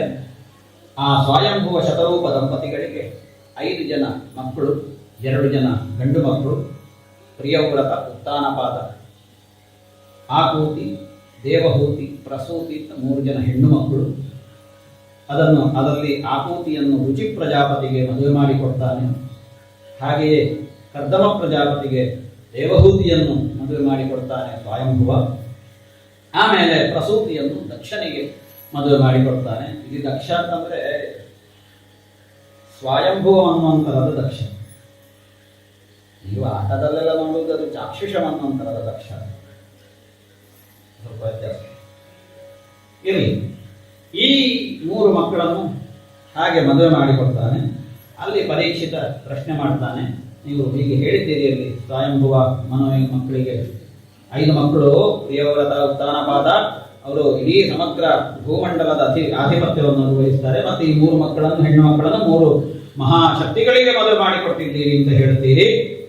ಅಲ್ಲಿ ದೇವಹೂತಿಯ ಬಗ್ಗೆ ಬಂದು ಕರ್ದಮ ಪ್ರಜಾಪತಿಯರಿಗೆ ಮದುವೆ ಮಾಡಿಕೊಟ್ಟಿದ್ದೀರಿ ಅಂತ ಏನು ಸಂಗತಿ?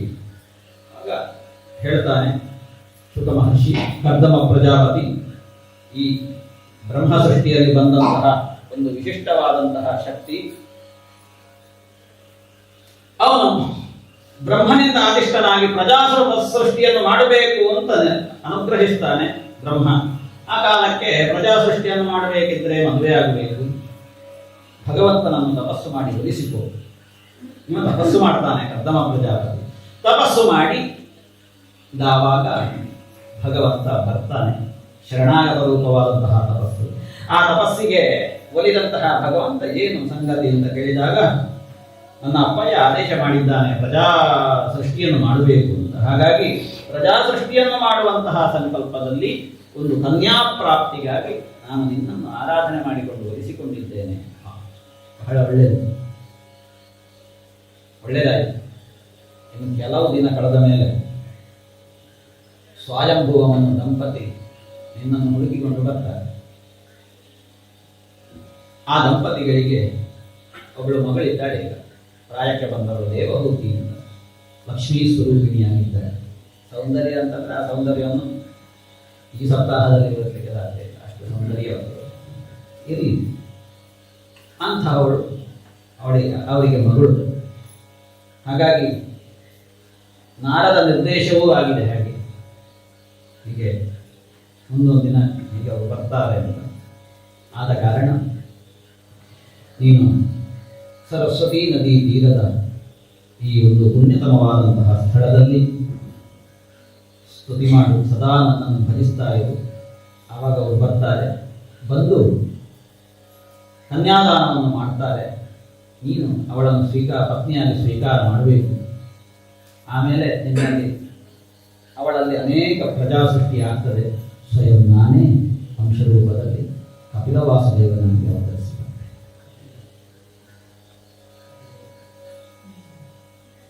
ಆಕಾಶದಲ್ಲಿ ಲೀನವಾಗಿ ಹೋಗಿದ್ದಂತಹ ಆತ್ಮತತ್ವದ ಉತ್ಥಾನಕ್ಕೆ ಬೇಕಾಗಿ ಆತ್ಮತತ್ವೋಪದೇಶದ ಮೂಲಕವಾಗಿ ಪ್ರಪಂಚದಲ್ಲಿ ಎಲ್ಲರೂ ಕೂಡ ಆತ್ಮದ ಹುಡುಕಾಟದಲ್ಲಿ ತೊಡಗಬೇಕು ಅನ್ನುವಂತಹ ಉದ್ದೇಶದಿಂದ ನಾನು ಆತ್ಮತತ್ವವನ್ನು ಪ್ರಚುರಪಡಿಸ್ತೇನೆ. ನೀನು ಶಾಂತನಾಗಿ. ಬಿಂದುಸರ ಅಂತ ಹೆಸರು. ಸರಸ್ವತಿ ನದಿ ತೀರದ ಆಶ್ರಮ ಅದು. ಈ ಕರ್ದಮನ ಸ್ತುತಿಗೆ ಒಲಿದಂತಹ ಭಗವಂತನ ಕಣ್ಣಿನಿಂದ ನೀರು ಬಿದ್ದಂತಹ ಜಾಗ. ಹಾಗಾಗಿ ಬಿಂದುಸರ ಅಂತ. ಬಿಂದು ಸರೋವರ, ಬಿಂದುಸರ. ಆ ಬಿಂದುಸರ ಅತ್ಯಂತ ಪುಣ್ಯಪ್ರದವಾದಂತಹ ಪ್ರದೇಶ. ಒಂದು ದಿವಸ ಸ್ವಯಂಭುವನು ತನ್ನ ಹೆಂಡತಿ ಮಗಳ ಜೊತೆಗೆ ರಥವನ್ನೇರಿ ಬರ್ತಾನೆ. ಅವನಿಗೆ ಭಗವಂತನ ನಿರ್ದೇಶ, ಹೀಗೆ ಹೋಗಬೇಕು. ಬಂದು ಆಶ್ರಮವನ್ನು ಸೇರಿದ್ದಾನೆ. ನೋಡ್ತಾನೆ, ಮಹಾತಪಸ್ವಿ, ಮುಖದಲ್ಲಿರುವ ತೇಜಸ್ಸಿಗೆ ಯಾವುದು ಎಣೆ ಇಲ್ಲ. ಜಟಾಚೀರ ಧರನಾಗಿದ್ದಾನೆ. ಕೂದಲನ್ನೆಲ್ಲ ಒಟ್ಟು ಜಟೆಯ ಕಟ್ಟಿಕೊಂಡು ನಾರುಮಡಿಯನ್ನು ಹುಟ್ಟಿದ್ದಾನೆ. ಮಹಾ ತೇಜಸ್ಸು, ಮಲಿನಾಂಬರ ಧಾರಿಯಾಗಿದ್ದಾನೆ. ಅಂತಹ ಆ ಋಷಿಯನ್ನು ಹೋಗಿ ಸ್ವಯಂಭುವನು ದಂಪತಿ ಸಮೇತನಾಗಿ ನಮಸ್ಕರಿಸಿದ್ದಾನೆ. ನಮಸ್ಕರಿಸಿದಂತಹ ಆ ದಂಪತಿಗಳನ್ನು ಪರಂಪರಾ ಪ್ರಕಾರವಾಗಿ ಅನುಗ್ರಹಿಸ್ತಾನೆ ಕರ್ದಮ ಪ್ರಜಾಪತಿ. ಏನು, ಯಾವ ಉದ್ದೇಶದಿಂದ ಬಂದಿದ್ದೀರಿ ಅಂತ ಕೇಳಿದ ಆವಾಗ ಹೀಗೆ ನಿರ್ದೇಶ ಆಗಿದೆ. ನಿನ್ನ ಯೋಗ್ಯತೆಯನ್ನು ನನ್ನ ಮಗಳು ಮೊದಲೇ ತಿಳ್ಕೊಂಡವಳಾಗಿದ್ದಾಳೆ, ನಿನ್ನನ್ನೇ ಮದುವೆಯಾಗುವಂಥ ಸಂಕಲ್ಪವನ್ನು ಮಾಡಿದ್ದಾಳೆ. ಹಾಗಾಗಿ ನನ್ನ ಈ ಮಗಳನ್ನು ಲಕ್ಷ್ಮಿಯಂತೆ ಇರುವವಳಿಗಳು, ಇವಳ ಯೋಗ್ಯತೆ ಅಸದಾಳ ವರ್ಣಿಸುವುದಕ್ಕೆ. ಅಂತಹ ಮಗಳನ್ನು ತಾವು ಸ್ವೀಕಾರ ಮಾಡಬೇಕು, ಕನ್ಯಾದಾನ ಮಾಡ್ತಾ ಇದ್ದೇನೆ, ಪಾಣಿಗ್ರಹಣ ಮಾಡಿ. ಒಳ್ಳೆಯದು. ಭಗವಂತ ಹೇಳಿದ್ದು ನೆನಪಾಗ್ತದೆ, ಕರ್ದಮ ಪ್ರಜಾಪತಿ. ಸರಿ, ಸ್ವೀಕಾರ ಮಾಡ್ತೇನೆ. ಒಂದು ಸಾಯುವಲ್ಲಿವರೆಗೆ ನಾನು ಗೃಹಸ್ಥ ಧರ್ಮವನ್ನು ಪಾಲನೆ ಮಾಡುವುದಿಲ್ಲ. ಒಂದಷ್ಟು ಮಕ್ಕಳು ಹುಟ್ಟುವವರೆಗೆ ನಾನು ಈ ಹಂತದಲ್ಲಿ ಇರ್ತೇನೆ, ಅವಳೊಟ್ಟಿಗೆ ಇರ್ತೇನೆ. ಮತ್ತೆ ನಾನು ವಾನಪ್ರಸ್ಥಿಯಾಗಿ ಸನ್ಯಾಸವನ್ನು ತೆಕ್ಕೊಂಡು ಮತ್ತೆ ಅಕ್ಷರ ಬ್ರಹ್ಮದ ಉಪಾಸನೆಯಲ್ಲಿ ತೊಡಗ್ತೇನೆ. ಆಯ್ತಾ? ಸರಿ ಅಂತ ಹೇಳಿ ಮದುವೆ ಮಾಡಿ ಕೊಡ್ತಾನೆ ಸ್ವಯಂಭೂವನ್ನು. ಶತರೂಪಳಿಗೂ ಕೂಡ ಒಪ್ಪಿಗೆ ಆಗಿದೆ. ದಂಪತಿಗಳು ಸಿದ್ಧರಾಗಿದ್ದಾರೆ, ಕರ್ದಮ ದೇವಹೂತಿಯರು. ಮಗಳನ್ನು ಬಿಟ್ಟು ತಾವು ತಮ್ಮ ರಾಜ್ಯಕ್ಕೆ ಬರಬೇಕು. ಬಿಟ್ಟು ಹೋಗುವುದಕ್ಕೆ ಮನಸ್ಸು ಬರುವುದಿಲ್ಲ. ಮಗಳನ್ನು ಹಿಡ್ಕೊಂಡು ಸಂತೋಷದಿಂದ ತಲೆಯನ್ನು ಆಘ್ರಾಣಿಸಿದಂತಹ ಸ್ವಯಂಭೂವನ್ನು ಚಿರಕಾಲ ಸುಖವಾಗಿ ಪ್ರಜಾ ಸೃಷ್ಟಿಯನ್ನು ಒಳ್ಳೆಯದಾಗಲಿ ಅಂತ ಆಶೀರ್ವಾದವನ್ನು ಮಾಡಿ ಸ್ವಯಂಭುವ ಶತರೂಪ ದಂಪತಿಗಳು ಅಲ್ಲಿಂದ ತೆರಳುತ್ತಾರೆ. ಇತ್ತ ಕರ್ದಮ ದೇವಹೂತಿಯರ ಸುಂದರವಾದಂತಹ ಸಂಸಾರ. ಹೇಳಿ ಕೇಳಿ ಕರ್ದಮ ಪ್ರಜಾಪತಿ ಋಷಿ ತಪಸ್ವಿ. ಇವಳು ಸರೀ ವಿರುದ್ಧವಾಗಿ ಕ್ಷತ್ರಿಯೋಚಿತವಾದಂತಹ ಧರ್ಮದಲ್ಲಿ ತನ್ನನ್ನು ತಾನು ತೊಡಗಿಸಿಕೊಂಡವಳಿಗೆ ಮೂಲ ಹಿಂದೆ. ಆದರೆ ಸಹಜವಾಗಿಯೇ ಅವಳ ಹೃದಯದಲ್ಲಿ ಪುಟಿರದಂತಹ ಒಂದು ಭಾವ, ಬ್ರಹ್ಮಸ್ವರೂಪಿಯಾದಂತಹ ಆ ಕರ್ದಮನನ್ನೇ ನಾನು ಮದುವೆಯಾಗುವುದು ಅಂತ. ಅದಕ್ಕೋಸ್ಕರ ಅವಳೇ ತೀರ್ಮಾನ ಮಾಡಿದ ಹಾಗೆ ಅದಕ್ಕೆ ದೈವ ಸಂಕಲ್ಪ ಇದೆ. ಆ ದೈವ ಸಂಕಲ್ಪದ ಪ್ರಕಾರ, ದೈವಾನುಗ್ರಹದ ಪ್ರಕಾರ ದೇವಹೂತಿ ಕರ್ದಮನನ್ನು ಒಪ್ಪಿಕೊಂಡಿದ್ದಾಳೆ. ಅಂತಹ ಆ ದೇವಹೂತಿ ಈ ಕರ್ದಮನ ಆಶ್ರಮ ಬಹಳ ಕಷ್ಟ ಜೀವನ ಮಾಡುವುದು. ಆದರೂ ಕೂಡ ಪತಿ ಶುಶ್ರೂಷೆ ವಾಸುದೇವನ ಶುಶ್ರೂಷೆ ಅಂತ ತೀರ್ಮಾನಿಸಿದಂತಹ ಈ ದೇವಹೂತಿ ಕರ್ದಮನ ಜೊತೆಗೆ ಅತ್ಯಂತ ಆದರ್ಶಮಯವಾದಂತಹ, ಅತ್ಯಂತ ಸೌಂದರ್ಯಮಯವಾದಂತಹ ದಾಂಪತ್ಯವನ್ನು ಮಾಡ್ತಾ ಇರ್ತಾರೆ. ಮುಂದೆ ಅವರು ತೆರಳಬೇಕು ಭೂಗೋಳ ದರ್ಶನಕ್ಕೆ. ಅವರನ್ನು ಬೇರೆ ಶಬ್ದದಿಂದ ಹೇಳ್ತೇವೆ. ಅವರು ಸಮಗ್ರವಾಗಿ ಸುತ್ತಾಡಬೇಕು. ಅದಕ್ಕೋಸ್ಕರ ಆ ಮನಸ್ಸಂಕಲ್ಪದಿಂದ ಸೃಜಿಸಿದಂತಹ ಒಂದು ವಿಮಾನ. ಮನಸ್ಸಂಕಲ್ಪ. ಕರ್ದಮ ಪ್ರಜಾಪತಿಗಳು ಇಬ್ಬರೇ ದೇವಹೂತಿಯ ಜೊತೆಗೆ ಒಂದು ಸಲ ಸಮಗ್ರ ಒಂದು ಟೂರ್ ಹೋಗ್ಬೇಕು, ಸುತ್ತಾಡಬೇಕು, ಭೂಗೋಳ ದರ್ಶನ ಮಾಡಬೇಕು ಹೆಂಡತಿಗೆ. ಅದು ಅವರಿಗೆ ಮಾತ್ರ ದರ್ಶನ ಆಗಿಲ್ಲ, ತಪಸ್ವಿಗಳಿಗೆ ನಾವೆಲ್ಲದರ ದರ್ಶನ ಆಗಿದೆ. ಭೂಗೋಳದ ದರ್ಶನ ಆಗಬೇಕು ಅಂತ ಹೇಳಿ ವಿಮಾನ ಸೃಷ್ಟಿ ಮಾಡಿ ಅದರಲ್ಲಿ ಮುಂದೆ ಅವರು ತೆರಳುತ್ತಾರೆ. ಆ ಭಾಗವನ್ನು ನಾವು ನಾಳೆ ದಿವಸ ನೋಡೋಣ. ಮನುಕರ್ದಮ ಸಂವಾದ ಪರ್ಯಂತ ಪ್ರಥಮೇಹನಿ. ಮೊದಲನೇ ದಿವಸ ನಾವು ಮಾಡುವಂತಹ, ಪಾರಾಯಣ ಮಾಡುವಂತಹ ಅಥವಾ ಪ್ರವಚನ ಮಾಡುವಂತಹ ಭಾಗ ಮನುಕರ್ದಮ ಸಂವಾದ. ಸ್ವಯಂಭುವ ಮನು ಮತ್ತು ಕರ್ದಮ ಈ ಇಬ್ಬರ ನಡುವಿನ ಸಂವಾದದವರೆಗೆ ಒಟ್ಟು 53 ಅಧ್ಯಾಯಗಳು. 1ನೇ ಸ್ಕಂಧ ಪೂರ್ತಿ, 2ನೇ ಸ್ಕಂಧ ಪೂರ್ತಿ, ಆಮೇಲೆ 3ನೇ ಸ್ಕಂಧದಲ್ಲಿ 22ನೇ ಅಧ್ಯಾಯದವರೆಗೆ ಇವಿಷ್ಟನ್ನು ನಾವು ಇವತ್ತಿನ ಈ ಪ್ರವಚನ ಭಾಗದಲ್ಲಿ ಸಾಧ್ಯಾದಷ್ಟು ವಿವರಿಸಿದ್ದೇವೆ. ಅದು ಪ್ರತಿಯೊಂದನ್ನು ಕೂಡ ವಿವರಿಸುವಂಥದ್ದೇ. ಆದರೆ ವಿವರಿಸುವುದಕ್ಕಿಂತ ಮುಂಚೆ ನಮ್ಮನ್ನು ವರಿಸಬೇಕಲ್ಲ. ನಮ್ಮನ್ನು ವರಿಸಿದ್ರೆ ನಾವು ವಿವರಿಸುವುದು, ನಮ್ಮನ್ನು ಆವರಿಸಿದ್ದರೂ ಆಗುವುದು ನಾವು ವಿವರಿಸುವುದೇ. ಹಾಗಾಗಿ ಒಂದಷ್ಟು ಸಮಯ, ಸೂಕ್ತ ಸಮಯದಲ್ಲಿ ನಾವು ಸಾಧ್ಯ ಆದಷ್ಟು ಆವರಿಸಿದ್ದೇವೆ. ಈಗ ಇನ್ನು 1 ವಾರ ಇರುವುದು ಪರೀಕ್ಷಿತನ ಶೇಷಾಯುಷ್ಯ. ಆ 1 ವಾರದಲ್ಲಿ ಸಾಧ್ಯ ಆದಷ್ಟು ಕೃಷ್ಣಾಂಘ್ರಿ ಸೇವಾ ಅತಿಮನ್ಯಮಾನ, ಕೃಷ್ಣನ ಪಾದಸೇವೆಯನ್ನು ಮಾಡಬೇಕು ಅನ್ನುವಂತಹ ಸಂಕಲ್ಪ, ಆ ಸಂಕಲ್ಪದಲ್ಲಿ ಅವನೋ ತೊಡಗಿಸಿಕೊಂಡಿದ್ದಾನೆ ಅವನನ್ನು ಅಂತಾಗುವಾಗ ನಾವು ನಮ್ಮನ್ನು ತೊಡಗಿಸಿಕೊಳ್ಳಬೇಕು. ನಾಳೆ ದಿನ ಸುಮಾರಷ್ಟು ಕಥಾಭಾಗಗಳು ಪಂಚಮ ಸ್ಕಂಧದ 13ನೇ ಅಧ್ಯಾಯದವರೆಗೆ ಭರತೋಪಾಖ್ಯಾನ, ಇವಿಷ್ಟು ಭಾಗಗಳು ನಾಳೆಯ ದಿನ ಬರ್ತವೆ. ಅದರಲ್ಲಿ ಪ್ರಧಾನವಾಗಿ ನಾಳೆ ಕಪಿಲೋಪಾಖ್ಯಾನ, ಬಹಳ ಸುಂದರವಾದಂತಹ ವ್ಯಾಖ್ಯಾನ ಅದು.